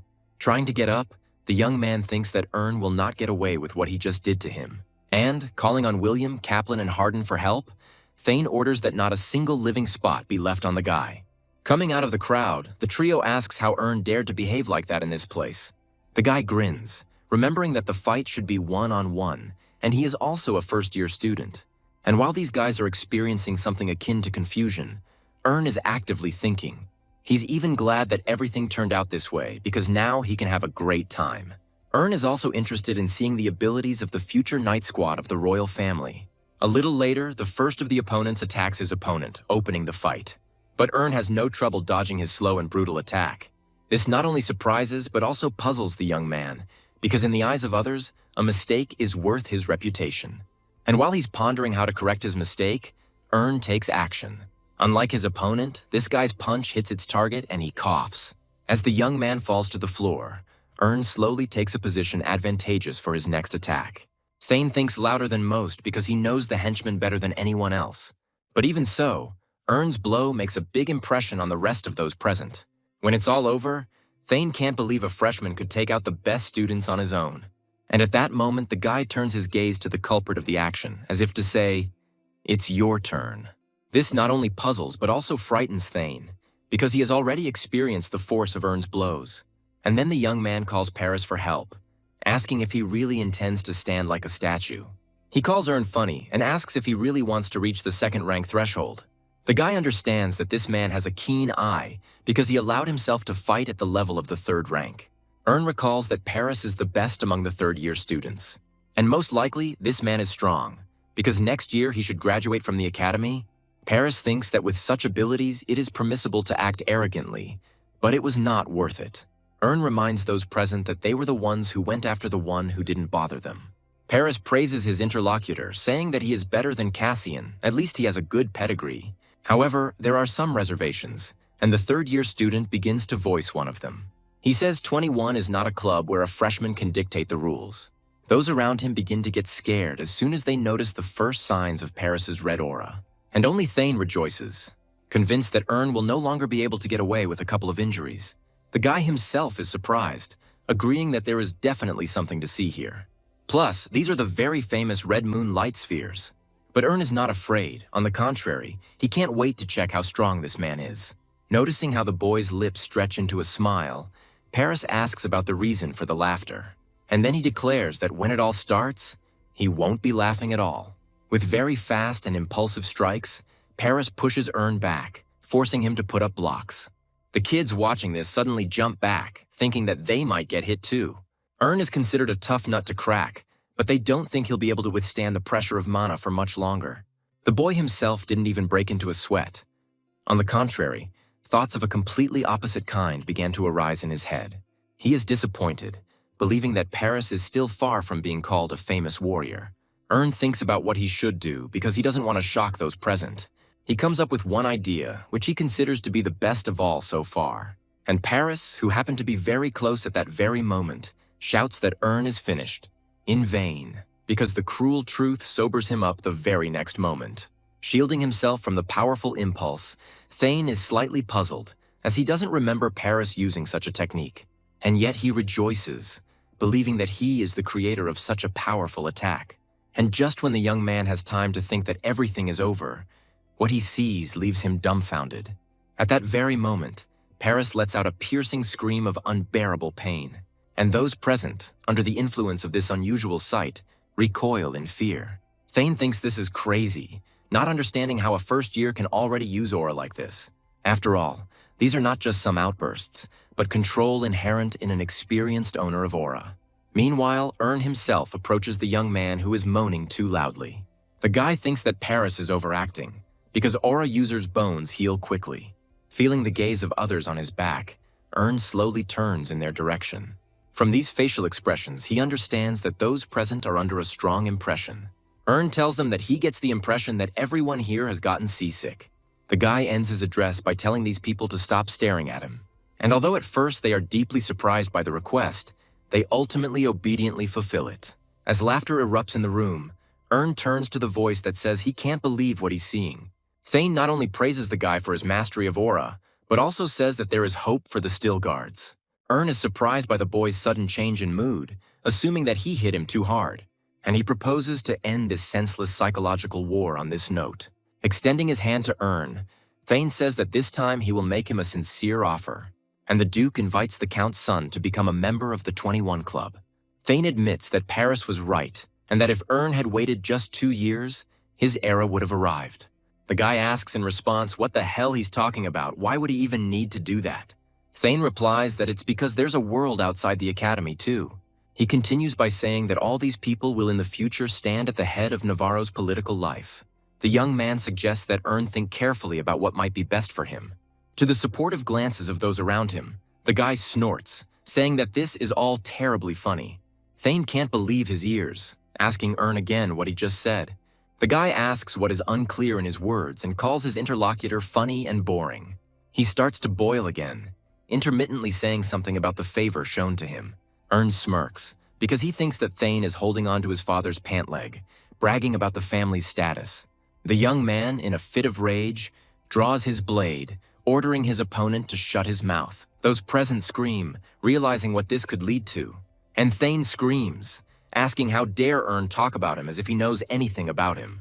There is not a shadow of fear in the guy's gaze when he tells his interlocutor that he has crossed the line.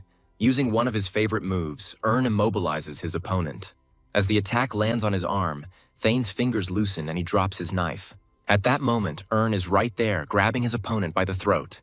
The guy lifts Thane up, causing him to clutch his hand and start wheezing. In between attempts to fill his lungs with air, the Duke begins to threaten Ern. And he notes that Thane has always been special, from the moment he was born until today. This was the case for everyone except Ern, because he considered the young man nothing more than a worthless idiot. The guy moves on to the topic of the fortress that Thane has been building for years, namely the 21 Club. Hearing the words that this is not a fortress at all, but a sand castle, its owner speaks again. And Ern warns him in a frightening tone, asking him to be careful in the future. After all, he himself might inadvertently get the idea to destroy this sandcastle. And to teach him a lesson, the guy swings and gives Thane a good whack. The spectators of this spectacle scream again, despite the fact that they have already seen everything. When Thane falls, he doesn't even have the strength to even try to get up. Casting a similar glance at everyone else, Ern asks them not to cause him any trouble. They look away as if what was said was directed at someone else, but definitely not at them. And then Ern, putting on an even more menacing look, says that he expects an immediate answer from them. They are truly frightened. And then the first obedient voices begin to be heard from the crowd. And Ern, having checked that everyone present understood him, leaves Club 21 satisfied. Closing the door behind him, the guy peacefully goes his way. But suddenly there is a commotion from the side, and Ern turns his slow gaze there. Noticing his older brother, the boy turns to him, thereby prompting him to stop. He pretends that he saw Ern only now and starts babbling something incoherent. The guy asks him directly if he will deny that he knows everything, and he says no. Ern gives his elder a long, expectant look, but nothing happens. And then the guy himself asks why Jason came back, because he could have just left right away. Ern asks if his brother really thought that, having fallen out of favor with Thane, his life at the academy would become unbearable. The boy doesn't want to believe that his brother is going to ask for forgiveness from the one who beat him. When Ern next speaks to Jason, he says he has changed a lot since their last meeting. After all, the man he knew before would never have given up his pride. Jason says that Ern doesn't understand anything, because he doesn't do this because he likes to be admired. The boy mentally answers his brother, saying that he understands him better than anyone else. After all, it was from the two of them that Thane's tentacle began to destroy the Stilgard family. And Jason fervently declares that it was the younger one who underwent colossal changes. Ern justifies himself by saying that he only trained a little in secret, but his brother doesn't believe the guy. But he stands his ground, saying that even if it's hard to believe, it's all true. Jason, warning Ern that he will ask one question, asks why he did it. The boy pretends not to know, and his brother asks him not to do it. Jason believes that Erna didn't have to turn Thane against her. The guy asks his interlocutor how they, being brothers, ended up doing something like this. He explains what he means when he says that Jason is always hostile towards him, even at home. Thinking about this, the young man understands that this is indeed true. He did not value his younger brother at all. And Ern, despite this, says that no matter what his older brother says about him, they are connected by blood. Smiling, the guy says that if anyone should teach his brother a lesson, it should be him. However, Thane has no right to do something like that to his elder. Jason grits his teeth to keep his emotions in check, and then suddenly turns to Ern with a request. He asks his little brother to give him a good punch and surprises him. Ern asks if Jason really observed everything properly. Remembering what this boy did, the young man corrects himself, asking only not to kill him. The younger one, unable to restrain himself, just snorts at this request. And Jason, after a short silence, expresses words of gratitude to him. The thought that his older brother has gone crazy no longer seems like a joke to the boy. It begins to frighten him. Jason, meanwhile, asks what Ern is going to do because Thane is very vindictive. The boy admits that he already has an idea, but he doesn't want to tell his elder about it. Jason clarifies the reason for this and suggests that it is all due to mistrust. Ern answers evasively, asking if it will be interesting to watch the play when you know the ending. Jason doesn't understand why his brother suddenly started talking about the play, but agrees with him about the lack of interest. Ern confirms these words and asks the elder to simply enjoy watching. The room is in chaos, with Thane accusing William, Kaplan, and Hardin of being worthless. The Duke refuses to give such incompetent warriors a place after such an outburst. His interlocutors remain guiltily silent, and Thane is already addressing everyone else.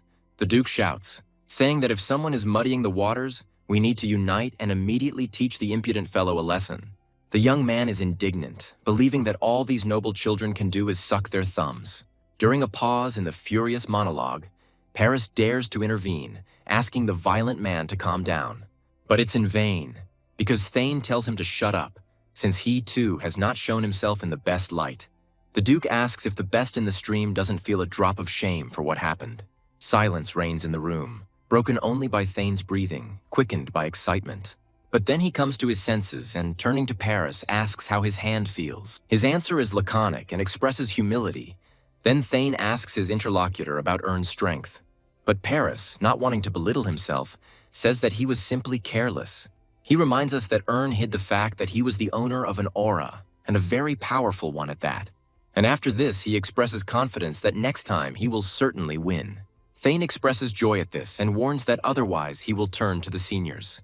And he addresses everyone present, ordering them to keep their mouths shut about what happened within these walls. Thane warns that if there is a leak, he will definitely find out who spilled the beans. All these words are heard by Ern, who used one of his skills.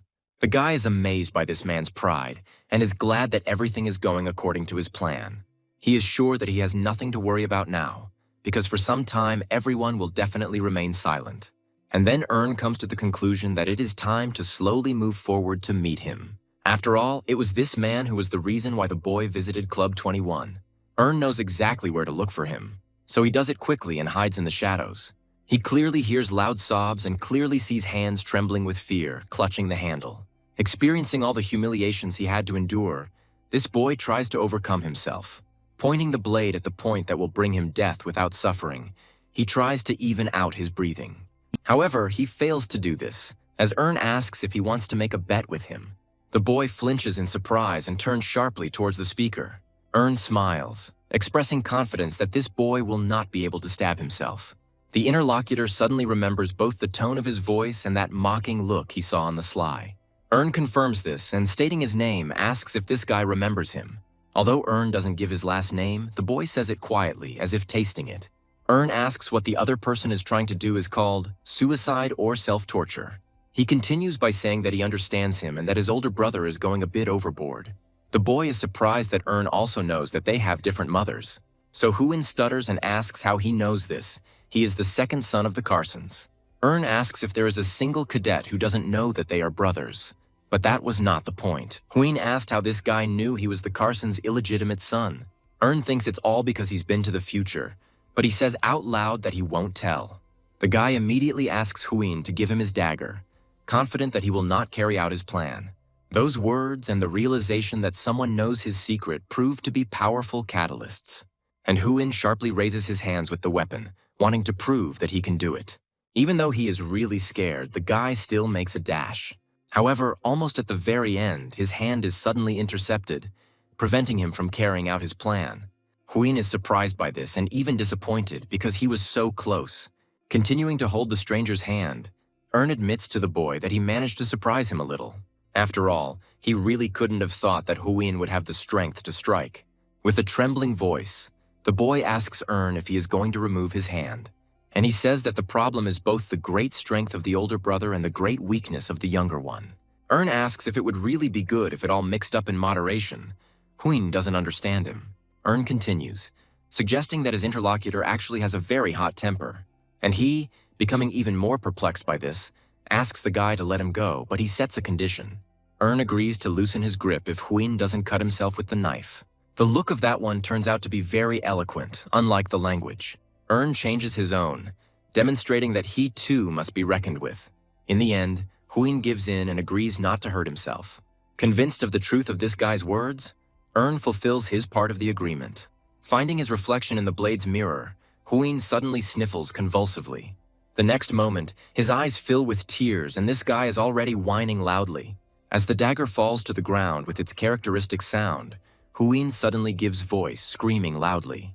Between sniffles, he admits that he didn't really want to die. Doesn't see any problem with this, so he suggests that the guy just move on with his life. But Huin has a different opinion. He believes that if he continues to live, he will be no different from a corpse. Understands him to some extent, remembering how sophisticated Thane can be in his atrocities. Involuntarily beginning to examine the person standing next to him, the guy notes the lack of any certainty.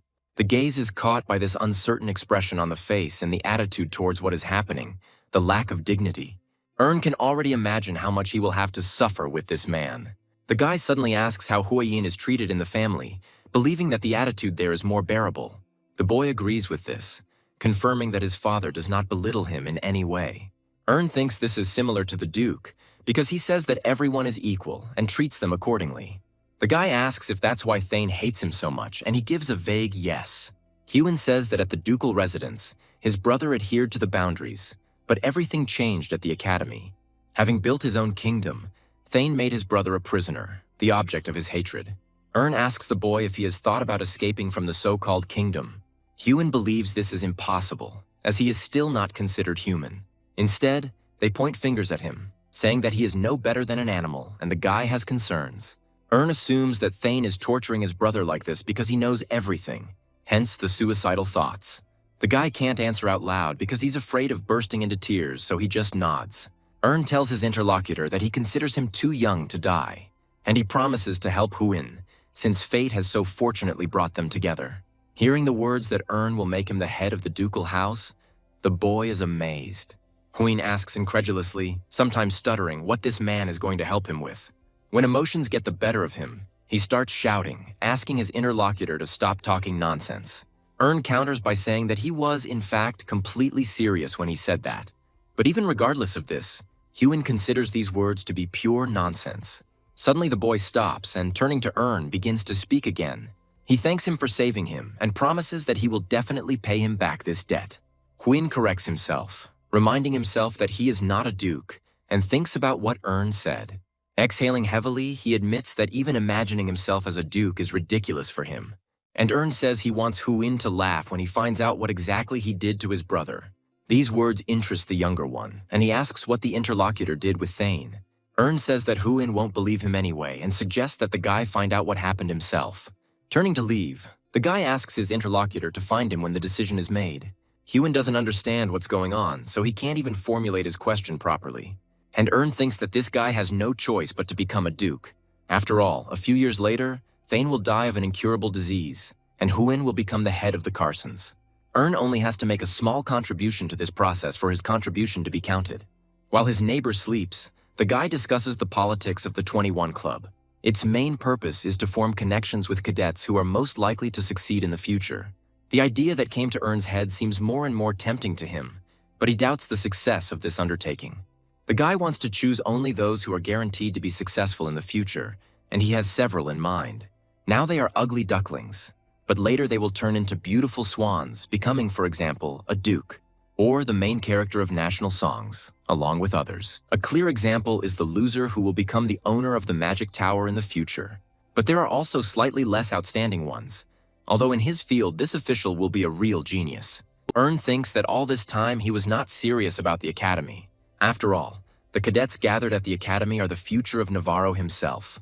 Believes that in order to carry out his plan, he first needs to increase his notoriety. He decides to begin implementing his plan the next day, disrupting the usual routine with his appearance.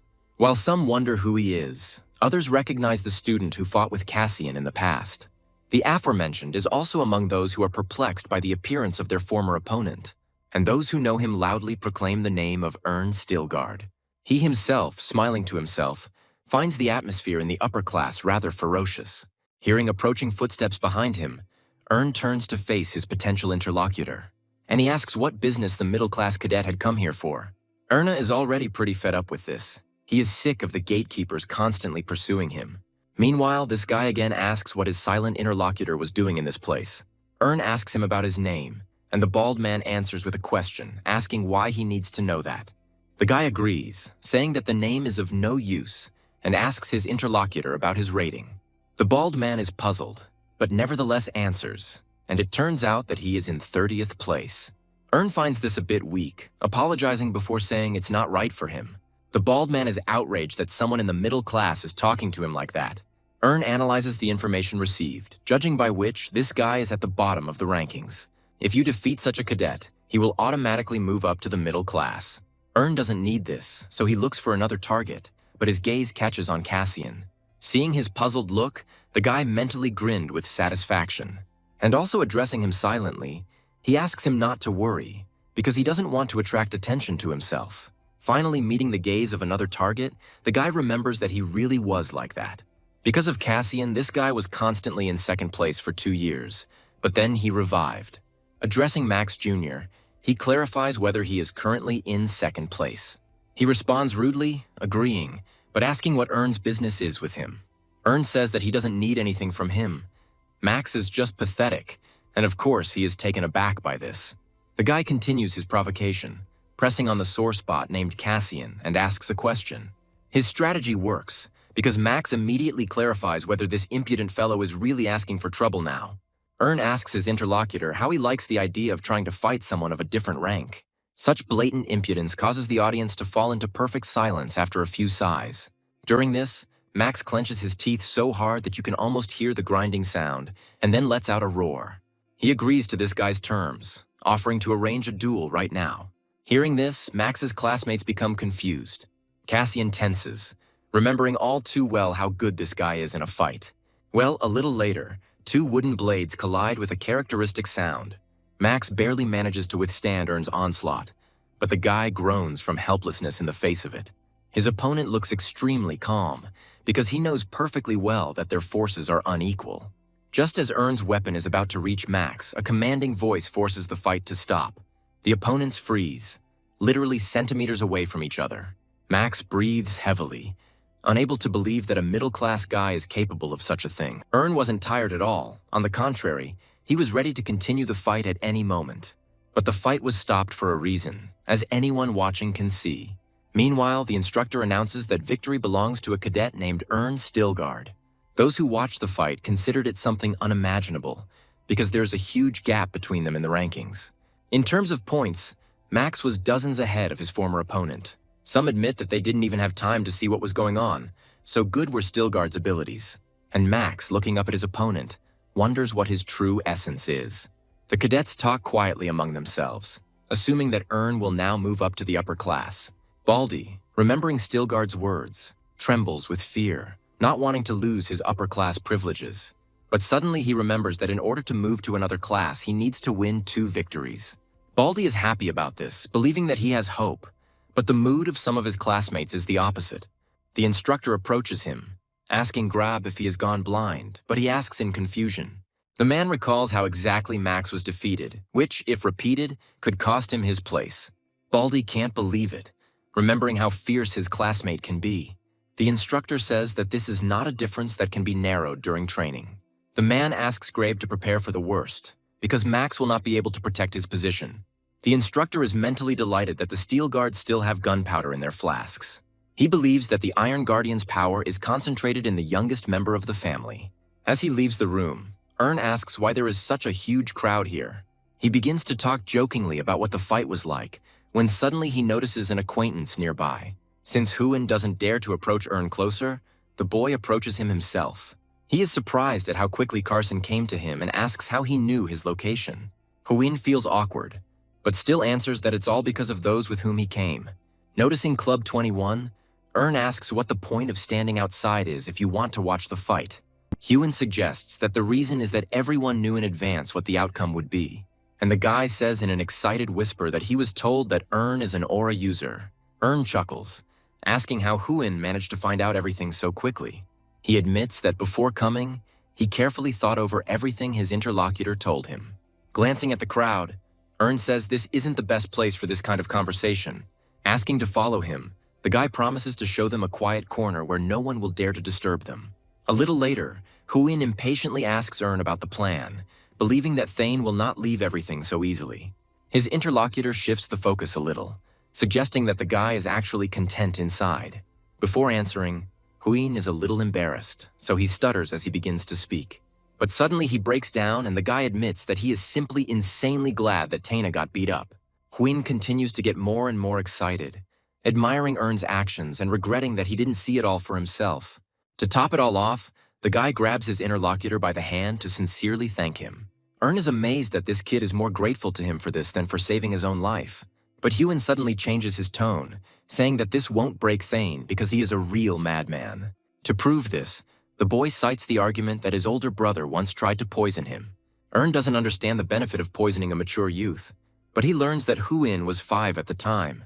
The guy corrects himself, admitting that Thane is in fact a crazy bastard. Ern concludes that Huin is still afraid of his older brother, and he agrees, but with reservations. Despite this, he came here to Ern, and now asks why he told him those words back then. The guy says he was serious when he offered to help Huin become the next duke.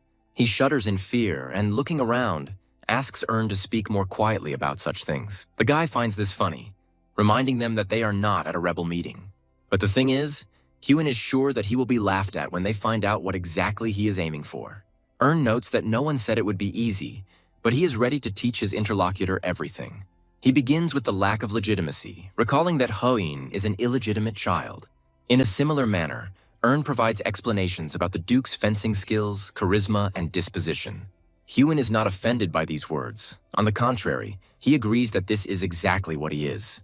It is for this reason that this guy cannot understand how he can claim the title of Duke. Ern says that no one is forcing him to do everything alone, so he offers to help him. The guy thinks that the first thing that needs to be done is to correct Huin's thinking, but he doesn't understand how. Ern adds that even if something goes wrong, his potential partner will not lose anything. Huin is now worried about something a little different. He's afraid that his older brother will not abandon the conspiracy so easily. Erna is amazed by the guy's line of thought and asks, "So what? Is it better to grovel?" Huin is initially silent, but then expresses his opinion that this will not make the situation worse. Ern accepts this point of view, but says that his own is different. The guy reminds that his older brother will soon graduate from the academy and could become a duke. Ern himself answers his own words, emphasizing that Huin will be treated as nothing more than an ant. Ultimately, the rest of the boy's life will be filled with nothing but regrets. Ern gives examples of the thoughts that will then torment the minds of the scum of society. And Huin, unwittingly plunging into this dark future, experiences it all too clearly. Pleased with the result of his actions, Ern allows the boy to live through everything properly. Finally, he says that his interlocutor is right, and until that day he avoided Thane, giving in to him in every possible way. Huin admits that this is precisely why he has become such a non-entity. Ern smiles with satisfaction, hiding his all-too-obvious smile from his interlocutor's eyes. And he continues, saying that for the first time he thought that he needed to try to do something. He asks Ern what he should do and promises to do whatever he tells him. The interlocutor stops the guy, asking him first of all to wait. But for all the difficulties they have to fix, Ern is glad that Huin has learned a thing or two. The guy appreciates his interlocutor's realization that he can't overcome 21 alone. Ern mentally corrects himself because he doesn't mean the club members, but their families. Not quite grasping the essence of his interlocutor's thoughts, Huin asks what he should do then. And Ern invites him to create his own club. There are already some candidates for joining. Barian is asked if he heard the news that he lost again. He doesn't have a single victory. This guy is laughed at, as he is expected to reach the 100 loss mark before he graduates. And they wish Barian luck in the lower class, almost openly saying that the academy is not a place for commoners. They pretend to remember what this guy said about him having some kind of fear of swords. And they suggest that even people who had supported him previously have abandoned this idea. Hearing the words that he could become a homeless beggar again, Barian mentally resists them. And at that very moment, a voice is heard behind the guy, addressing him. He turns around in surprise because he doesn't remember anyone like that among his acquaintances.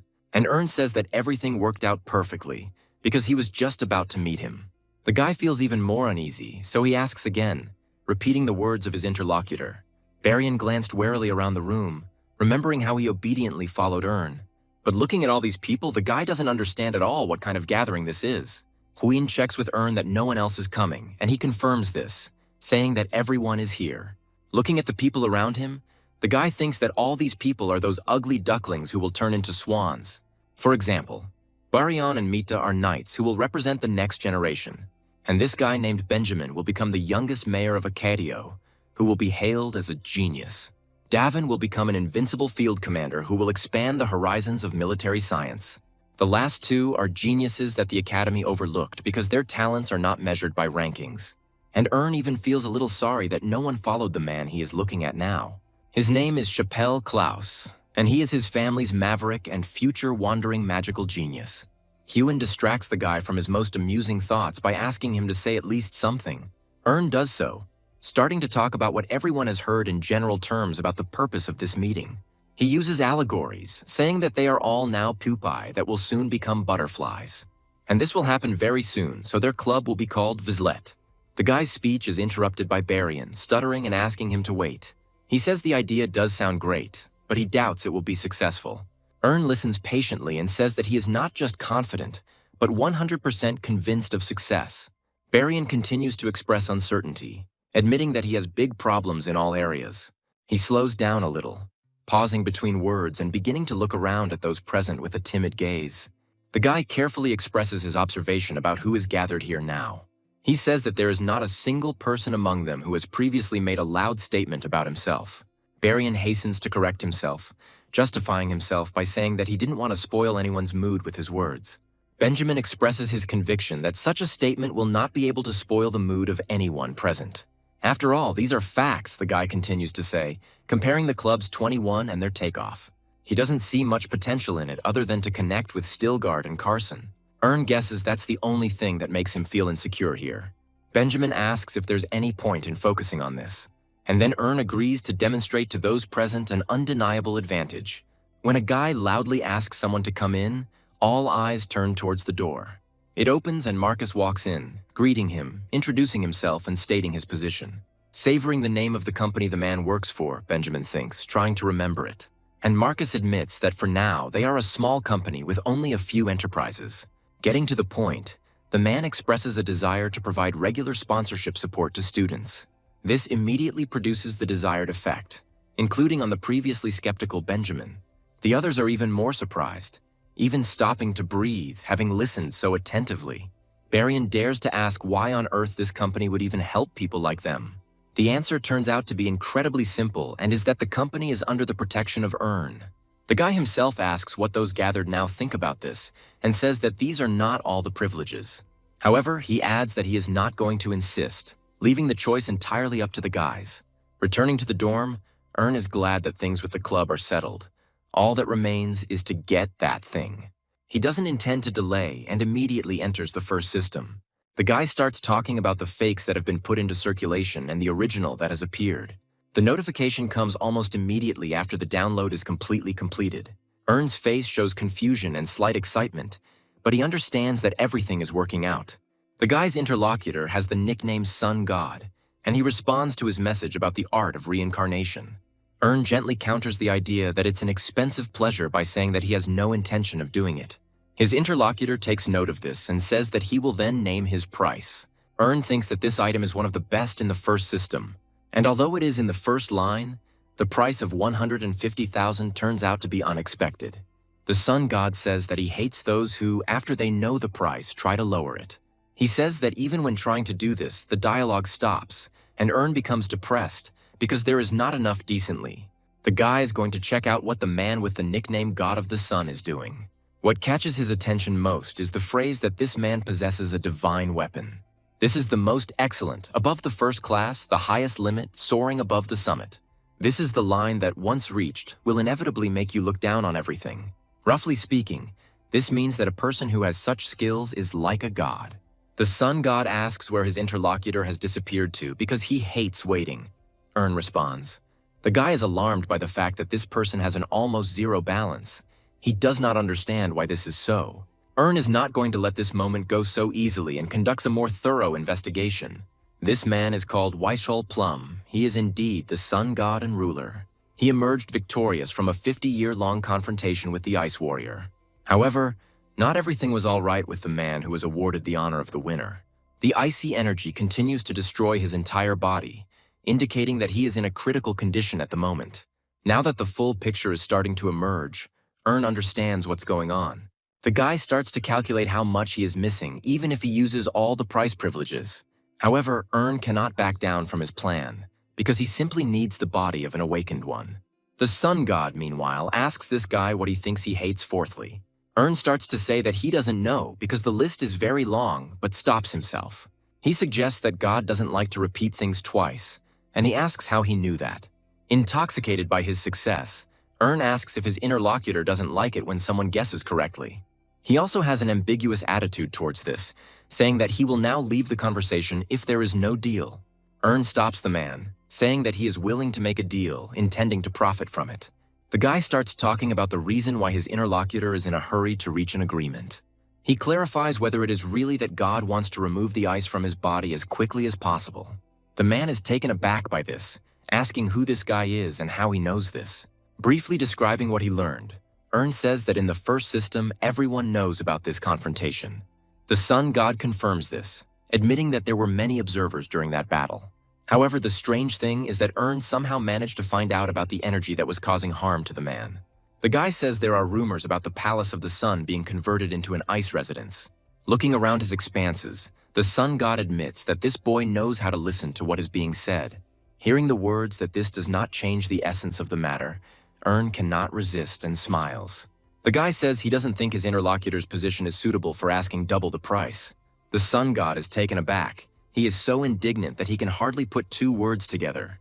The guy thinks about the seriousness of the situation and assumes that the ice has completely affected his interlocutor. Ern talks about what God will need to fully remove the harmful substance and restore it. The guy suggests that the man is in a hurry, but he doesn't have enough coins. The man doesn't even say anything in response, amazed by his interlocutor's knowledge. Unable to bear the truth, God is outraged that this boy dares to talk to him like that. And Ern, noting the fact of this man's explosive character, continues to egg him on. The words that he is shaking with anger because of such a trifle turn out to be another trigger. Ern says that status, honor, and power are irrelevant in interdimensional trade. Bringing his monologue to a close, the boy asks if the sun god can cross space. Ern asks his interlocutor to consider which of the parties will regret the failed deal more. The sun god doesn't like this, but he can't come up with any counterarguments, so he simply expresses indignation.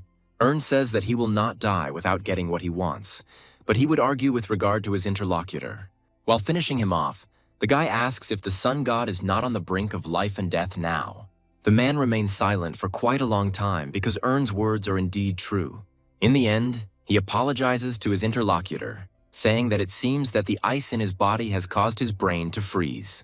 The sun god says he has never dropped his price in his life, but is now willing to make a discount.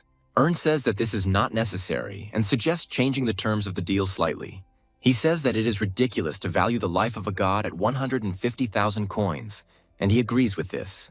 The guy first voices what he needs, and then what his interlocutor needs. The sun god listens, already convinced that he is dealing with a smart guy. And he, inspired by his brilliant plan, asks why they don't satisfy each other's desires. Later, Ern wonders how long the takeover process will take this time. Suddenly he has a strange feeling and the guy is amazed. The problem is that Ern suddenly developed an itch in the area of his molar. Feeling the foreign body, the guy removes it and becomes seriously puzzled. The guy feels uneasy from what he sees, and a guess comes into his head.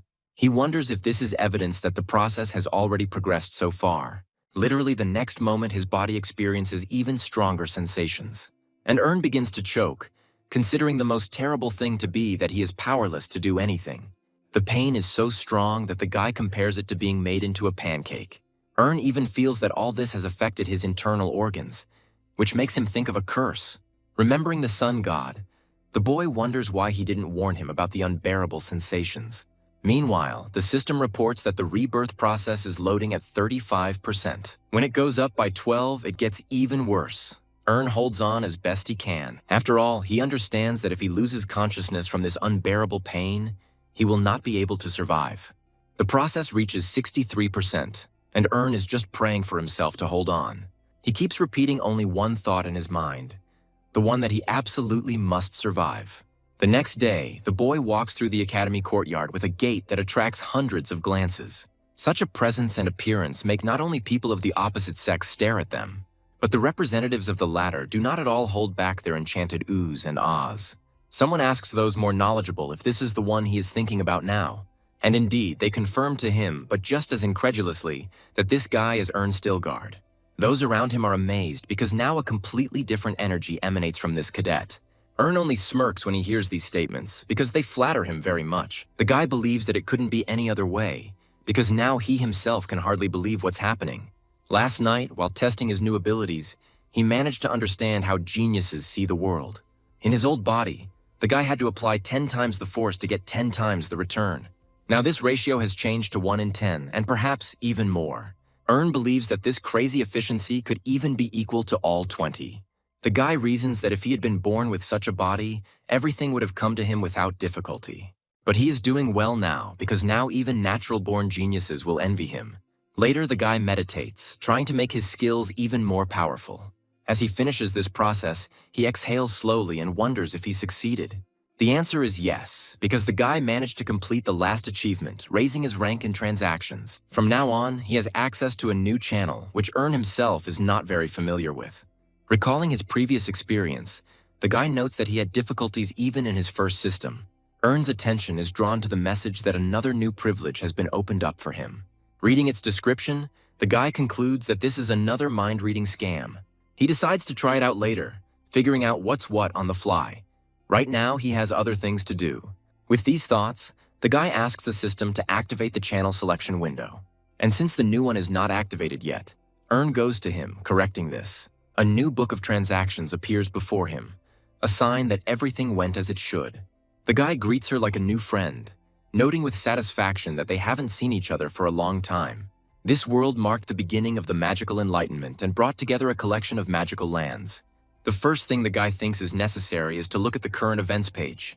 The system reports an available gift, but Ern is skeptical, assuming it's a coupon. They want to sell him a lightning massager, and the guy is surprised because he doesn't remember anything like that in the second system. The description of the item seems tempting to him, but there is something that noticeably confuses him.